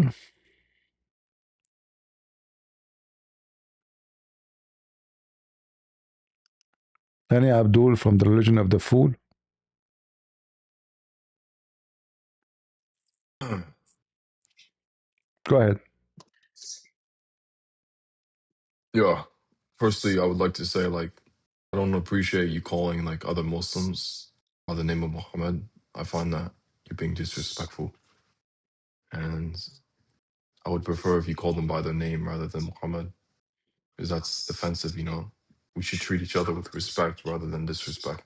Can you show me where in the I don't Quran think is? it's okay the fact that Can you show me where? you're labeling. Can you show me? Can you show me? You are schooling me about respect.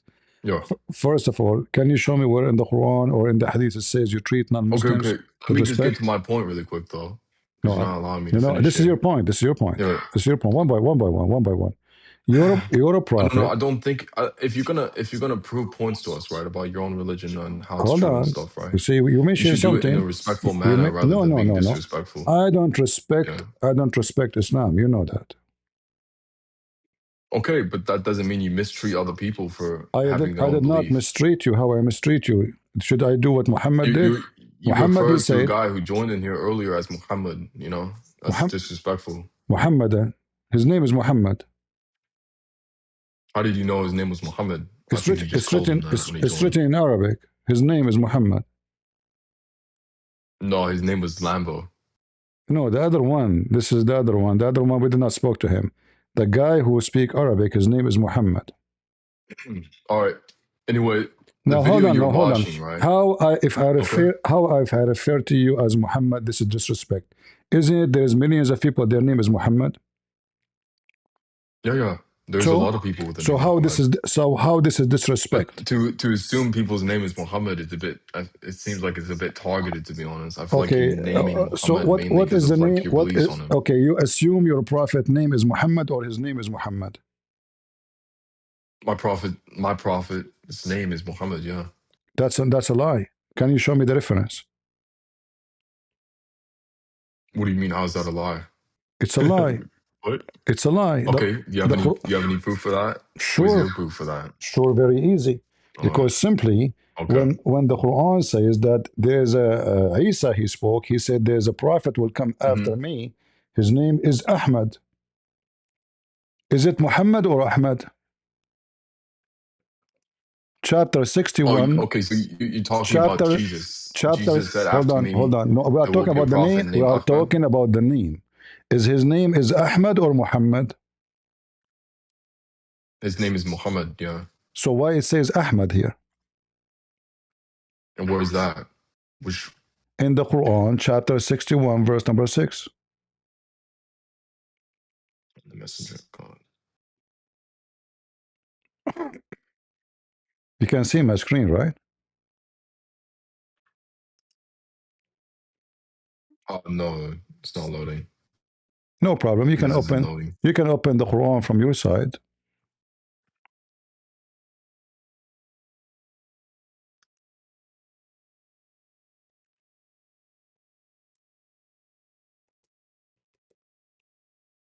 So.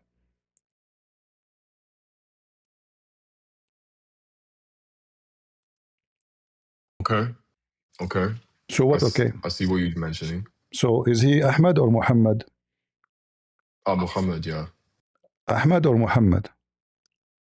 Muhammad. So who is Ahmad?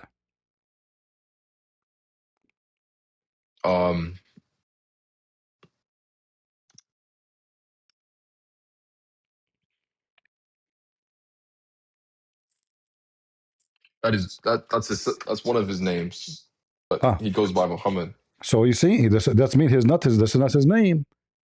Because if you say, but that's one of his names. You that's see, one of his names. okay, so that means it's like a secondary name, like a nickname almost. Or how we know which one is the nickname? Is it Muhammad or Ahmad?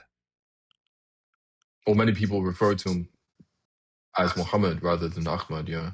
Okay, so Muhammad is a nickname then. Oh, you could say that, yeah. So what is the Muhammad? What is your prophet name? Real name? Prophet's name is a lot of people refer to him as Muhammad. So his name what is his real name? You just agreed that this is a nickname. What is his real name? Real name, I'm not too sure about that really. I think his name is Muhammad. No, his name is Qasim.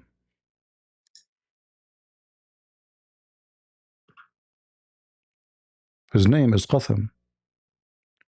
When Qasim. Muhammad, he used to have an uncle. The uncle, he died, and the Arab, when a male member die, the firstborn baby after this person die, they will give him the name. So Muhammad was born after his uncle died. So they call him Qasim. All right? Okay, but yeah. Anyway, skipping past all these points on my religion. No, we can't skip. We can't skip. But I wanna bring up some stuff that you made, like statements that you made earlier about the whole urine thing. Hold on, my friends, just one by one. So now we come to the conclusion that Muslims do not even know their prophet name. What is the name of your prophet father? Who is Muhammad? The prophet's name's father is Abdullah. Where do you get this from? We get that from the Quran. Where it says that? Show me. Go ahead. I want to learn from you. As you see, the Quran says Isa, the son of Maryam. Maryam, the daughter of Imran. Abraham, according to the Quran, is the son of a person. The Quran give him a very funny name, which is mean liar. Mm. So who is Muhammad? Son of who? Muhammad is the son of Abdullah. Okay, where are you guys from?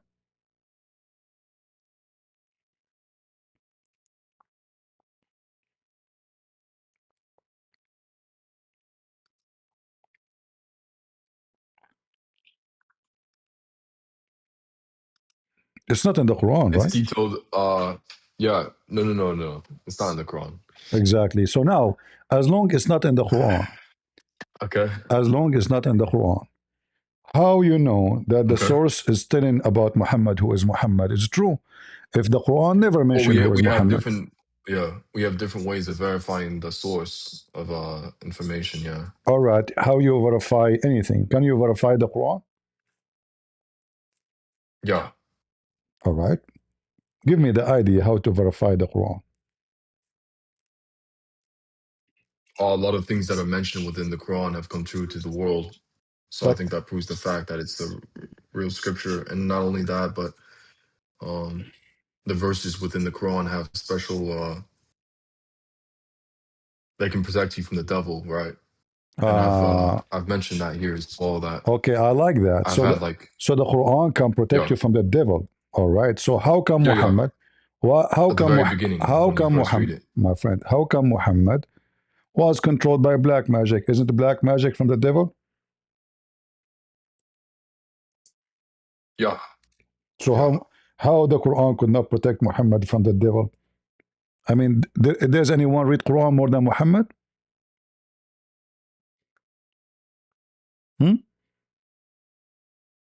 Look how many hadith. Mm, Look how many hadith is speaking about your prophet being controlled by the devil. Your prophet okay. is totally controlled by the devil. Mm, So now, not only that, the devil have a full control of his mind to the point he imagined himself doing things, but in fact he did not. A second ago, you told me we can verify the Quran, that the Quran can protect you from the devil, but according to your own source, the Quran could not protect Muhammad, and Muhammad himself was totally fully controlled by the devil. What you say?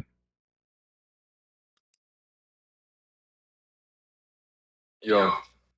Yeah, what? Honestly, my say to that is like,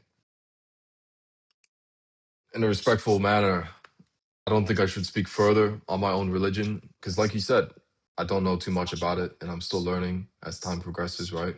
No But I don't problem. have the knowledge to I even am answer here. that question I'm here to help you, my friend. You see, respectfully. it's not about respect. No, You see, you can't. Yeah. But the you thing is, focus like, too much. You see, you you focus too yourself are much. part of Christianity, You right? fo- So you you wouldn't be the focus. proper person to teach me about my own religion. You need a Like, you proper might know person. more than me currently in the current situation, but I know. like, I know you more than. disagree with it. Listen, listen, listen, You listen. disagree with Islamic. I have a You challenge for. disagree with Islamic I have a teachings. challenge for you to bring me someone he Uh-huh. knows more than me about Islam. Any Muslim in the world. Can you? Okay, but I'd rather learn from a Muslim rather than a Christian who might have a biased opinion about Islam. You see what I'm trying to say? Muslim do not Like, have knowledge of. My friend, you have, Muslims don't yeah. have knowledge of Islam. No Muslim have knowledge. They are businessmen. That's not true at all. No, that's Okay, not true at all. name for me There's many one Muslims Muslim. with Name knowledge. for me one Muslim, very well-known Muslim, famous Muslim, scholar Muslim, and I will show you how ignorant he is. Go ahead. Okay. Name one.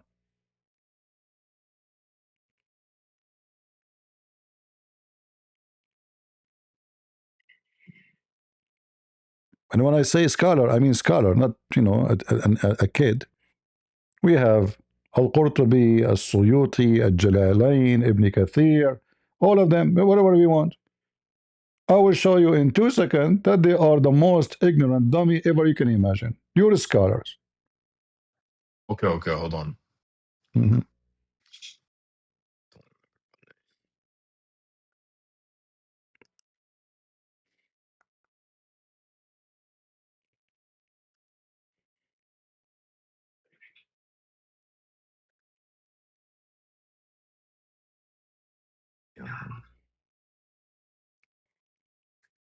If you have a Muslim who would like to help you, join, no problem. You are welcome with him. If you have somebody have a strong knowledge or something, invite him. If you know a sheikh in the mosque, you can call him to join us. He's more than welcome. And I will speak to him nicely. I promise you. And I will show you that Muslims are the most ignorant about the religion. Nobody knows his religion. Would you say Christians know the same about the religion or no? My friend, I am a Christian here, right? Yeah, but you yourself are claiming that you know quite a lot about your religion, but you're saying not any Muslim in the world knows anything about the religion, like nothing. You Just see, blindly following it. you see, knowledge But is. I would say the same for Christians in a way, because do No, no, Christians no, even celebrate no, Christmas no. properly, or do they follow Easter properly? Okay, hold on. You said the Christians celebrated Christmas. What's wrong with the Christmas? No, there's nothing wrong with Christmas. It's just Christmas is meant to be a holiday in which you remember Jesus, right? I don't think a lot of Christians even practice that properly. So you're saying like Muslims don't know anything about the religion, but we actually know how to practice it. Well, you We are know how to mixing. perform the Well, you prayer. are mixing We know how to things. make wudu. So when a Yeah. Christian, he buy gift to childrens and give it charity, how that is not celebrating Jesus? Do we celebrate Jesus by by what? Like doing suicide bombing like the Muslims? No, that's a completely false statement you just made there. Okay, Muslims do not okay. influence any other Muslim to do that kind of bombing like you mentioned. So That's just a are you complete, saying Islam is against terrorism? yeah, completely. So was Muhammad We a do good not Muslim? condone terrorism at all. That's just the mainstream media outlets that Mainstream. Okay, label us as all rapists, right, murderers, all whatever right, else. all right. Okay. Was Muhammad a good Muslim or a bad Muslim? Yeah, I get what you're gonna mention. You're gonna mention Aisha right now No, I did not and say mention that he's a Aisha. bad Muslim. What does have to do with Aisha? I'm asking you. Was Muhammad a good Muslim? We are talking about terrorism. But Aisha, your prophet says, Yeah. your prophet says, Our I prophet was. was a good Muslim. Yeah. So okay, sure, he was a good Muslim. He is the first Muslim. I was helped by Okay. terror. Your prophet says, I was victorious by terror. He's a terrorist. He never said that. Yeah. He said that, And right? He said that. Do you agree? no, I can't just Okay, agree from something you say. I need to see it. Like, do you have a quote for that? sure. Open the link. Here we go. If you cannot see my screen, open the link. I just posted Yeah. for you in the chat. Open it and read it. And this is from Al Bukhari and Sahih Muslim. I was Okay. victorious. You know. Yeah. You know quite a lot about Islam, Don't right? change topic. Yourself. My friend, don't change Not. topic. Don't change Yeah. topic. Don't change. Who cares if I know or not? A second ago, you said to me, this is the media and propaganda and That is Islamophobia. true. Yeah. A second after, it turned to be Muhammad. He is the one who says, There is a I lot of am victorious Islamophobia. by terrorism. How Muhammad a Okay. victory? By terrorism. Even No, he Islam said, never condoned terrorism at all. who care about you now? This is not a question. We're talking about Islam, my If friend. that was truly the case, right? Then you My can friend, did I like give use did, it did, as example for did, like did what I give you modern the day Muslims did are I give doing. you the link for what Muhammad said? Yes or no? Am I making a Not speech yet, to you? no. I just give you the link in the chat. Okay, where is the link? And I'm showing you even in my screen. I mean, whatever you want. All right? There is no link though. You haven't sent it yet. It's in the chat. Here we go. The admin post it again. He was Wait, what victorious. chat? He was victorious by terror. نصرت Wait, بالرعب. send it in the Discord chat. So I'll Yeah, see that. it's already in Discord chat. It's in front of you. Okay, maybe it didn't refresh. Look how many times Muhammad, he mentioned that he was victorious by terror. Even he mentioned that from a distance of 1 month journey, his terrorism scared his enemy. By terror. نصرت بالرعب مسيرة شهر. From a distance of 1 month journey, I scared the hell of everybody. Because his men, they raped, they tortured, they burned villages, they kill everybody in their way, and they enslave them. So when the enemy, they hear that the peaceful Muhammad is coming from a distance of 1 month journey, they get terrified. And you are giving me speeches about the media, and he left.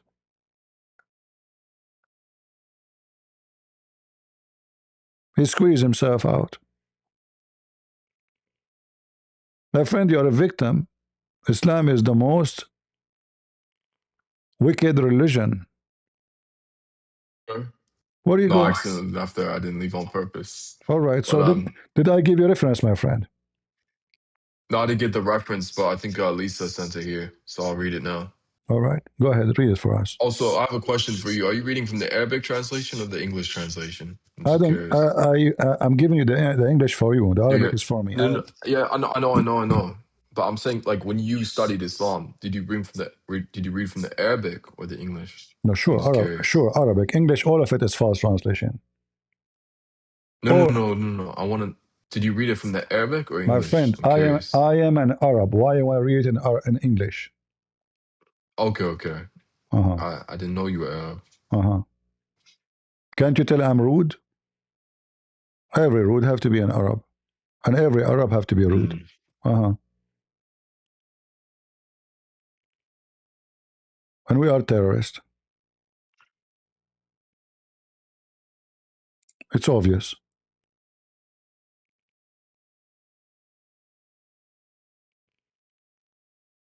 So now what you say? Did Muhammad says I was victorious by terrorism? Yes, he said. From a distance of 1 month journey? Yes, he said.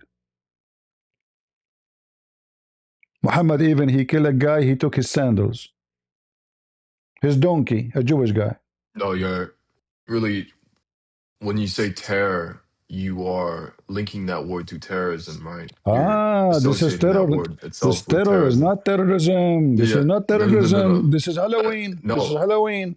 Muhammad was wearing a mask just for Muhammad fun. is not condoning terrorism. That's just a misinterpretation of the verse itself. Yeah. Oh, misinterpretation. I like that. Okay. Hold on. So listen. Is cutting hands and fingers and putting nails in the eyes is terrorism? Yeah. Well, this is what your prophet That's an did. act of violence. That's a bit, Well, yeah. this is what your prophet did. Okay. Even Where does it say that? in the rejected story in the Da'if hadith.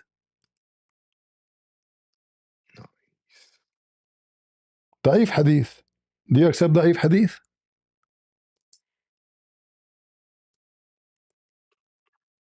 Huh?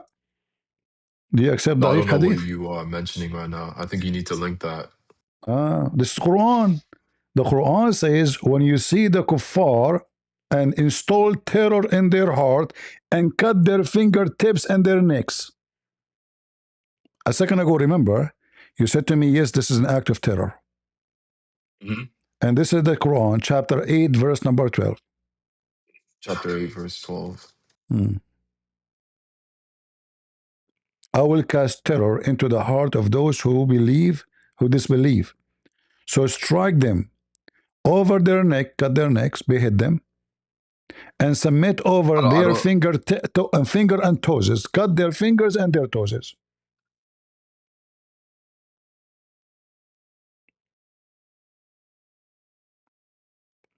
This is the media, right? The media, CNN, Fox News is behind this. Everybody knows that this verse is not from the Quran. Fox News and Trump No. and Look, Trump, he put it there. Yeah. This is not Indeed, the terrorism. penalty for those who wage war against Allah and His Messenger and spread mischief in the land.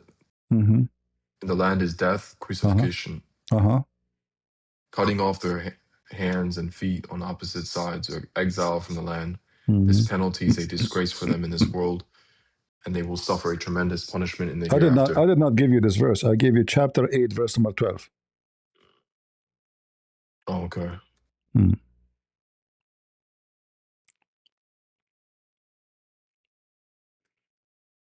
Oh, remember, O Prophet, when your Lord is revealed to the angels, I am with you, so make the believers stand firm.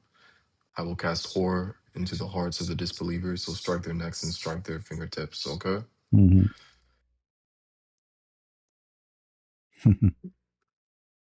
And why? Because this disobey Allah and His Messenger.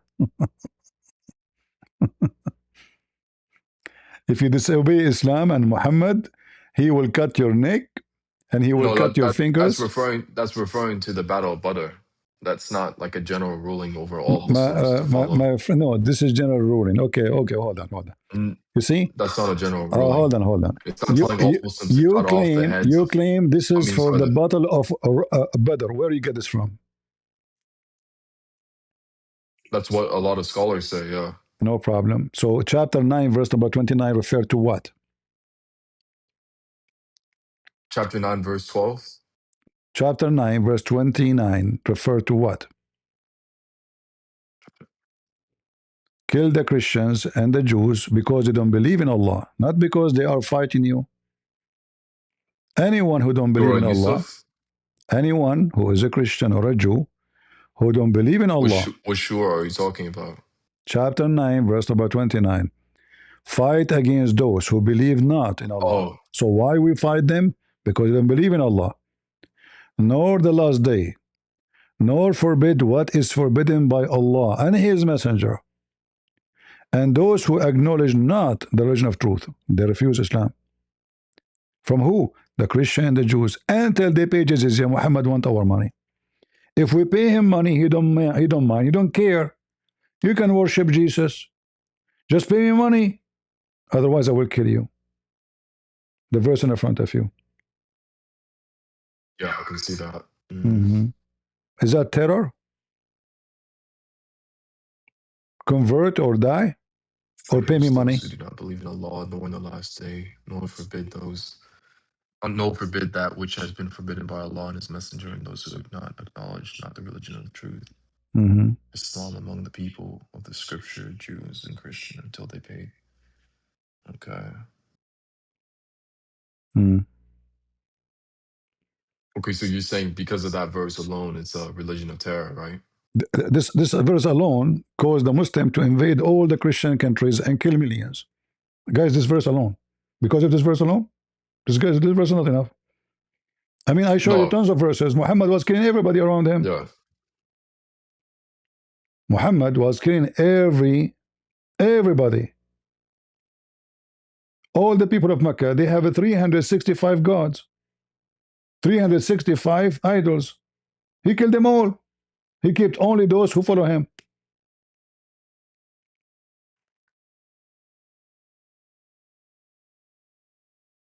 Have you ever heard of a city have 0 atheist, 0 Christian, 0 Jews, 0 just Muslim? Why? Because they killed them all. Can you make the city of New York all of them Christians? No. Can you make them all atheists? No. Can you make them? Even if a Muslim were to force someone into becoming a Christian, from a Christian into a Muslim, right? If we're forcing them, like you're saying, like by murdering all the people. So why Saudi Arabia? So why Saudi Arabia have 0 non-Muslims? 0. Because Saudi Arabia doesn't really represent the Muslim world, to be honest. I think a lot of no, a lot of the people my friend, in power are very corrupt right now. Again, you are ignorant. You're a prophet. He says, if I became victorious, sorry. I don't think Saudi Arabia is a good example. My friend, I'm not talking about Saudi Arabia. This is the command of your prophet. The Saudi, they do what Muhammad said. He said, if I am became victorious, I am going to cleanse all the non-Muslims from the Arabian Peninsula. And this is the hadith in front of you. If I became victorious, لا يجتمع دينان في جزيرة العرب. No two religion can meet in the Arabian Peninsula. Only Islam. Nobody will stay except Muslims. Look how many references I'm showing you on screen. This is your prophet's statement. He's a terrorist. He killed everybody. If you go to chapter 9, which is used to be called Bara'a, not a chapter 9 or a Tawbah. The real name is Bara'a. Muhammad, he told the non-Muslims, you have 4 months. 4 months. He have an agreement with them for peace. But he fooled them until he gets strong. And then he sent them Ali, telling them, you have a free, I'm free from any agreement. And you have 4 months. either you leave or I will kill you all, or you convert. The verse in front of you, chapter 9, verse number 1 and 2. Is that terrorism? Either you leave the city of New York, all of you, or you convert to Islam. I don't think it states the city of New York, but all right. For sure it doesn't say, come on, right? come on, man. For sure it doesn't say New York. I'm giving you an example. No, I think you're using like a verse from the Quran as an example for the rest of the world, but it's actually mentioning. So are you saying to it's me mentioning something it's about the okay Arabian to be Peninsula rather terrorist? than. Is it okay to be terrorist in Mecca only, you are saying? I never said that, no. Okay, well, he is saying to them, convert or else. And same for the Christians. Pay me money. I don't care about Allah. Give me money. You can stay worshiping Jesus, no problem. But if you don't give me money, I will kill you all. What does it say, the money part? Because there's no like mention of money in that. Chapter 9, verse number 20. Yes, they have to pay the jizya. What's wrong with you, my friend? Chapter 9, verse what? You do not Chapter know. 9, You do verse not what? know how to read. Chapter 9, verse number 29. The same chapter we are reading for you here. The same chapter. If you go down to 29, it says, if you pay, until you pay the jizya. If you pay the jizya money, you will live, no problem.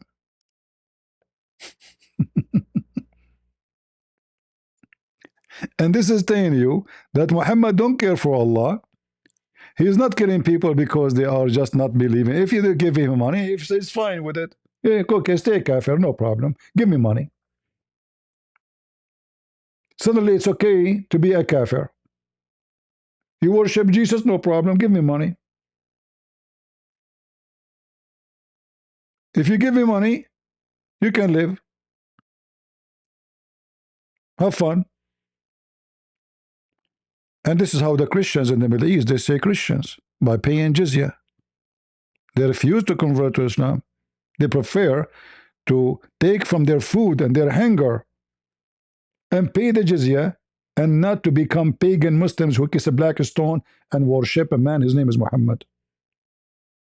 The verse you're referring to was about the believers in the beginning of when Islam was. My friend, what's wrong with you? What believers? This is Muhammad commanding the Muslim to kill all the Christian or Jews unless they pay. That's not a commandment from Muhammad. You're misinterpreting what Who the is the verse one? is actually saying. Who is the one who's talking there? Who is the one who's talking? Who is the one who's talking there? You said not Muhammad. Who is the one who's talking? Who is the one says fight against those? Who's talking? I'm assuming you're referring to Allah. Allah and Muhammad is one. No, the Muhammad is the prophet. They're not one. And who is the one who said this verse to you? Allah or Muhammad? Allah. Allah is the one that gives revelation. No, even Muhammad himself, he never heard Allah. That's not true. Allah is the one that gave revelation to the angels, and the angels. That is a big fat lie, but this is our topic. Big fat lie. Muhammad never spoke to Allah. Never. That's not true. That's a big fat lie. Show me where Muhammad spoke to Allah. Go ahead. You see, you're trying to jump from a place to place to like a monkey. We are talking about your prophet commanding the people. Who is the one talking? Muhammad, he gave you the Quran. Allah gave the Quran to Jibreel. Jibreel brought it to Muhammad. Muhammad told you the Quran. So who's commanded you? Muhammad. So now Muhammad says to you, fight the Christian and the Jews. Why? Are they fighting you? No. Are they killing you? No. Just because they don't believe in Allah and the last day and the messenger, they don't obey the messenger, and they don't acknowledge the truth, the origin of the truth, which is supposed to Islam. But if they pay you money, no problem. We can bribe Muhammad. Muhammad is an inspector sent by Allah. If you don't believe in Allah, we will kill you. But if you pay me money, no problem.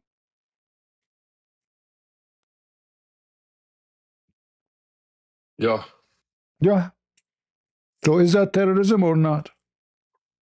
No, it's not terrorism. So if I so the truth is, so if I say to you, if I say to you, if I come to your house, if I come to your house If I allow me come to to your respond house, to hold whatever you're on. saying right now. If I come to your house and I say to you, either you convert to Christianity or you pay me every month money or you would die. Is that terrorism or not? No, because Islam never, ever does it say within the Quran or taught by the Prophet anywhere within the Quran or by Hadith to force anyone to become Muslim What's wrong by with you? murdering their land or coming What's to their wrong with house and you? knocking on What's their wrong door with you? What's and wrong with asking them you? to become It's in the Muslim. front of It you. doesn't say that Look, anywhere in the listen, it's in Quran. the front of you. Kill them or they pay. I guess he said that don't force you. No. You're referring. No, you're misinterpreting the verse. No. Okay, you give me the interpretation of your choice. Which interpretation you like to read? Ibn Kathir, Okay, and you're talking Al-Qurtubi, about Al-Jalal. Huh? chapter 9, verse 29, right? Uh-huh. Al-Qurtubi, Okay. Al-Tabari, Al-Jalalain, Ibn Kathir. Which one you want? Whichever verse you're referring to about the murders of Chapter Christians, 9, verse non-Muslims. number 29. Are you deaf? Okay. Okay, now choose for me interpretation of Islam for this verse. Al-Tabari, Al-Qurtubi, Al-Jalalain, Al-Suyuti, Ibn Kathir. Which one you want? I quote for you the most famous scholars of Islam. And they will get you busted. And you have to apologize for being a liar or ignorant. You have to take one of two. Either you say, sorry, I was ignorant, or you say, I was lying. Because all the scholars will get you busted. So now choose one. Hmm. So why you are lying? What am I lying about? I'm not lying to you at About the all. I'm meaning of the actually telling you verse. the You said truth. to me, I'm I giving think wrong a lot of the interpretation. Hold verses on. Hold on. a lot of the verses that you mentioned, you're hopping to many different ones after I gave you an you explanation said behind it. I am giving wrong interpretation. I give you choices. Name for me the most famous, biggest scholar of Islam to give us interpretation for the verse. Choose Okay, but one. you're hopping. You told me to give you an explanation to verse 9 You are of chapter nobody. 9, You verse are 29. nobody to explain the verse. Give me the scholar who will explain the verse. I will Okay, put it. so I will put it in okay. the That's screen. fair. That's Uh-huh. fair. And I did admit that as well, that I don't have enough knowledge about my own religion to discuss it. So why So are who we is the scholar speaking you further? want to explain the I verse? think, yeah, and then hold on.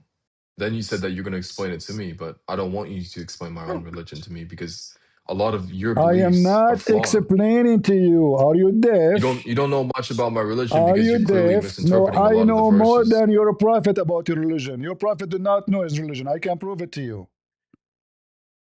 No, that's not Okay, true.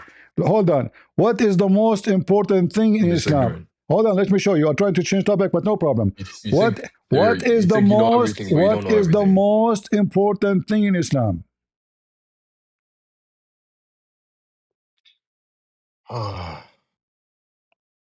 Answer me. What is the most important thing in Islam? The belief in one God is the most Exactly. important thing. Where Muhammad he learned that from?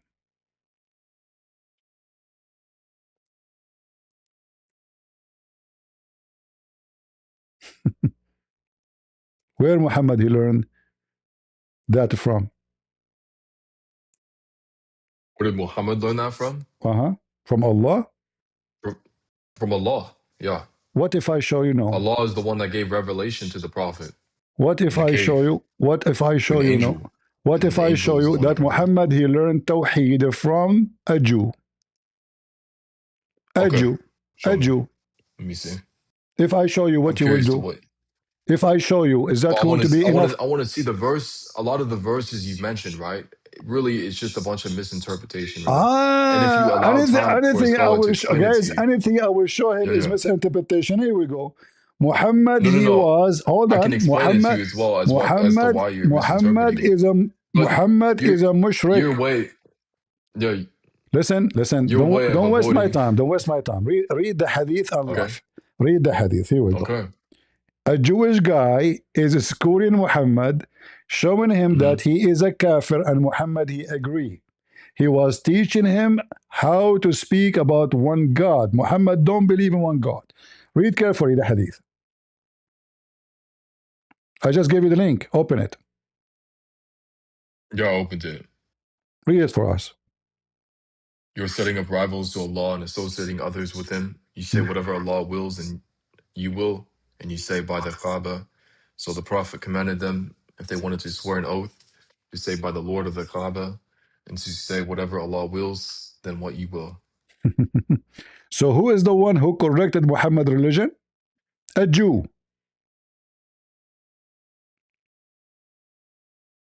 Muhammad, he swear by the Kaaba. He's a pagan. Muhammad, he claimed that your will, not the will of Allah. So the Jewish guy, he says to him, you are a mushrik. You associate others with him, who? Your God. You say, whatever Allah wills, and you will. And you say by the Kaaba. Two dead shot in the head of Muhammad religion. Did Muhammad says to him, you are wrong? No, No. the Jewish man was pointing out the wording so that Muslims would not misinterpret the verse. That's all he pointed. No, he said to him, to Muhammad, you are sitting up to Muhammad. He came to the Prophet, saying, read carefully, the Jew came to the Prophet, speaking to Muhammad directly. Muhammad, saying to him, you Muhammad, you are setting up rivals to Allah, to the God, and associating other with him. Did Muhammad say you are wrong? He never said you're making things up. Yeah. What making things up, my friend? Muhammad is a fraud because he agreed. That doesn't prove that Muhammad was a fraud. Hold on, the Jewish man was simply pointing does out not prove that a lot of how Muhammad, it's possible that Muslims might misinterpret this verse. If Muhammad he learned the truth from Allah, how a Jew is correcting the one who learned from God what Islam is about? How a Jew who's wrong, a Jew supposed is wrong, a Jew will not go to heaven. How the Jew who's wrong is correcting the one who received religion from Allah? And Muhammad agreed with him. He did not say, you stupid idiot, what are you talking about? No, we believe only one God. The guy just insulted him, saying to him, you are a mushrik. You are a kafir. You are sitting associating others with Allah. He Muhammad, never made such. He said that in front of you. You are sitting. Read it. Are you blind? Read it again. Read it. Are you okay? You were setting up rivals to Allah and associating others with Him. Stop. What does that mean? Okay. This sentence, read it for us. What does that mean? You are setting up a rival to Allah and associating other with Him. What does that mean? You're setting up rivals to Allah and associating others with Him. What does that mean?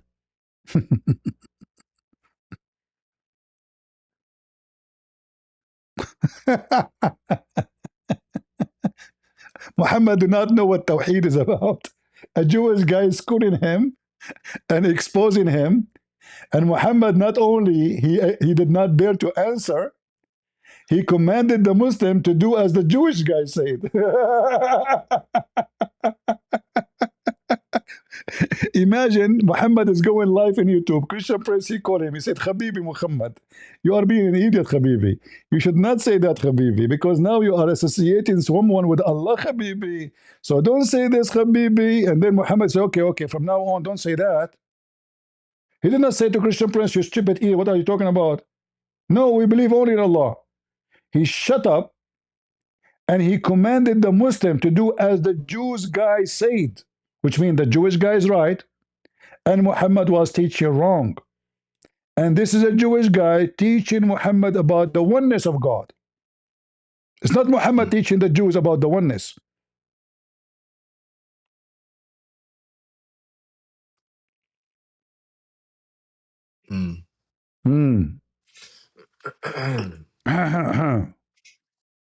Yeah, he clean it, the throat, clean it. Trying to find the solution now. Give me other lie, Give an interpretation. This is false interpretation. Anything you show him, this is your own interpretation. This is your interpretation. This is your interpretation. I said to him, give me your scholar, Ibn Kathir, Al-Qurtubi. He said to me, this is your interpretation.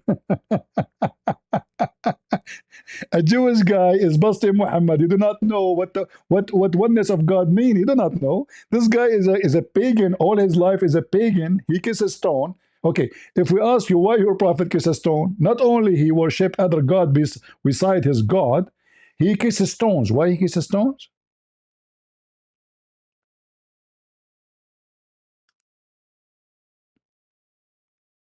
What happened? Why Muhammad kisses stones? Beside being a mushrik, kafir, pagan.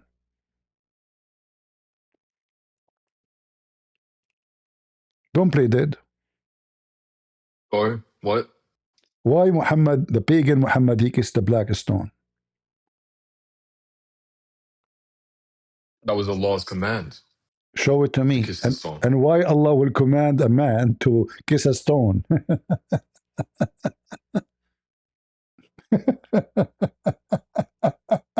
That's funny. And they say they are not pagan, guys. So Allah command him, huh? Okay, no problem. Show me the command. And what is the point of kissing the stone? Is it true that black stone erase your sin? Allah sent Jibril to show the Prophet. Aha. So why we kiss the stone? Jibril is the one that showed him how to pray. Why we kiss the stone?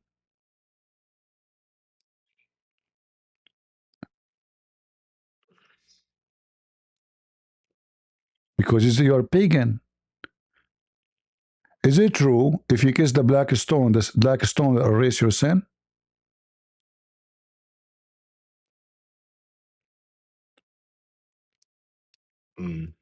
What is that true that the black stone erase your sin?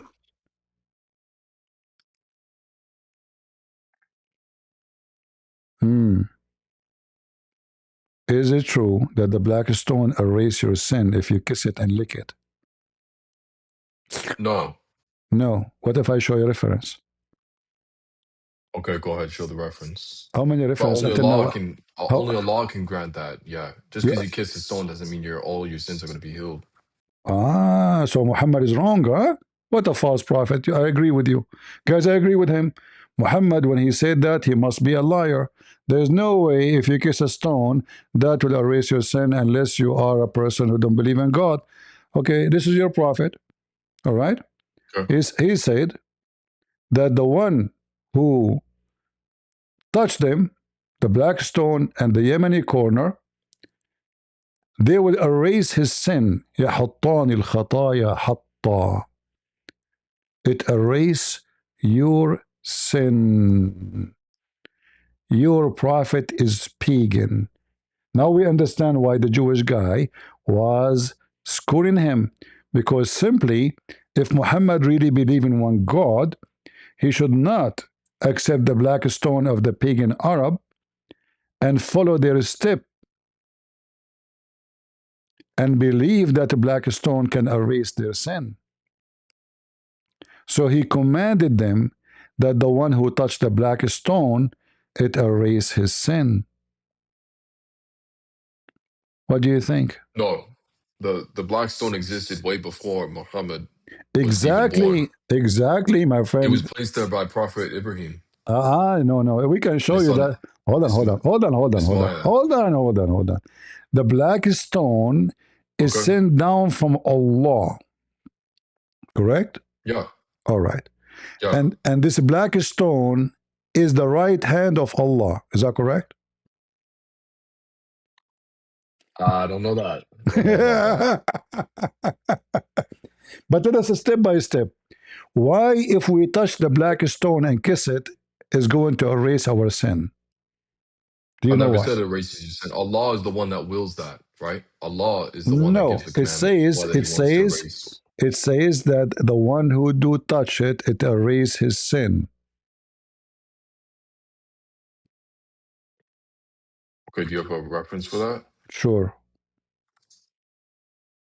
Let us see.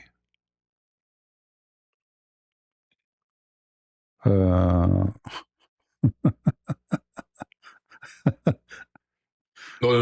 I think what you're referring to is the black stone will come on the day of judgment. No. It will testify against those who touched it with sincerity. No. Okay. I have the reference in Arabic. There is no hadith though about what you're mentioning about like when he touched it. Are you sure? Are you sure there's no hadith? Are you sure? Yeah. Okay. Positive, yeah. All right. No problem. All right. Let us see. Okay. Okay. Let's see. I have the hadith in front of me in Arabic. I'm just trying to find you the English version of it. Otherwise, the hadith in front of me in Arabic in 2 seconds. I'm just trying to help you with the English one. If you know Arabic, I can give you the hadith right away in Arabic. Do you think, like, throughout your entire career, like so far, of you studying Islam and stuff, and you've debated with many other Muslims, right? Don't change topic. Have you ever come to the realization that maybe you might have misinterpreted at least like one verse of the Quran? I never give interpretation to the Quran. Okay. It is your no, but like my friend, you bring up all these points about the okay. religion being flawed and like the prophet's thinking and his You have commandments and the Jewish person. You don't have a religion. You have shish kebab. Don't you notice? You are a black stone kisser, worshipper. A black stone erase your sin, and this is the reference. You said to me. We are not worshiping. Said to me. We do not. You said we to do me. Not praise You the said. black stone. You said to me. There's no such a thing. You said to me. In fact, Muhammad, the Arab before Islam, they used to free a slave when they commit sin, which helped in freeing slaves. Muhammad told them, don't do that. Just kiss the black stone and the Yemeni corner, because the Yemeni corner have stones from the temple of Al-Makkah, which is the real name of the city of Mecca, but it's in Yemen, which is the temple of the moon god. They brought the stones from there and they placed it in the Yemeni corner. That's why it's called the Yemeni corner, because those stones is coming from Yemen. Now read for me the hadith I just gave you. Remember, you told me there's no such a thing. That touching the black stone erase your sin. Did you say that? Ibn Umar was clinging on the two corners in a manner that I had not seen any of the companions of the Prophet doing.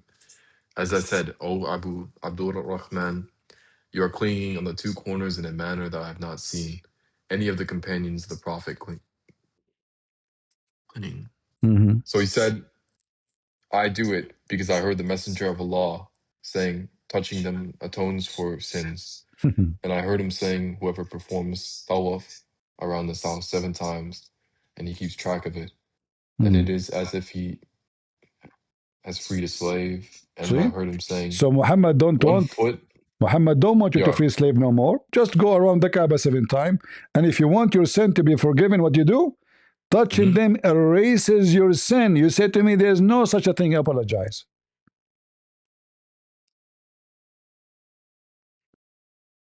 Apologize. Okay, like when you were saying what I was. No, don't tell me when you're saying. Hold on, let me speak. When you touch the black stone, who is the one? Who is the one? Hold on. Listen. Who is the one? Yes, when you kiss the black stone, your sins will be forgiven. That's not true, though. Yes, Allah it says is the one that grants whether your sins will be forgiven. It says touching them erase your sin, not touching Allah, not praying to Allah, touching the stone. Does it say pray? No, but earlier you were referring to the stone, saying kissing it or licking it will erase your sins. You never said kissing touch it. Because touching is kissing it. How the Muslim they touch it, they kiss it. Your prophet No, it doesn't matter if you touch or kiss it or lick it or whatever that you're talking about. Allah but is the one that grants whether your sins get forgiven. Where it says Allah, a stone cannot do that. It says Allah will forgive your sin. Does it say that? It says touching them. Not praying to Allah, not asking for forgiveness. Touching them erases sin. Erase it totally. Are you referring to the Kaaba or the black stone here? The black stone and the Yemeni corner only. Okay, no. Yeah, if you touch or kiss or whatever you said, that will not forgive your sins. No. It's in the front of you. It doesn't say that anyway. It's in the front of you. I did read it. It's in the front of you. It says erases sin. Erase. Stop lying to yourself. People are laughing at you. No, there is no stone, no object on this earth that can forgive your sins. It's in the front of you. Are you saying Muhammad is lying? No, I think that you're misinterpreting the verse here. Yeah, you see, you're just a kid. Guys, you're misinterpreting. I'm not a kid, man. I'm not a kid. I'm telling you the truth. No, give me the interpretation. Okay, hold on. Let us laugh at you. Okay. Give me the interpretation by touching them, it erases your sin. Give me the don't you think, interpretation. hold on. Like, hold on, I want to ask you a question Don't myself ask me since a you've been asking question. me Give me the multiple interpretation. questions. Don't ask me a Yeah, question. yeah. I want the No, no, no. interpretation. What I want to touching ask you them? one What question touching because them? you've asked Let me us several different molest. questions about my Let religion us and how flawed it molest. is. Let us molest the black stone. How molesting the black stone So erases my let me sin? ask my question to Give me. you. Don't change the topic. How that will No, erase my I'm sin? not changing the topic. He seems How to be that? changing the How topic whenever that I'm will wanting to ask a erase? question all the time. How that will Yeah. erase my sin by molesting a stone? There is no touchstone, erased sin, and black stone became the black of sin It's in and front of whiter you. Stop lying. than milk. Okay. It's in front of This you. is it. Abu Abdul Rahman. Are you Why stupid? do I Are you always see? stupid? How many times you need to read it? Are we going to keep reading it again and again and again? It says in front of you, touching them erase sin. Are you going to start reading from the beginning again and again and again? Are you Joe Biden? Be honest with me. You must be Joe Biden. You are suffering from dementia. Why do you keep reading it again and again? Touching them erases sin. Explain to us. Give us interpretation, brother. My interpretation is wrong. How if I molest a stone, it erases my sin? Go ahead, Joe Biden. Yeah. Okay. Yeah. So it's all about the sincerity. It has nothing to do with touching the stone. Like any man can touch the stone, right? This is another It's all question. about the This is sincerity. another Yeah. question. How about Abdul? What sincerity? Allah is the one that You do grants whether not. you get your Hold on. sins Hold forgiven or on. What not a stone. sincerity? What sincerity? He just touched a stone. He did not say sincere anywhere. He I touching did read them. that verse already. Touching them. Erase your sin. Touching them. Uh-huh. Explain. Touching them erases sins. Mm-hmm. Okay, this is Abdul. When I say Abdul and decent is mission impossible. Look how many times I get him busted. Look how many times I challenge him to read tafsir of his own books. He refused. And each time what he said to me, this is wrong interpretation. Okay, let us read your interpretation. No, interpretation. And now he lied. He said nowhere it says that touching the black stone is your sin. We gave him the reference. This is authentic. And he said to me, this is wrong interpretation. It says in front of you. Even this one needed interpretation. yeah. No. Touching No, them, okay. erase sin. So Touching them. this is my response to that verse that you just mentioned, okay? Mm. Forgiveness is only granted by Allah, like I mentioned before, right? Touching a stone does not grant forgiveness. Even though the verse states that, it's all about your sincerity, like your obedience to So Allah, your worship, okay. So you and your don't. sincere So you don't repentance. agree. So you So it's don't. about, So you don't agree with Muhammad. but that wasn't. Let us make it simple. Muhammad was stupid when he said that. You are smart. You don't agree with him. Say it. I never stated that. You stated that. No, you said a second ago that forgiveness only from Allah. You said that. But Muhammad saying touching them erase your sin. So which one is correct? Why the Muslims are touching the stones? So their sin will be forgiven. Otherwise, they are praying already. They are praying 5 times. They are doing Hajj. But what will erase your sin? Touching the stones. Read it. This Muslim who is doing this, he is following the teaching of Muhammad. He pray every day. He fast Ramadan. Still his sin is not gone. But if he touch the stone and the Yemeni corner, his sin not only will be forgiven, it's erased. There's a huge difference between forgive and erase. Because I can forgive you took a mole from, a mortgage. I forgive your mortgage, but still it's in my papers. But next to it, I say, don't collect. Yeah. But when I say erase, that means all of it is gone. No, nothing left. Okay. So it's not forgiveness. This is way more powerful than forgiveness. This is erasing sin as if Allah is never the one happened. that grants forgiveness or not. It's not touching the stone. It's not going to magically erase your sin. It's in front of you. It's in The front. Prophet. It's in front of you. Yes, it is in front of me. And yes, let me respond to it. You're not letting me speak. You're just talking over me every time I. Okay. So it's all about sincerity in Islam, right? You turn and follow the Prophet's ways in False, false. Islam. Where, can you show me where it says Right? it's about sincerity in Islam? You are making a big fault here. In Islam, you do not need to be sincere. In fact, it is the last thing to be sincere in Islam. If you are sincere, you became a kafir. As an example, Okay. the Bedouin, they said, we believe. They said what? We believe.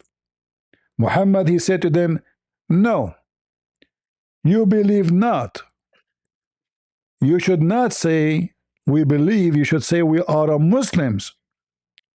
Yeah. Well, what you just said is completely false. No, sincerity is actually encouraged and highly praised in Islam. So All right, let's see if this is true or not, guys. It's false. So that's not true. they Yeah, say, you said read with me. not being sincere, not being sincere as a Muslim means you're a kafir. That's I completely don't true. know. You will leave from That's here. not. I mean, sorry, that's not completely. My friend, I gave in your face now. There's 1,000 tattoo made by a Christian priest. Read this verse for me, chapter 49, verse number 14, and let everybody laugh at you. Yeah. Sincerity, huh? Let me just No, no, no, bring no, up no, your no, logic here, no, right? don't let me. No, Hold don't on. let me. Read Hold it for on. me. Hold You on. said, you have to be You've sincere. spoken enough. In Allow me to speak Islam, now. Look, this is your logic. there is no sincerity. You are a liar. You're just bringing Apologize. up multiple different verses, right? And when I Chapter correct you on it and say that you 49, chapter misinterpreted it, right? 49. They said You we bring up another believe. verse just to bring it down again. They said we This is your believe. What Muhammad said to them, you believe not. But say, we became Muslims. Don't say we believe. So you can be a Muslim without believing. And Muhammad getting them busted. You did not believe in me. You've been forced to convert to Islam. So now you say we are Muslims. We surrender to Islam and we surrender to Muhammad. For faith did not even enter your heart. How in the world those people become Muslims and they don't have faith in their heart and the faith never entered their heart? So how they become Muslims? So you lied again when you say in Islam you have to be sincere believer. In Islam you have to say Shahada only. And who care if you are sincere or not? Even if faith never enter your heart, you are saying, and you can say, and you only say, we are Muslims. And if you obey Allah and Messenger, you are a Muslim, no problem. Even if faith never enter your heart. And the verse in front of you, read it. And apologize. Okay. And apologize. I won't be apologizing to you because a lot of the verses in which you mentioned that I defended many on, right? Yeah.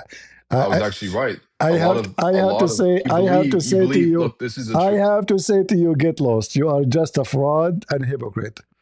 All the evidence I showed you, you defend nothing. You keep saying to me, you give me wrong interpretation, but you never show me one. I am the one who asked you to read Ibn Kathir or Qurtubi at Jalalain because they agree with me. You are just a potato. You have no shame. You have no shame. You answer everything I gave you, potato? Allah only forgives sin, right? And then the black stone erase your sin. Christian Prince, you have wrong interpretation. Not to forget to mention the black stone, it was always a vagina of the god. And men and women, they used to come naked around the Kaaba. If we go to the hadith, you will see that the Arab used to go around the Kaaba right. Huh? What kind of religion was practiced in the Kaaba? Sex. Who is the god of the Kaaba? Sex, the god of fertility. Hisham narrated in the authority of his father that the Arab, with the exception of Hamas, who were Quraysh, and their descendant, they go around the house. Which house? The Kaaba, naked. Naked in the state of nudity. In the state of what? Nudity. Naked beach. The naked beach first time exists not in Europe. It was in Mecca. In the Kaaba specifically. And Muhammad never complained. In fact, Muhammad used to go and watch. And you can read that in my book, Sex and Allah. Even he asked a woman to sleep with him because when she was singing and she was naked, Muhammad, he liked her vagina and her butt and her boobs. The woman she was singing, what we show is not available. Muhammad, he came to her, he said, I want to F you. Read my book. Learn, potato. Wrong interpretation. Huh? This is the answer. Very easy answer. Anything I say, wrong interpretation. So what is the religion which is male and female? They used to go around it, this house, naked. A vagina and penis. If we go check the black stone, how it looked like, you will see right away in 2 seconds, it's a vagina. Women, they used to touch their vagina when they have their period.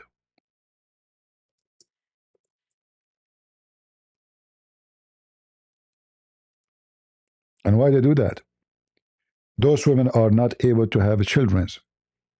So they think that because of that, they commit sin, and the black stone is the one can, the god of the black stone can give fertility to them.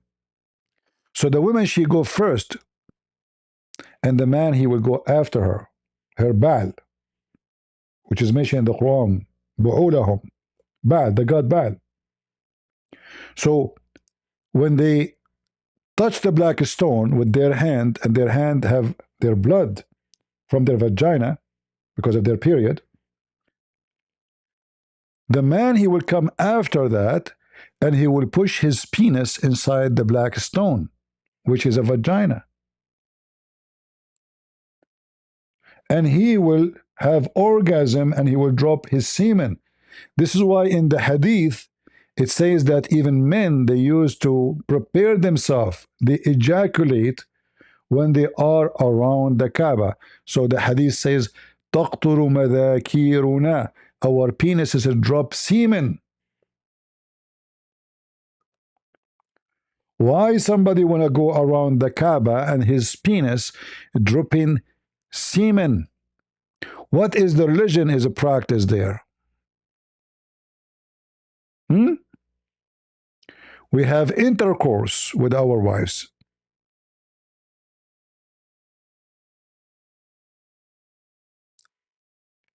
And our penises dripping semen.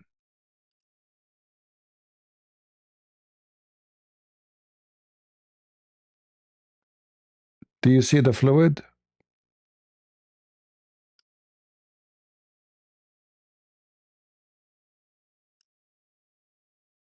Do you see it?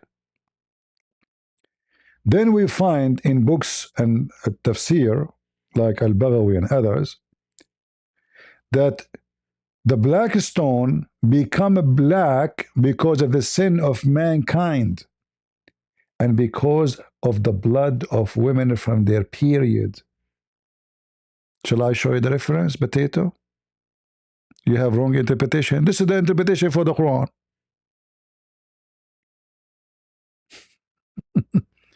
Okay, I will bring you back. I will bring you back to the stage. And in the front of everybody, I will give you the challenge to name for me the scholar to give the interpretation for every verse I say. Is that fair, guys? If you refuse to choose one, that means you are a potato and you are a coward. I invited you back. Come back. Just tell me, this is the scholar. Let us read the interpretation. Come to the stage again. Come. Let everybody laugh at you, potato. Accept the invitation. Coward. You choose any scholar you wish, and I will put it in the screen, and I will force you to read it. And then everybody will laugh at you. And look at the coward. He refused to come to the stage now. He said in the chat, literally, all the verses he mentioned and his own interpretation, it is wrong. I never give any interpretation. And he refused to come to the stage. Potato. Do you know why I don't respect Muslims? I don't. Anyone who believes that he have a God will give him in this penis, he is a penis. I don't respect penises. They are between the legs. They have a job to do. Pissing and other stuff. Why do we need to respect it? No wonder your prophet, he says, the one is proud about his inheritance from before Islam. Tell him to go and bite the penis of his father. Your prophet have a specialty in penises and vagina. And the black stone is a vagina. And I have the reference. And you are talking to Christian Prince. And saying stupid answer, you have given me wrong interpretation. That proving your stupidity. Because I gave you no interpretation. I told you to read. And then I offer you to give me any interpretation of the scholars you wish. You rejected. You're a potato. In fact, your prophet, he told you, if you came home and you find somebody effing your wife, you should not accuse her of fornication. Oh, Christian Prince, you gave me wrong interpretation. Even this one? Even this one? Even the prophet, a man, he said to him, Prophet, if I came home and I found a man effing my wife, what I would do? Shall I ask him to stay in the top of her until I go and find one more, four witnesses? He said yes. And this is the difference. You are getting me wrong interpretation. Prophet, if I find a guy in the top of my wife and her leg, like around his neck, and he's doing boom to her, and she is screaming from joy, brother, shall I ask the guy to stay in the top of her until I go and find four witnesses? Muhammad said, absolutely. Give him more time. The reference in front of you. Christian Prince, this is wrong interpretation. What the heck? Interpretation? Wrong interpretation? Even this one interpretation? A man, he came to Muhammad, he says, my wife is a whore. She never say no to any man, which means anyone who take her to, boom, boom. What I shall do, Prophet? He said to him, divorce her. He said, but I like her. He said, then enjoy her with others.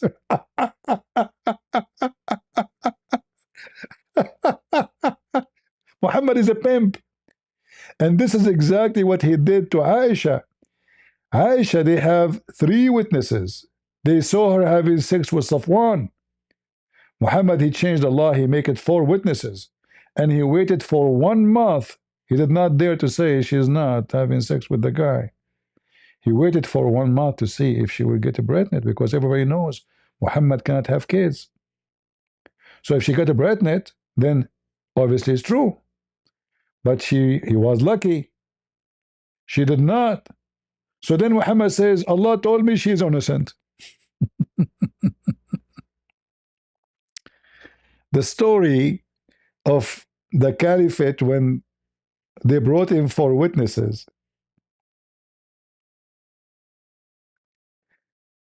he asked the first witness, as Muhammad told him to ask, did you see his penis going in and out like a pin in the inkwell? The guy, he said yes. The second witness, did you see his penis going in and out like the same as a pin going inside an inkwell? He said yes. The third one, asking the same question, did you see his penis getting in and out like a pin in the inkwell? He said yes. The last one, the number 4, he said to him, did you see his penis going in and out? He said no. He said, I saw her feet around his neck, and they were shaking like the ear of a donkey when he ran. The caliphate, he says, beat them. Beat them. There's no proof of fornication.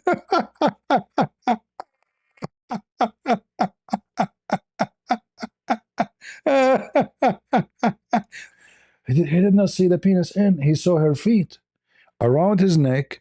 and they were shaking like the ear of a donkey when they shake when he's running. I mean, look at the description, guys. Her feet around his neck. Hey, what her feet is doing around his neck? So what? This is Sadhguru teaching his women some yoga. What's wrong with you? Dirty-minded people. Okay, but why her feet is shaking like the ear of a donkey when he's running? So what? It's vibration yoga. You know, don't you know vibration yoga? He was vibrating together. You know, let us vibrate. According to the caliphate, the Muslim caliphate, there's no proof that the woman is a whore.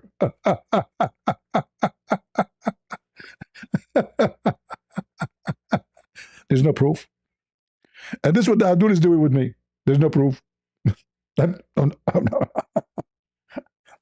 Two of my cousins in the Middle East, they were going for a hunt.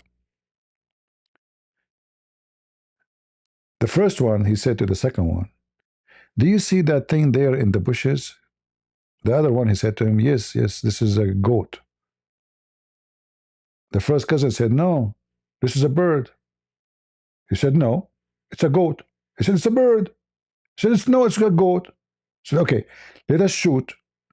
If it does a fly, it's a bird. If it does not, it's a goat. So the first one he shot, and it flies. So he said, see, I told you it's a bird. The other cousin said to him, so what? It's a goat even if it doesn't fly.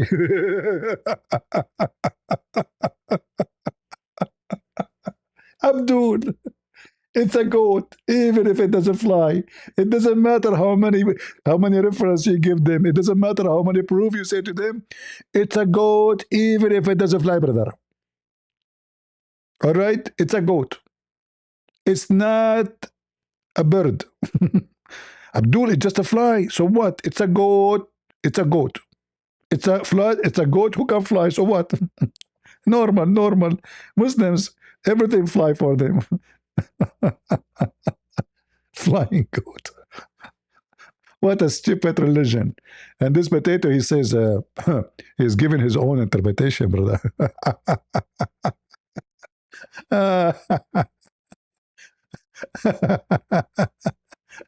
It was a pleasure talking to you, goat.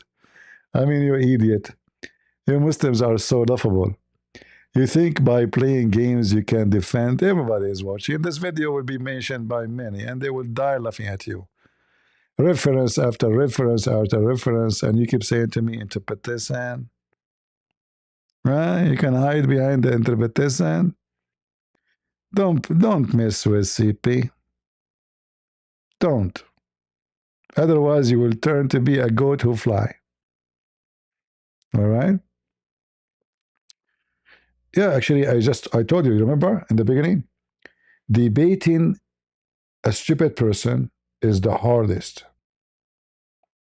A person with knowledge is the easiest.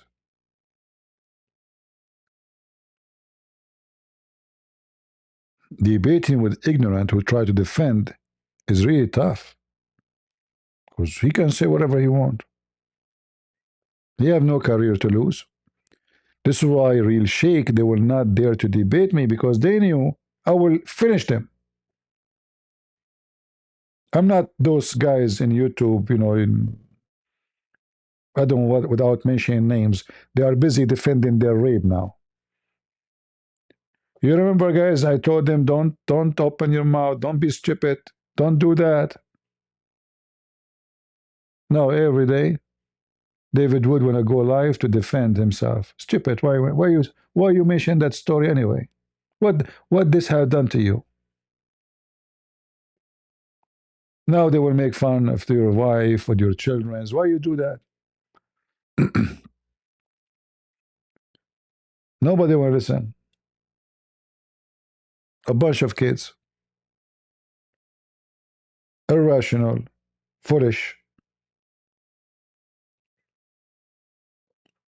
The other one is cheating with his wife, and he was making fun and videos of Muhammad hijab because he took a woman to the hotel. He was doing the same.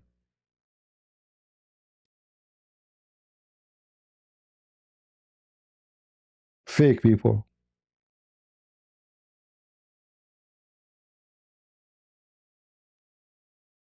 So we make fun of the Abdul and we are doing the same? Double standard?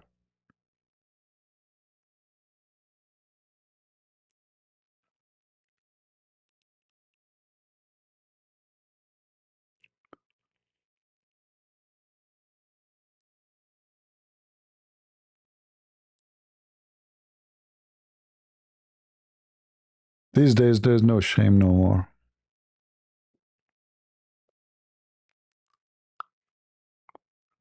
Do we have any Abdul?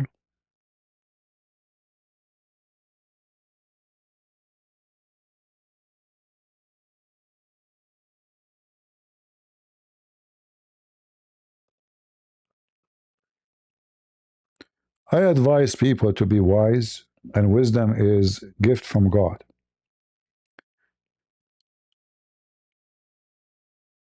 When somebody commits sin and you want to confess your sin, you confess your sin to trustworthy people. You don't go in the middle of the road and you start saying those things so people will make mockery of you and mockery of your God.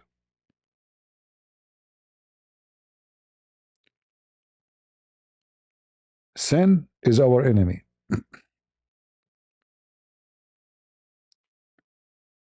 And sexual sin is one of the biggest trap a man he can fail to, or even women.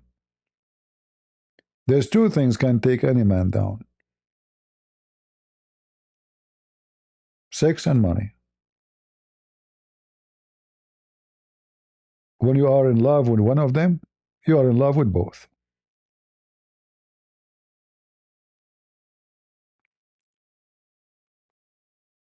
And if you ever fail to any of them, you should repent, yes.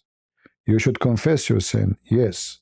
But don't go and be stupid and publish your laundry to millions around the world. Because many, they will start mocking your kids, mocking your family, harassing them because of your stupid statement. Your sin is something to confess to your Lord.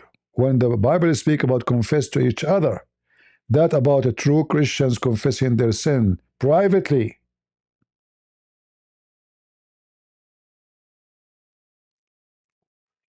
Don't be foolish and stupid.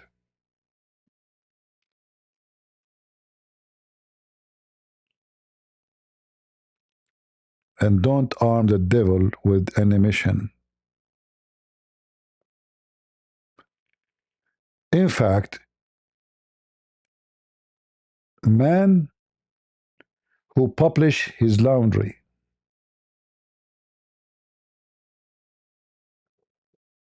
is not a person who is obeying the Bible. This is different from confessing my sin, because then that will cause harm to my family. Your kid, he go to school, they will say to him, oh, your father is a rapist. Why you do that? It's not about you no more.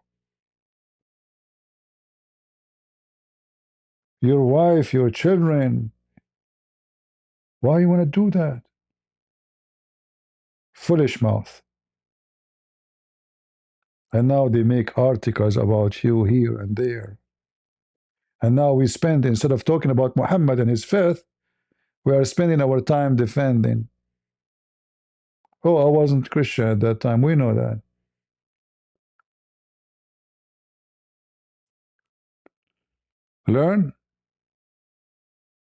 Learn how to be wise.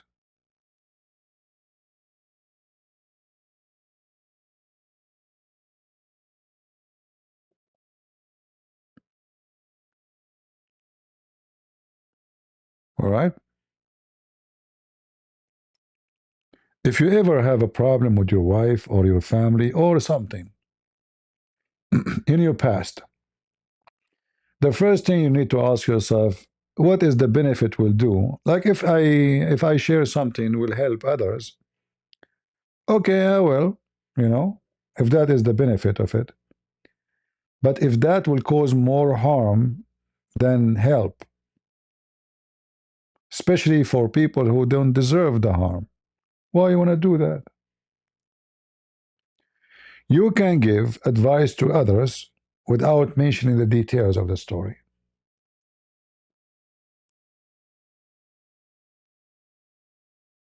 You can say, as Paul, he said, I hurt Christians, I discriminate Christians, I torture Christians, but he did not give us details because that is not the purpose of what he is saying. The purpose is to say, I did wrong. The details, you cannot hide it from your Lord. And as long as you are sincere in your confession, your Lord, he hear you. Even when you go to the priest to confess your sin, you do not need to say the details. Who said so? That will be even disgusting and even stupid.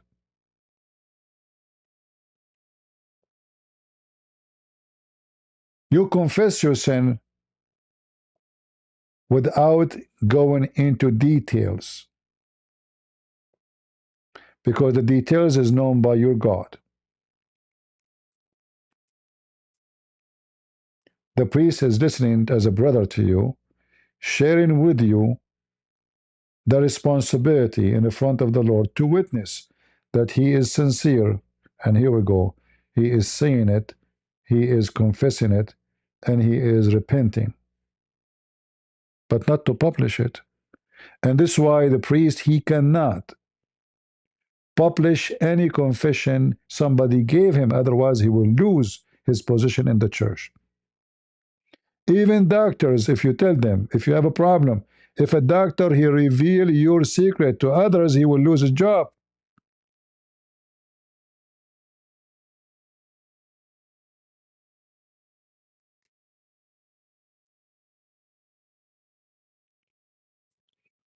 So Christians, be vigilant. Be Christians.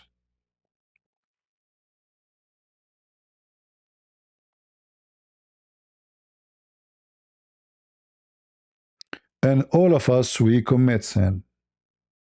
In the past, and possibly now, and possibly tomorrow. But we are not going to be proud of it like Ali Dawah and publish it to everybody to prove that we are brave. Like the logic is, well, if I don't say it, then nobody will come open about it. Why you need to be open about it?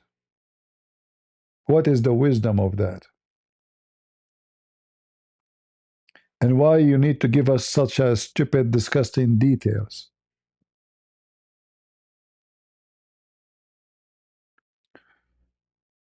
What those people did make me upset.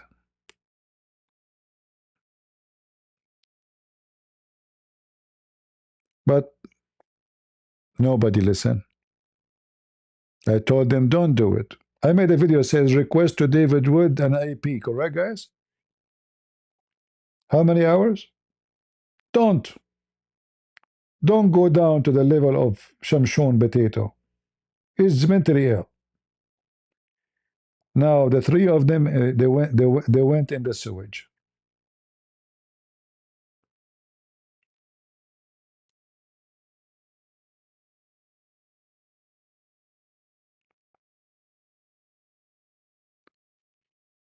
But anyway, what we can do. But my advice to you, don't do what those people do. If you have a problem with your wife, don't go in Facebook and post. Be a man. Be strong. A true man, he preserves his privacy. For by doing that, you protect your kids. You don't care for them, people will make fun of them. This is bigger than you and your women. And you have a mother, you have a parents. People will start, people, they are looking for gossip, looking for something to chew on. There's many, they are human, but they are dogs with rabies. Why you want to give them your meat to bite in it? Where's your wisdom? Where's God's wisdom in you? Even normal stuff never mention it. Like tomorrow, guys, I'm going vacation. Now you told everybody that your house is empty. Anyone in a thief, he will come to your house. You just told everybody, hey guys, tomorrow I bought a ticket. I want to go to Hawaii. All the thieves in the town now, they knew. Especially if you post pictures of your house and people know where you live. There we go. You told them. A foolish person. You come back from the vacation, you find your house naked.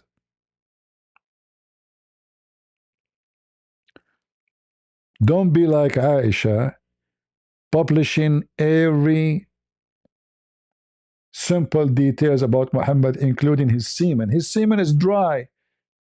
And I was cleaning his semen, scratching it by my nail.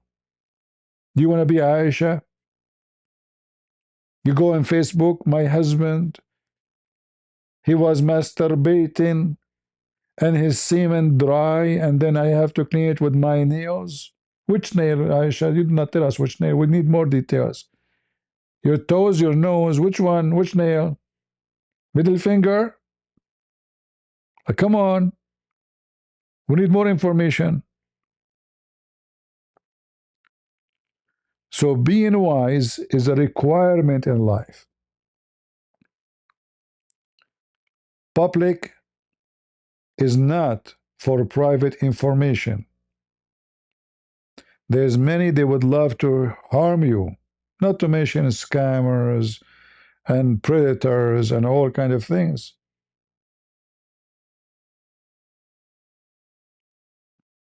Do we agree?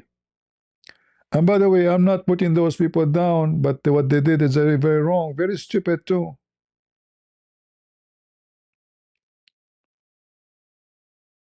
Nobody can defend the one who cheat. Can you? So we were making fun of Muhammad Hijab, taking a woman to the hotel, video after video, and then you are doing the same?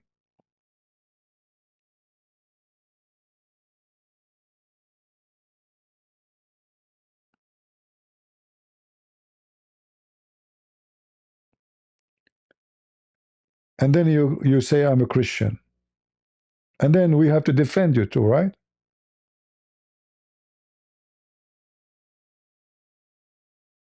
In the beginning, I thought actually this is false accusation, like somebody saying something. It turned to be true. Very disgusting.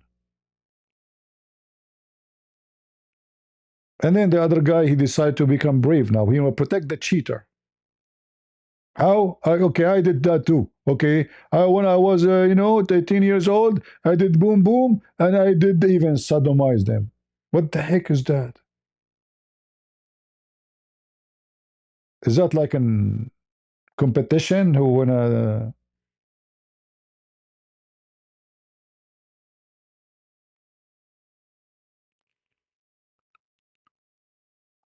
I'm really very disappointed with those people. And now the Muslims are making comedy and making jokes of them. Even the atheists, even articles are written, even in the news. Here we go, news is talking about you. What do you want more? Christian apologetic. Proud about doing this. You see how they even start lying too? The guy did not say I'm proud about it. Did he say I'm proud? No. But now you gave them the fire to add wood to it. They are filthy, they are trashy, they are junky. But without your fire, they cannot make too much smoke.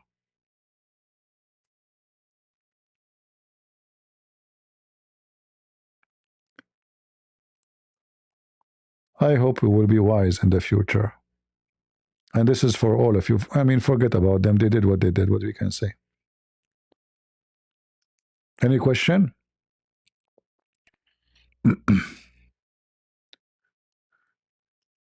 You see, I'm very private in my life. And like when people, they saw my hand, they were like, we saw your hand. My hand, my hand. You know, we saw your hand.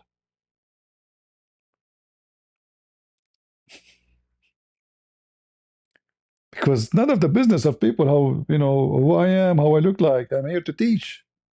I'm not here to tell you about my sin and how much garbage I have in the kitchen and what is the smell of my bathroom.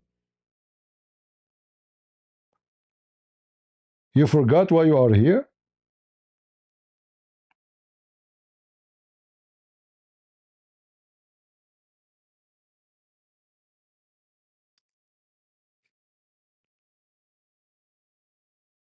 Did we forget what is the reason we are here? This is not about me. This is not about you.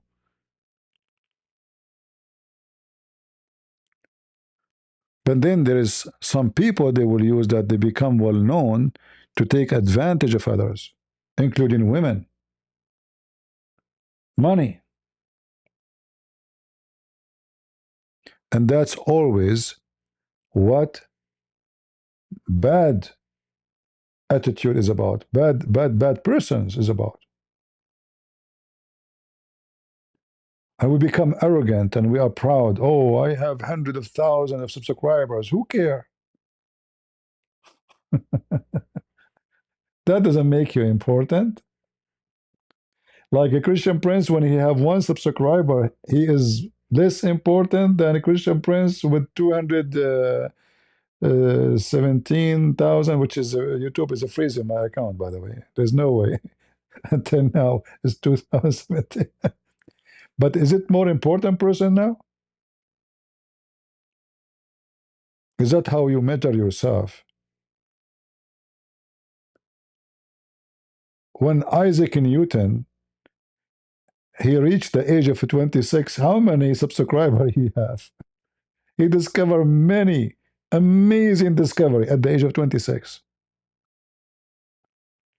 But this guy, he made a revolution in science before he reached the age of 26. And he was nobody. He has 0 subscriber.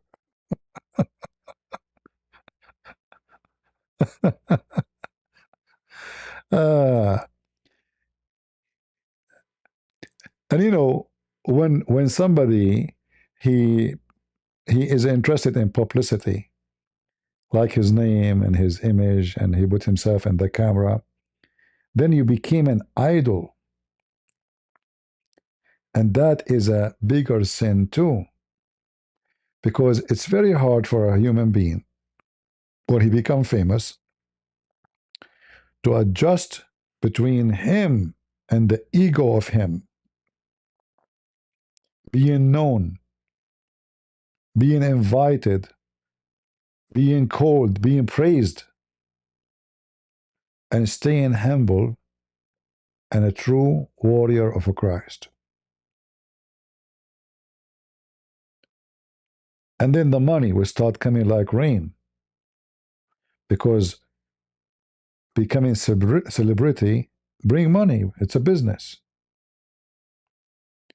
All of this connected together will take you down. It doesn't take you up.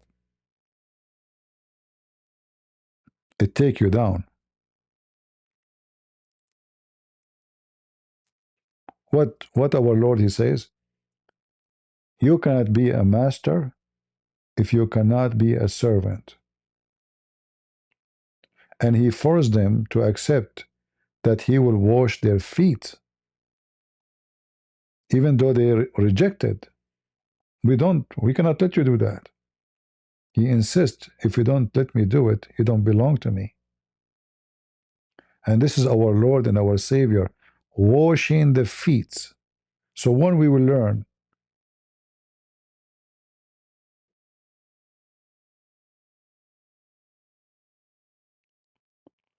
so we are here to wash the feet, not to be masters.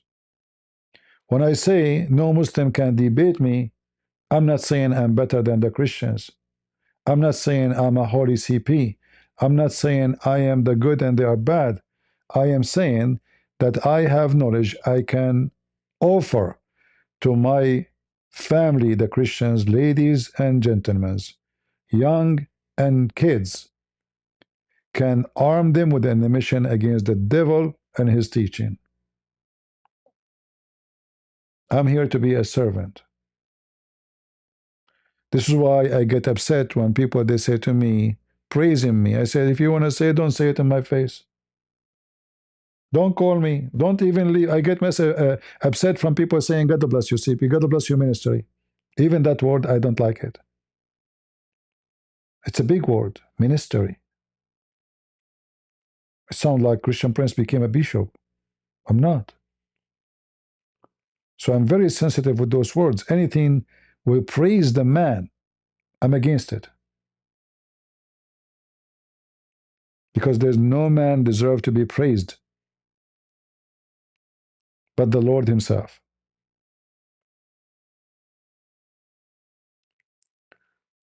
So always you have to stay humble, vigilant, and be aware of temptation. Because temptation will always try to hunt you. Money temptation, sex temptation, and this is for both men and women, not only. Now, who said that men only they get tempted? Women, they get tempted too.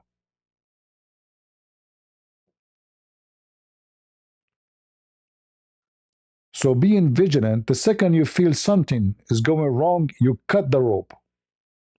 You don't let the rope go down. The second you feel there is something wrong in the conversation, cut the rope immediately before it gets more worse.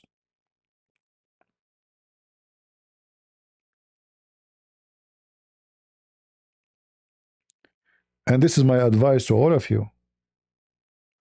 All of us, I'm single. Who said that a man who don't like women? I do. God created them beautiful. So it's normal that a man will be tempted by women.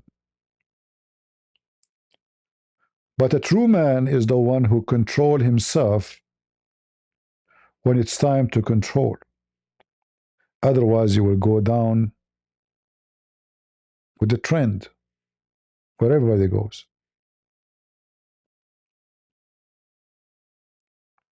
And same for the women.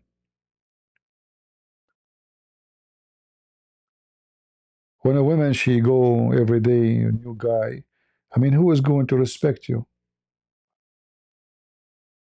Every day there's a new guy.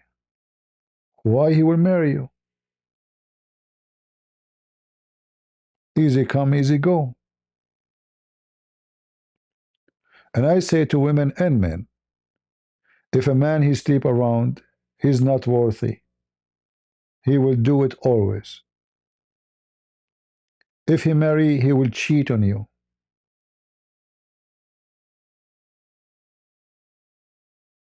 You cannot make the tail of a dog straight. It's going to bend always. Even if you put it in a frame for 1,000 years.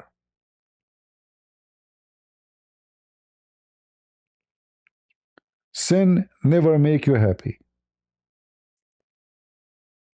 Trust me, if sin will make me happy, I will not be here. Today is a Friday, I'm single, I will go to some nightclub.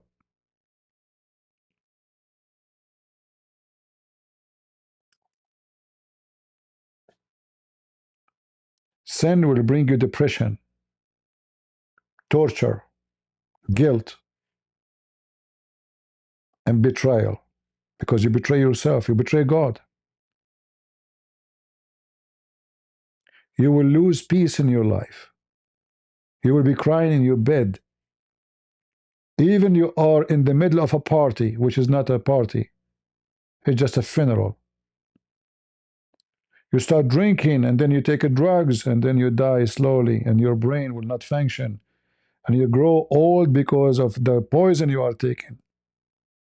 So you destroy your health, you destroy your reputation, you destroy your body, you destroy your family, you have nothing. All of this because somebody fooled you and he said to you, this is how you can be happy. Sin never make you happy. Remember that advice from me. Otherwise, I will be the first one to do sin. But I know very well that sin will never make me happy.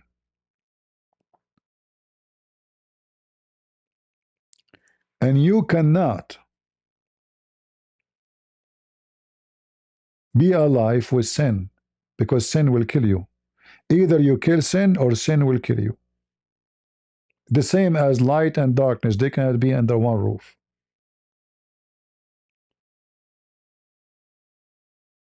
So you cannot be a man of God or woman of God and living with sin, because one of you is going to kill the other one. They cannot live together.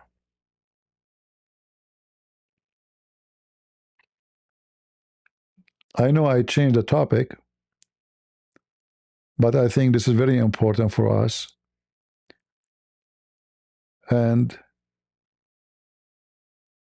many, they are driven by friends and parties and let us go. Don't listen to people. Don't listen to them.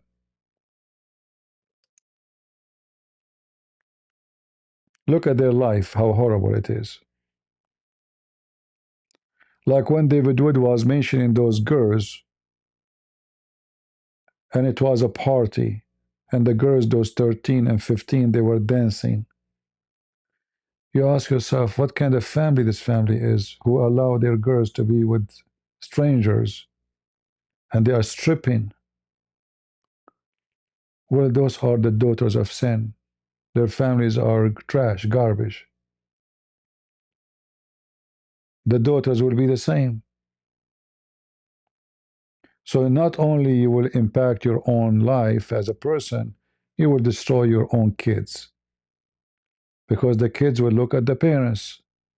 If the mother and the father are a piece of shit, excuse my language, why they will be better? If everybody in the family say the F word, why they will say something else? If everybody drink and smoke, why they will not? If everybody sleep around, why they will not?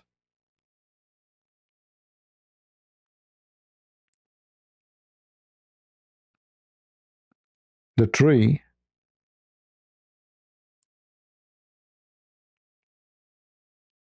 sometimes it can look fine from outside.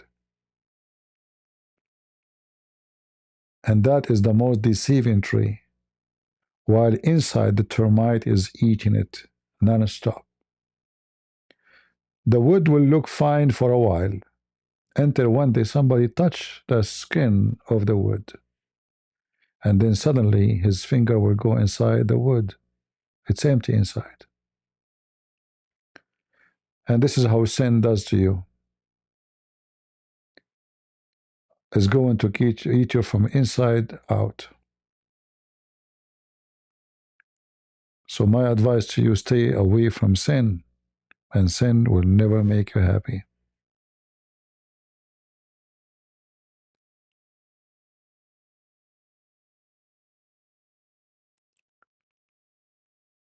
Any question?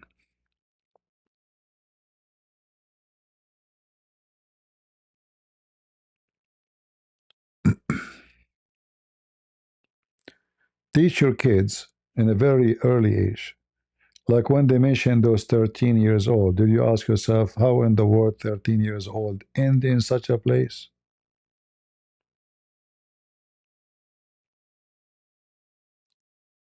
Actually, I don't open this TikTok because it's horrible. You see, it's very disgusting stuff in it.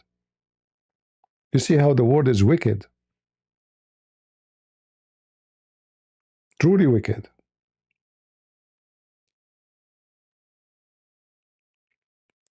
Decency today is not something honorable for many. When you are decent, they will find you stupid.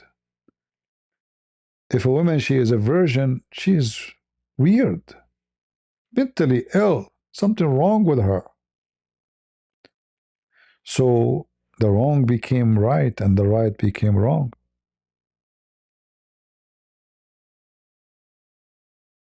You better be careful, because always the wrong will be wrong. And those people will never have a happy life.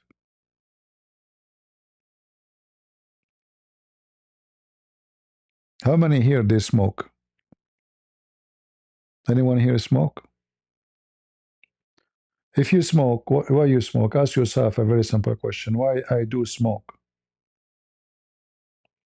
Am I interested to get cancer? Obviously you are. Are you interested when you are in the age of 50, you cannot walk? Are you interested when you are 40, you breathe heavy? Who was walking with me when I was in Ukraine? How many times you see me climbing the stairs, 40 steps in few seconds? Why? I never smoke a cigarette all my life. And I don't drink. Not because I'm a hero.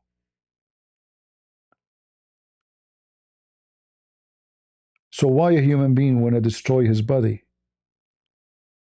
A body is given to you by God as a gift. Why you want to live the rest of your life being tortured? You cannot breathe.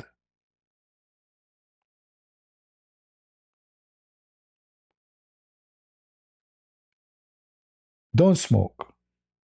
If you smoke, quit immediately. If you want to drink, you drink little. The Lord, He says, little of it bless your heart. Little. Not a big cup. Not a small cup. Little.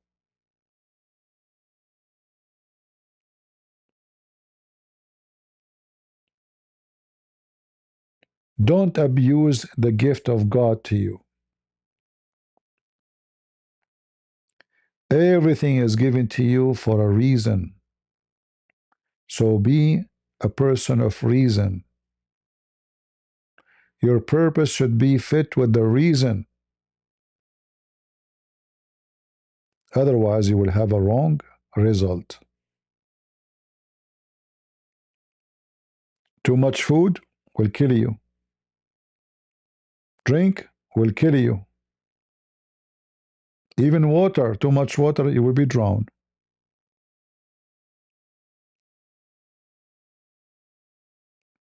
Be smart. Be vigilant.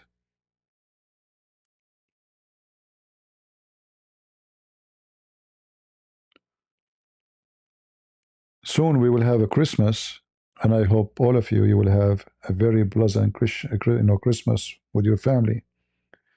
But I want to remind you that the Christmas is not about lights. I'm not against you having light, don't take me wrong. Decorate, have whatever you want. But not for parties, not for drinking, not for smoking, not for sex parties. Remember, the name of Christ is there.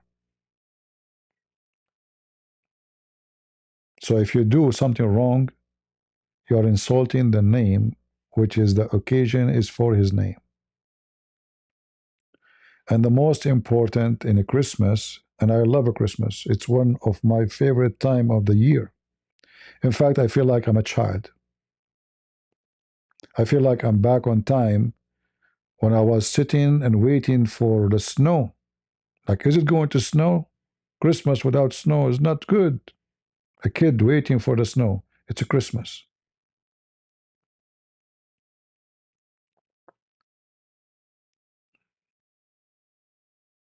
It's a beautiful time. But the most important thing in this Christmas and every Christmas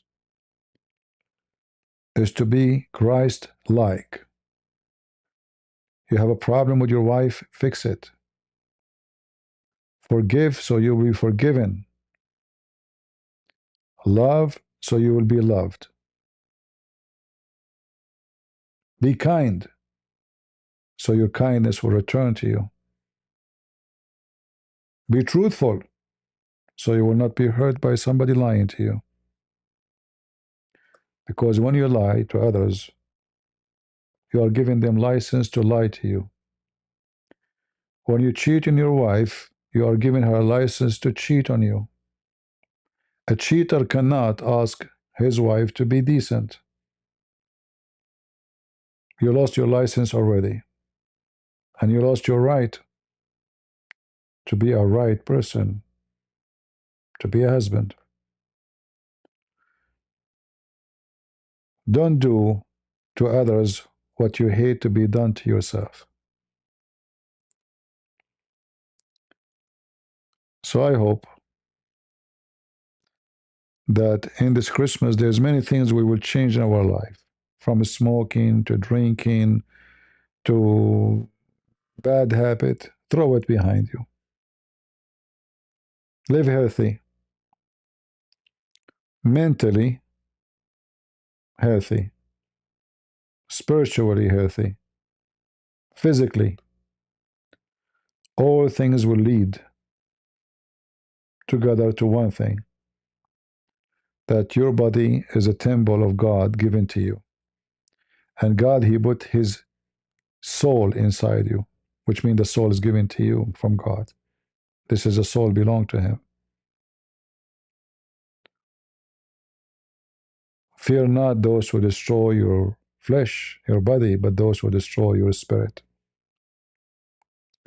And sin will destroy your spirit. There's a statement, actually, Jesus, He said, it's always give me, empower me over sin.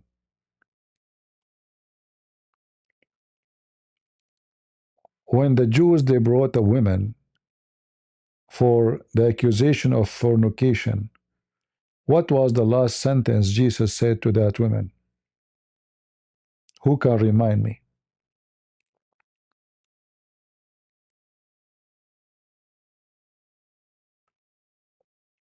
What is the last sentence He said to her? Sin no more. And this is a sentence I say to myself always when I feel weak, I feel like I'm getting tempted by something. Sin no more. And I escape it.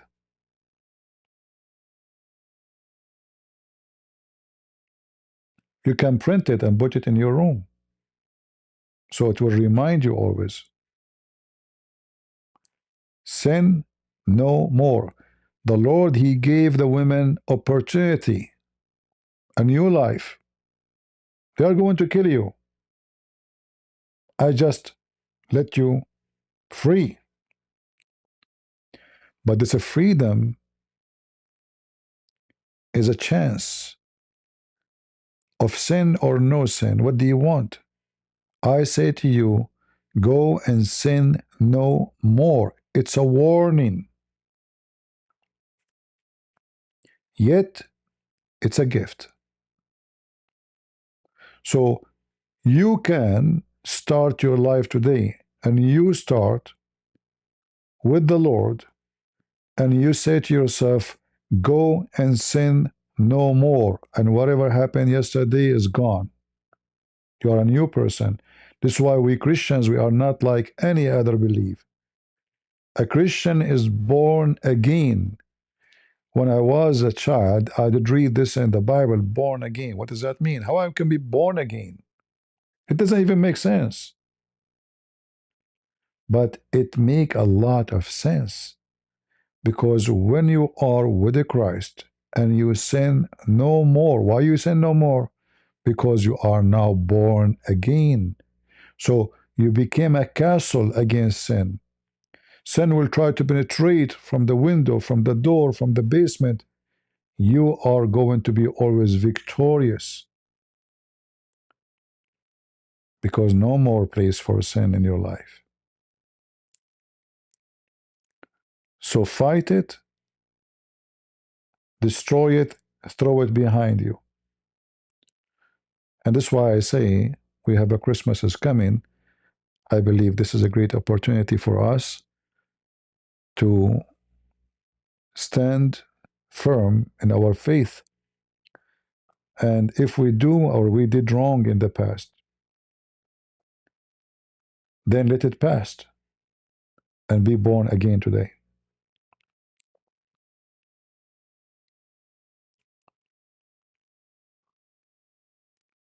I hope I'm not giving you headache. I know that people, when they hear about gospel, etc., they start leaving. Look, we used to have almost 800, and now we have 662. People feel guilty, so they leave. They feel, oh, He's talking about me. I better go. Uh-oh, this is hurt. This is not entertaining. We came here for entertainment, not to someone to tell us and remind us of our sin. Right? But I don't care how many people they stay.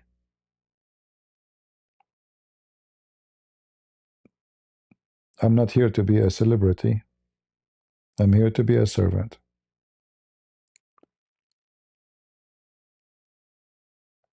Anyone have a question for me? Yes. Hello. All right. Can you hear me? I hear you. Go ahead. Good. Hello, CP. Listen, of course, I laugh about, Muhammad, the terrorist, All right. when it says that he was made victorious through terror. Yes.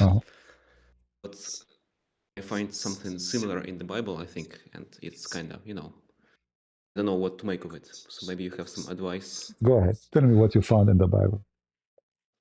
For example, in Deuteronomy 2:25, it says, God is talking to people of Israel, and it says, I will put the fear of you in the peoples under the whole heaven. They will hear reports of you and will tremble in fear because of you. And several places like this. So Yeah, what do you think? What that mean? Well, it means that enemies of Israel will be scared. Is that because Israel is being evil to them, or because they are evil to Israel? Yeah, the reason is obvious, because they are bad people. So they are going to attack Israel, and the Israelis are going to be protected by God. And those people, they fear Israel. Why? Because simply Israel are following God, not because Israel are the evil one. And I will make it simple for you. If I am a person who is coming inside a company, and the company full of corrupt officers or employees, every one of them will have fear of me, even though I am not a bad person. But everyone he fear me, and everyone hate me. Why? Because of my good, not because of my bad. So here is not about God. He installed terror in the heart of the disbelievers just because they are, the Jews want to steal their money, and they will take their wealth. Those people are evil, and because they are evil, they are going to suffer the consequence of fighting people of God. To make it simple more, when somebody commits sin and he feel guilty, when he commits sin, he was happy. After he finished his sin, he feel guilty. Correct? After he finished the joy of sin, if we can call it joy, or the lust. Why he feel guilty? Because he have fear that his guilt is going to cut his hope. So those people who have fear, they already have it because they lost hope with God. They are against him. They want to kill the Jews just because they don't believe in their God. They believe in other God. So those people always have fear that those people, their God is the true God. So let us prove it to ourselves. Let us attack them, kill them, take their land, rape their women. And if we are victorious, we are the people who believe in the true God. Why? Because God gave me victory. So the God of the Jews is saying to them, I will not let them do that to you. What will happen is the opposite. They will have fear, not you. I am with you. Don't fear them. So the God of the Old Testament is encouraging them not to fear the enemy, not as you understand. I see. Well, yeah, it makes sense. Like when God, he said to them, you go to the field, which means the war, and I will be with you. How and why he is saying that to them? Because that will take fear from their heart. You are not alone. Otherwise, God is not as the one is fighting by sword with them, but I will be with you, which means you got my blessing, you got my support, and that will give them the spirit which they need. You see, always uh, anything in life, success or failure, is based on how much you are confident. So if I dig, if let's say I am in the desert and I dig a well in the ground, and I dig 10 foot, I got no water. 12 foot, no water. 15 foot, no water. I stop. I give up because how long I'm going to give digging? But if I've been taught by the Lord that you dig and I will be with you, you dig and you will find water, then I know I have a promise. I am a believer that I will find water. So I will keep digging. I will not give up. So when I am alone, I have no trust. I have no confidence. I'm living the life of maybe. Maybe I will win. Maybe I will lose. But when the Lord, He says, I am with you, I will do this to the enemy. And here, remember, it says God will do that, not me. God, He will do what He will do, what the promise He gave you. So you go and you dig in the ground and you keep digging because you are a believer and you will reach the water. It can be a few steps down, it can be a few meters, it can be 50 meters, but a believer will never give up. And this is the story you read in the book of Deuteronomy. Can you read for me the verses, please? It's 2:25. No, I know, but also 11:25. But you are reading just a verse. Read for me the story. Do you know the story? Yeah, but sorry, I closed it in the browser. I can open again. Uh-huh. Just a moment.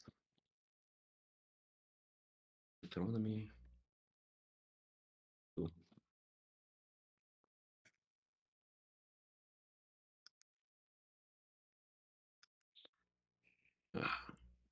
Yeah, it tells the story about them wandering in the desert, Uh-huh. and they passed the Red Sea. Yes, and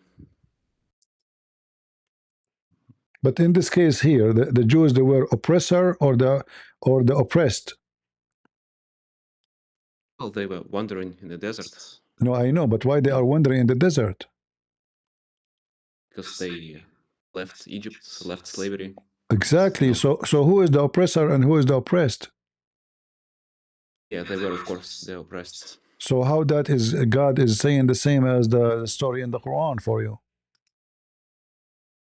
I'm not saying that the story is the same, but like the phrase is very similar. No, it's not the same. It's not similar because simply the enemies is going after them the same as the ocean. How God He put terror in the heart of those who they hate the Jews. He cursed them. He caused disaster for them, and then he made the sea swallow them. I mean, how much terror more than this? But this is not a terror of a terrorist. This is God punishment of someone Of course, is I agree with you, but if someone is Muslims still evil. said the same. No, it's not the same. It's not the It's not same. the same, obviously, in truth, but like when I talk to Muslims, they would say the same, that, Who care what Muhammad they is saw? victorious. You see, Muhammad was attacking people. They never attacked him. Muhammad was terrifying women and children just to take. He said, attack the Roman and get the blondie girls. Attack the Roman. What is the reason to attack the Roman? To get the blondie girls. All right? So the Jews been discriminated, tortured, killed, enslaved by many nations. And they are in the desert wandering for that reason. The whole nation been taken as slaves. And the enemies surrounding them from every direction. And why they are enemies? Because simply they don't believe in their God. If you believe in their God, they don't have a problem with you. The same as Islam. If you convert to Islam, they will not kill you.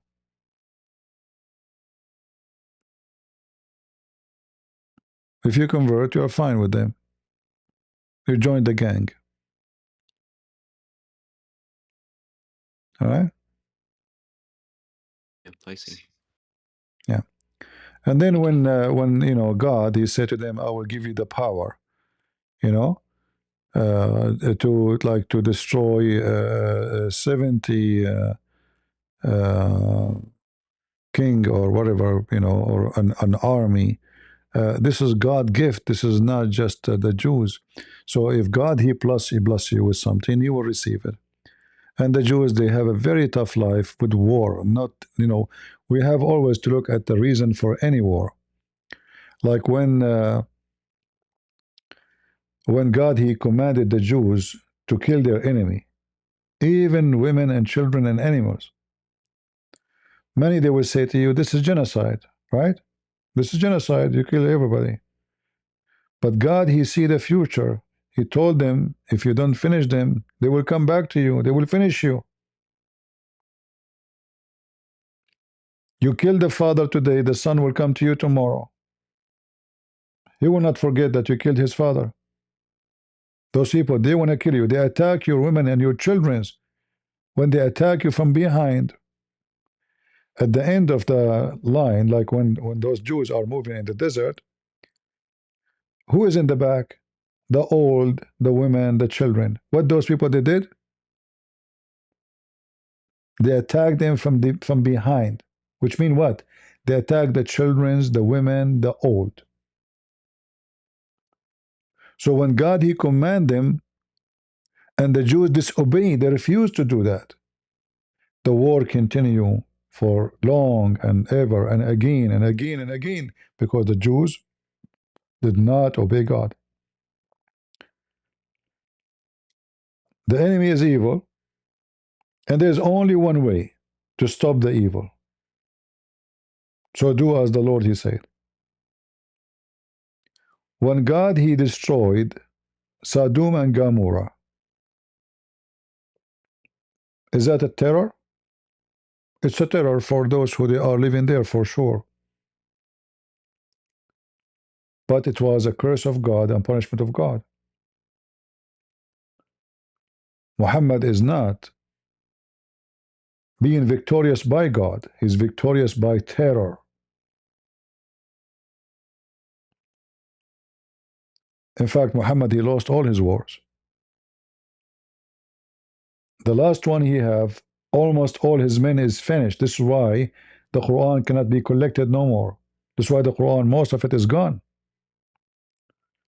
When he have his war with the Yamama person, almost the other guy, he get victory. Muhammad could not invade the Roman and take the blondie girls as he promised the Muslims. They did it after he died. He could not conquer. He could not take a land. He was just superior in Mecca and whatever around it. So we cannot compare between both. And always, you know, when we compare between the purpose of war and the reason of war. Not just a war. I see nothing wrong with war. Like many Christians, they debate Muslims about violence. Well, do you support death penalty for rapists? I do. Killers? I do. There's many people, they are in jail and they will come back and they will kill again. Those are a human waste. The Bible says those people should be killed. So I support death penalty. So violence is wrong only when it's wrong. But it can be very right when it is right. So when somebody kill a person, he shall be killed. For that is justice. When someone he rape a child, he should be punished. And I believe the punishment should be death. Jesus said that the one who hurt the little one, it's better for him to put a milestone in his neck and throw himself in the deep ocean. and that is death by drowning. So the violence in the Bible and the violence of the Quran are not the same, because the violence in the Quran is unjust. It's just to give Muhammad the power over people. They never harm him. In fact, the Christian, they gave him refugee. Even the Jews, they gave him refugee. He came to the city of Yathrib, which later he changed the name to Medina, which means nothing. City means city. Medina means city. He killed the Jews who gave him refuge, shelter, and he raped their women. So again, we cannot compare. All right? Yeah, makes sense. I advise you always, when you read anything in the Bible, to read the story as it is, from the first page to from the first line to the end of it, not a verse, because a verse will give you, will give you no meaning except the little tiny things. You have to read. It's like watching a movie. Do you enjoy a movie like watching, like 2 minutes of the movie, and then you think you watched the movie, all of it? You understand now? It's not enough, and you don't enjoy it, and you understand nothing. So you have to watch it from the beginning to the last moment, because every moment counts. That's why it's part of the movie, if we say it's a movie. So when that chapter is speaking about the land of the giants and the Amorites and other enemies, if we read about them, each one of them, they will see how much evil they have done to the Israeli. But then we judge by one phrase only, and we say, look, it says here the following. That's like taking a scene from a movie and claiming that I understand everything in that story. All right? All right. Always we have to remember that a Muslim, he will always take a verse and he will jump over the rest.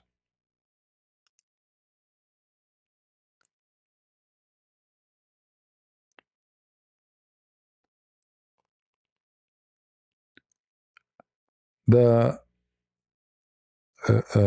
our Lord, our God in the Old Testament and the New Testament is the same God. And all what he speak about is about justice.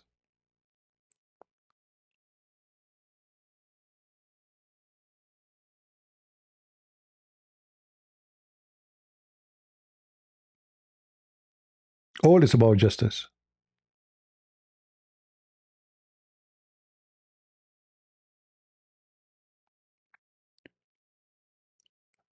And to read and to understand, go check out those enemies, what they were doing to the Jews, and then why the Jews, they were fighting them back. You see, when Abraham, he come to the land, he refused even the gift, like the king of that land, if we can call him a king, he offered Abraham a space to bury his wife. He said, no, I don't want it for free, I want to buy it. He insists to buy.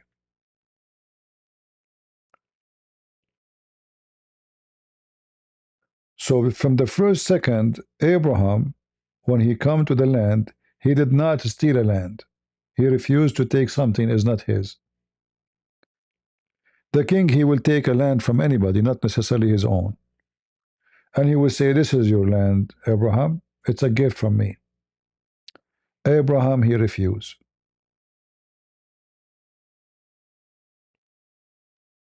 I want to buy it.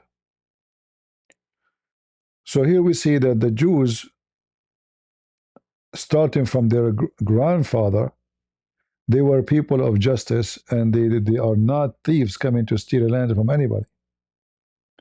When God, he promised them a land, he is not promising them land which is not going to be there, and it's not justified to be their own.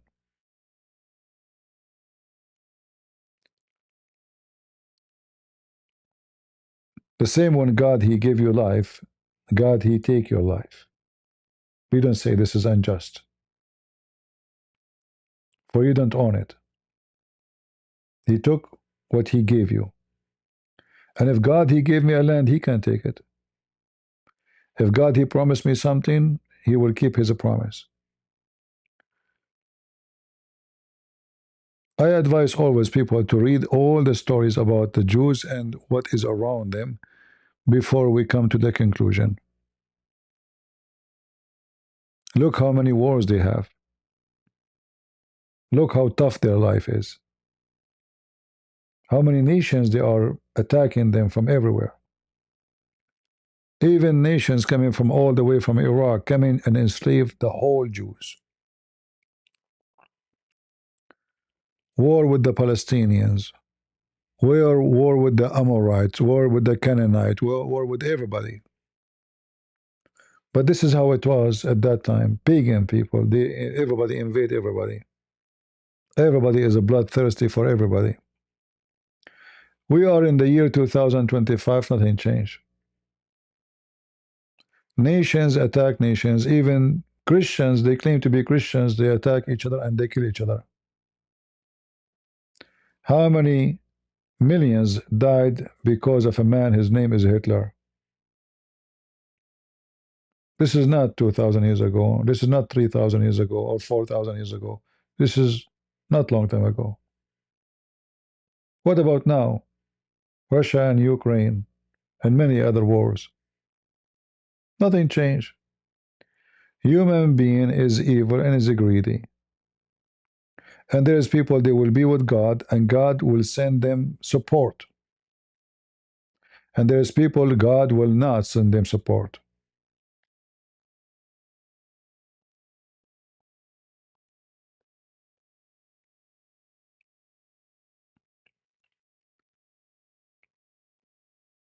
Nothing changed. Women being raped, children being kidnapped, people being tortured, houses being burned, bloodshed, hatred. Nothing changed. We claim that after thousands of years of the time of Moses and whatever before it or after it, we became civil. In fact, we became more aggressive and more ugly. Now our weapon will make you melt in your place, not only burn you alive. Now our weapon will kill trees and grass and everything, not only the man, the human. Nothing changed. So we don't judge Muhammad because he went to war, and we say he is evil because he had war. But we understand very well the reason for the war. When he say I was victorious by terror, why a man, he live in Mecca, he want to conquer China?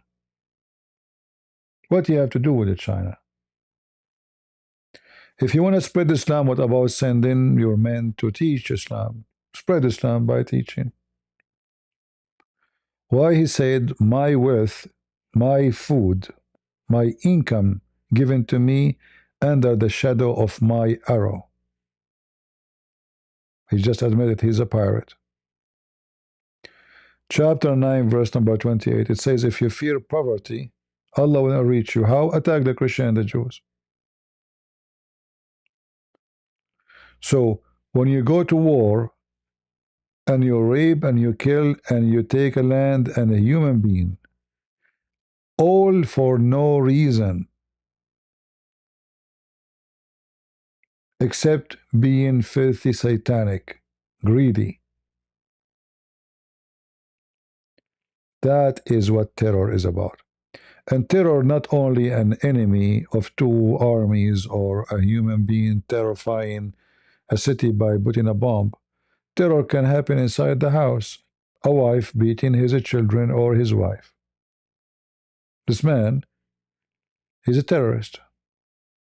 So the second he feels they are disobeying him, he decides to terrify them by using his violence.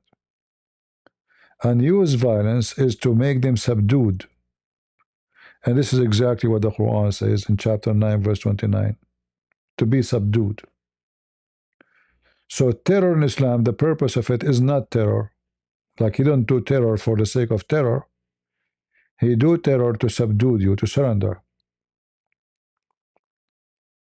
In the Bible, this is not the story. It's not for surrender. There's people who they are evil, and there is people they are people of God. The evil ones will not allow the people of God alone. And this is what happened right now with Israel, or even with the Christians. All the neighbors hate them for a very simple reason, because they are Jews. Not because they are bad, or because they are good. So because they are Jews, they want to kill them. So who is the one, a person of just, and who is unjust? If the Jews now, all of them, they convert to Islam, the Muslim, they will leave them alone. Nobody want to kill the Jews no more. So what this war is about? It's not about the land. It's about hatred. And this is how it was in the time of Moses and after, and even before.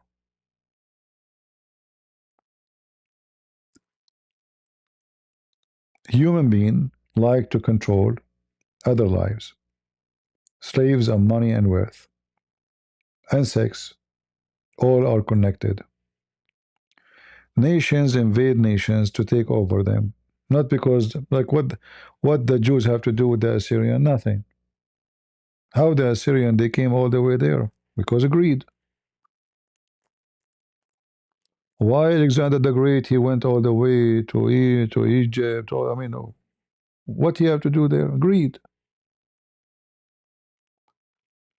And the funny is that when you are greedy, and even if you are a criminal, everybody praise you.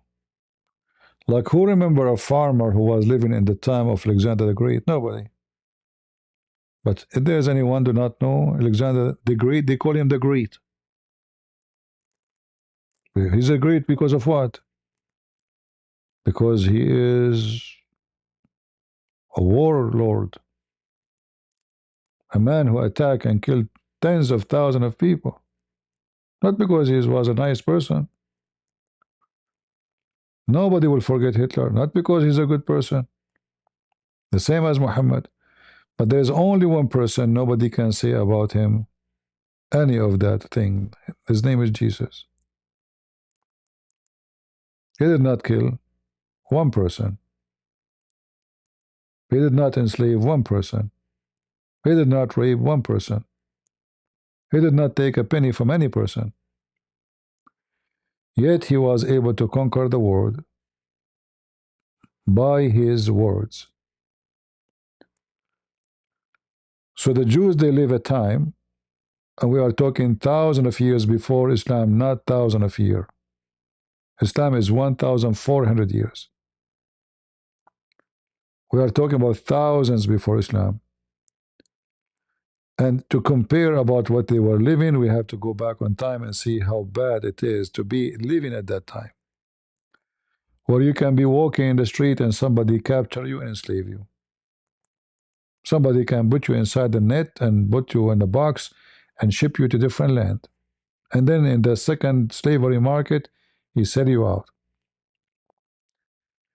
You will be traveling between two cities and you are kidnapped by a pirate and they sell you as a slave and they stamp you and even they cut your penis. When we compare between the lives in the time of Moses, we have to go back to the time of Moses. If you look at it based on your time today, that is not fair.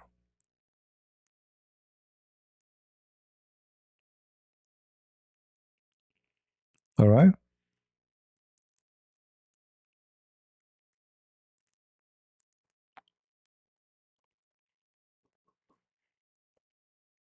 And always remember, every human being would die. And who is the one? There's only one killer. There's only one killer, by the way. I mean about the one who died normally, not the one who killed, like physically. There's one killer, God. God, when he punished Adam and Eve to be out of the garden, he said, death, you will die. It's a command of God. But yet we pray for him and we say we love him, but he is going to take your life. He decided that you are born to die. That is a terror for a disbeliever. That is not a terror for a believer. So it's a terrifying to die for someone don't believe. Atheist. But for me, it's not. I'm not worried about it. I can say I wish it happened today before tomorrow. Why I would care? So the word terror is about who is harming you and why you are afraid of what he would do. If it is justified, then we cannot call it terror. God, he gave me life, he took it back. It's justified. I don't own it. I don't own my flesh. I don't own this earth. I don't own this house. So when God he take, well, it's God who gave. So here there's no terror unless you are a disbeliever because you're afraid from what is after. Oh, I'm going to die. Maybe I'm not going to be here no more. That's it. So let me enjoy this life as much as I can. He's terrified. So every second count. But for a believer, he's comfortable. He's relaxed. Believer, they die too. They can get killed. They can be enslaved. They can be even raped.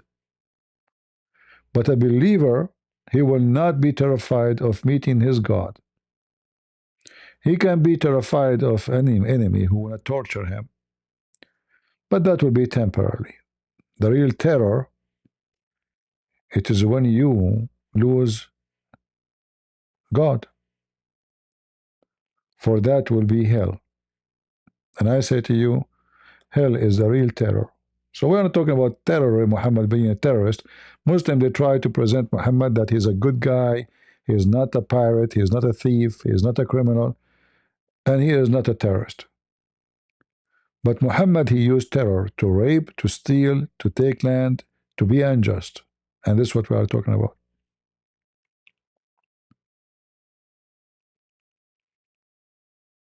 If I see somebody, attacking a woman, he want to rape her, I will be happy to terrify him and make him run away from her and save this woman. That will make me terrorist, maybe, because I terrify him. But this is justified. Doing good. A thief, when he hears the police car is coming, even though they are not coming to him, he will be terrified. He will think they are coming for him. He's inside the house of somebody. He hears the police car in the street. Oh, they are coming. He will be terrified. His heart will start beating. He want to jump from the window. Well, in this case, the police are good terrorists. They terrify a criminal.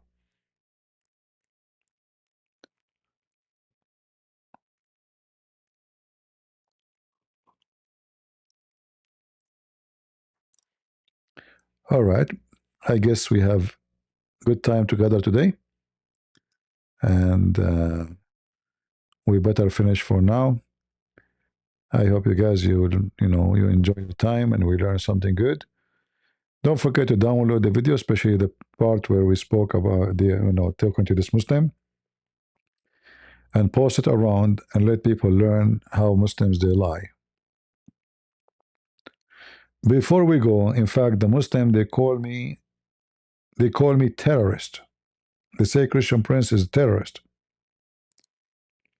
And I have to agree, because I installed terror in their heart and they fear me.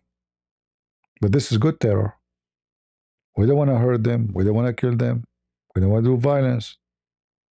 But in their heart, they are so much terrified. That is a good terror.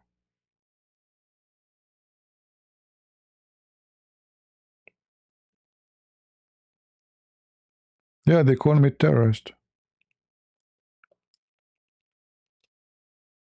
Don't you see Mimi Hijab? He says a Christian prince, he justified, he's a terrorist, he justified the acquisition. Well, the acquisition, you occupy their land, they kick your ass. And anyone who helped a terrorist to occupy their land, he got killed. And this is the law in any country. If anyone who joined the enemy, he will be executed for treason. I'm not justifying everything done by this acquisition, but I'm saying you are an enemy who come to Spain, who raped their women, who stole their land, you stole their wealth, and then they kick your ass, and then they go after you to clean the ground from the occupation. What's wrong with that? And then in the process, there is people who join the enemy during the time they were ruling. They will be punished. It doesn't matter if they are Christian or Jews. Anyone who joined my enemy is my enemy. Very simple. What is the punishment for someone he do spy for the enemy in any country in the world? And he is a citizen of this land. Execution. As simple as that. Right? If people are hypocrite, they are afraid to say it. I am not. They attack the crusade. The crusade are good people. They are not terrorists. But yet they terrify the Muslims. So you can call them terrorists if you want. But they are not attacking to steal, and even though they're atheists, they try to make them look bad because they hate Christianity. But the crusade, they were defending, not attacking. 600 years after Jesus, we never have a crusade until then, until the Muslims attack, not before. We never have a crusade before. So the Muslims attack them, and then the Christians attack back. They say, oh, the Christians are bad, look. But reality is the opposite. And always atheists, and sadly some Jews, they prefer to side with Muslims against Christianity because there's a lot of hatred involved. That's why you see those so-called Jews in New York, they even side against their own people in Israel.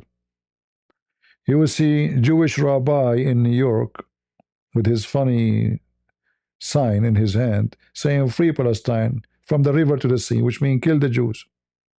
And he's a Jew.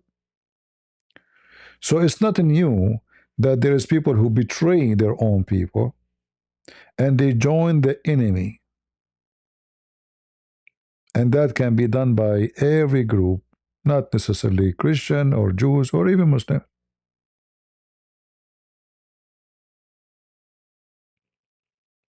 And the one who joined the enemy, well, he deserves a punishment for treason.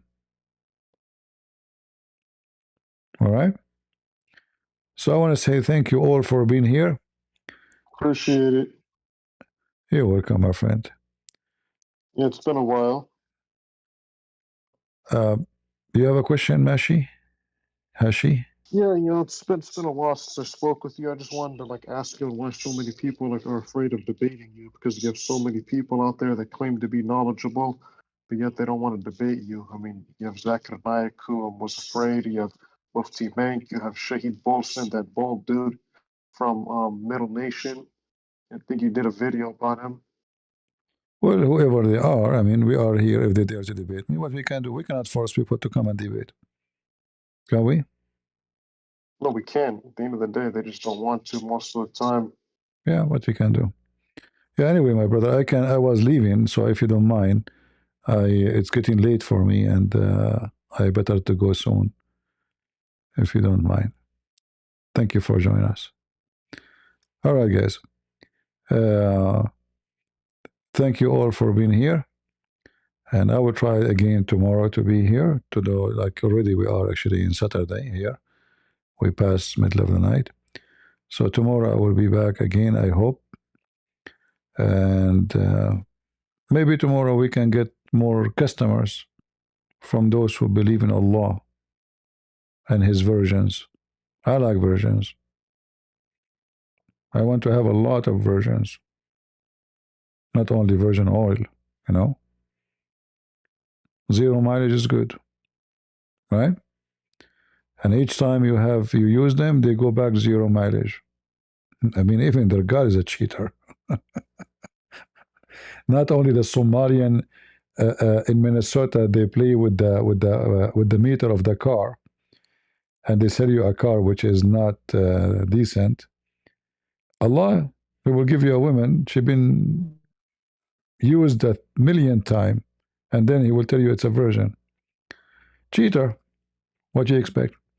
So thank you all for being here. May the Lord bless you. And always remember that God is good, so is Jesus. And we are the crusade. See ya. Take care.